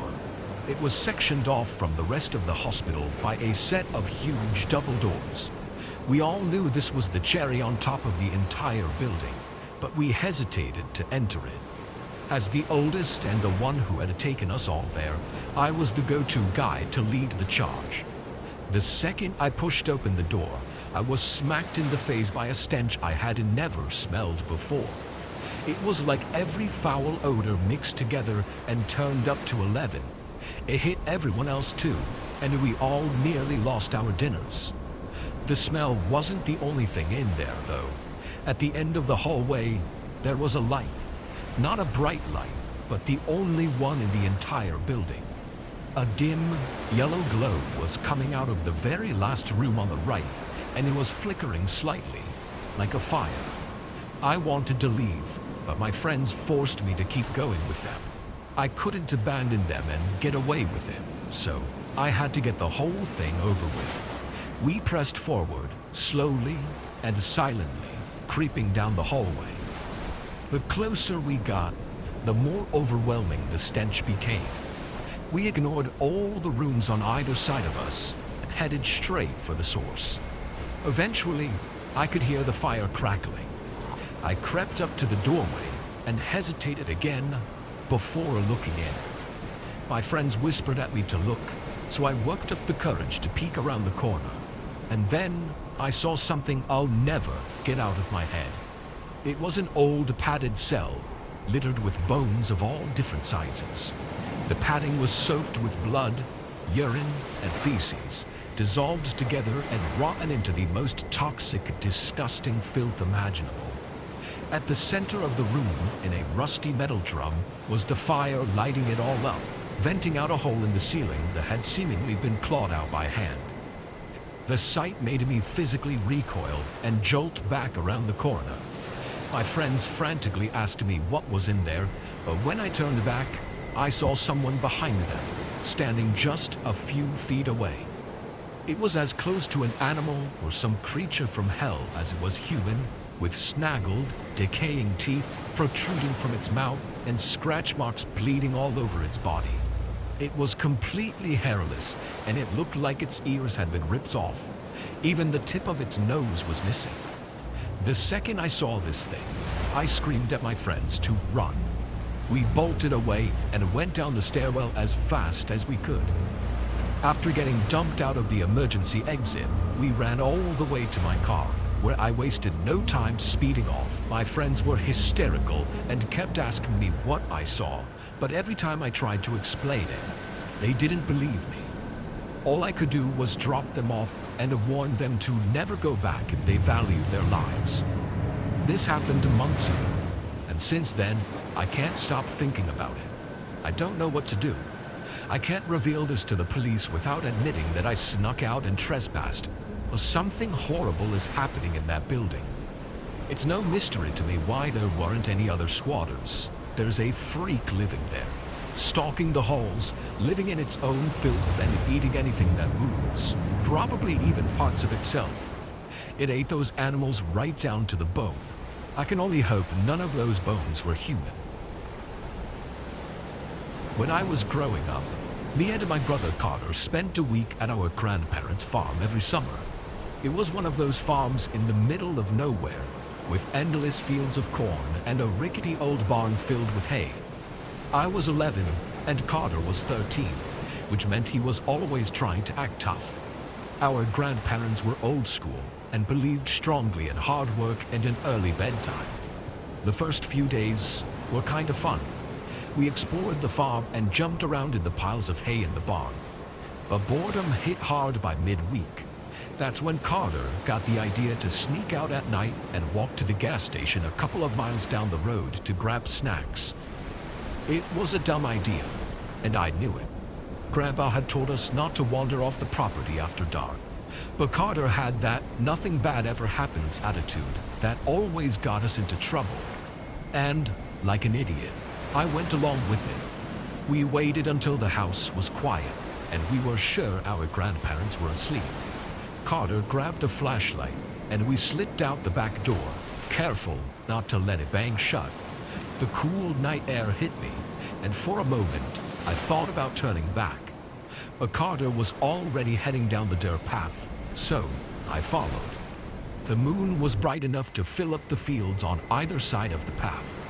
Rows of corn stretched endlessly, their tall stalks swaying in the breeze. About halfway down the road, We passed one of Grandpa's scarecrows.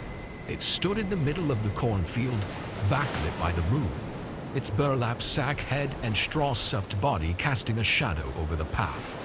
It looked like it had fallen off the cross it hung on and was balancing on its feet. I said it looked kinda creepy, and Carter laughed at me. He said he wasn't scared of a stupid scarecrow. A little farther down, Carter froze, and I bumped into him. I called him a jerk, but he didn't respond. He pointed toward another scarecrow, but this one wasn't like the others.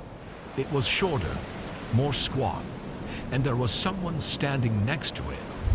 At first, I thought it was Grandpa, maybe checking on the fields, but I realized it wasn't him. It was a woman.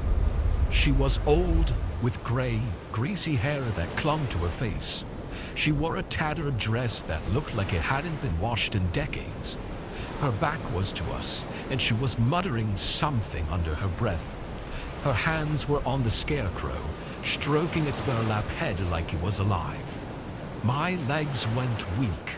I begged my brother to turn back. Carter didn't move. He stared at the woman, his jaw clenched.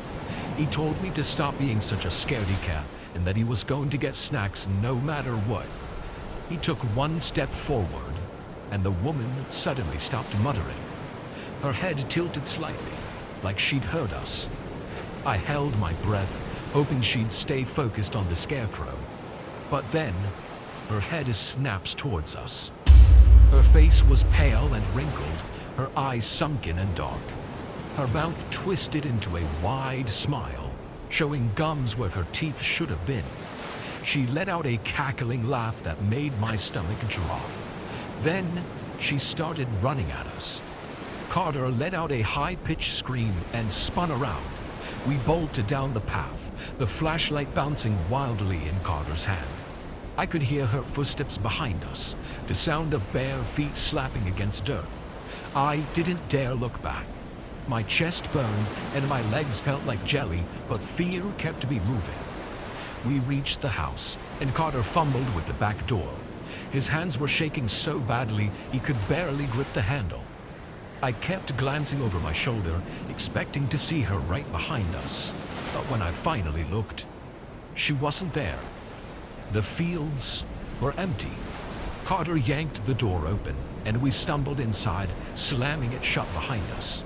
We stood there, gasping for air, listening for any sign of her outside. But all we could hear was the hum of the old refrigerator in the kitchen.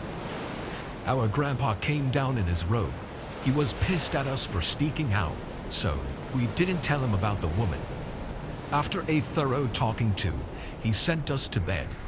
Me and Carter lay in our beds, covered up to our chins, thankful to be back inside the safe, locked house. I thought the scary part of the night was over, but then I heard a tapping at the window. I felt the breath get sucked out of my chest. Me and Carter both sat up and looked at each other. We glanced at the window. It was covered with a long red curtain, but there looked to be the shadow of movement behind it. The tapping continued. Carter slipped out of his bed. I hissed at him to get away from the window, but he ignored me. He crept toward it, his hand reached out. Carter yanked back the curtain. Moonlight spilled in the room, and I saw something that still terrifies me to this day. The woman stood at the window, her nose pressed against the glass, and beside her was a scarecrow. Only it wasn't a scarecrow at all, but a dirty man wearing the clothes off of one of my grandpa's scarecrows. He tapped a grimy finger against the glass, pretty wide. To my horror, I realized that the scarecrow me and Carter had seen standing on its feet was the man in front of us. He would have been watching us. Carter and I both screamed. The two freaks began to cackle. Me and Carter ran to my grandparents' bedroom, but by the time we all got back, they were gone. Me and Carter finally told our grandpa the whole truth. He was understandably upset, but more focused on finding out who those weirdos were. My grandma called the cops while my grandpa talked to us, and they came and looked the whole farm over. They didn't find the old people. The only thing out of order on the farm was one of my grandpa's scarecrows, tossed to the ground with its clothes ripped off. Even now, years later, I still think about that night. Every time I visit Grandpa's farm, I find myself glancing at the scarecrows, half expecting it to turn into that man and for the woman to appear beside him. I don't know who they were or why they were out there, but one thing's for sure, I'll never walk down that path at night again.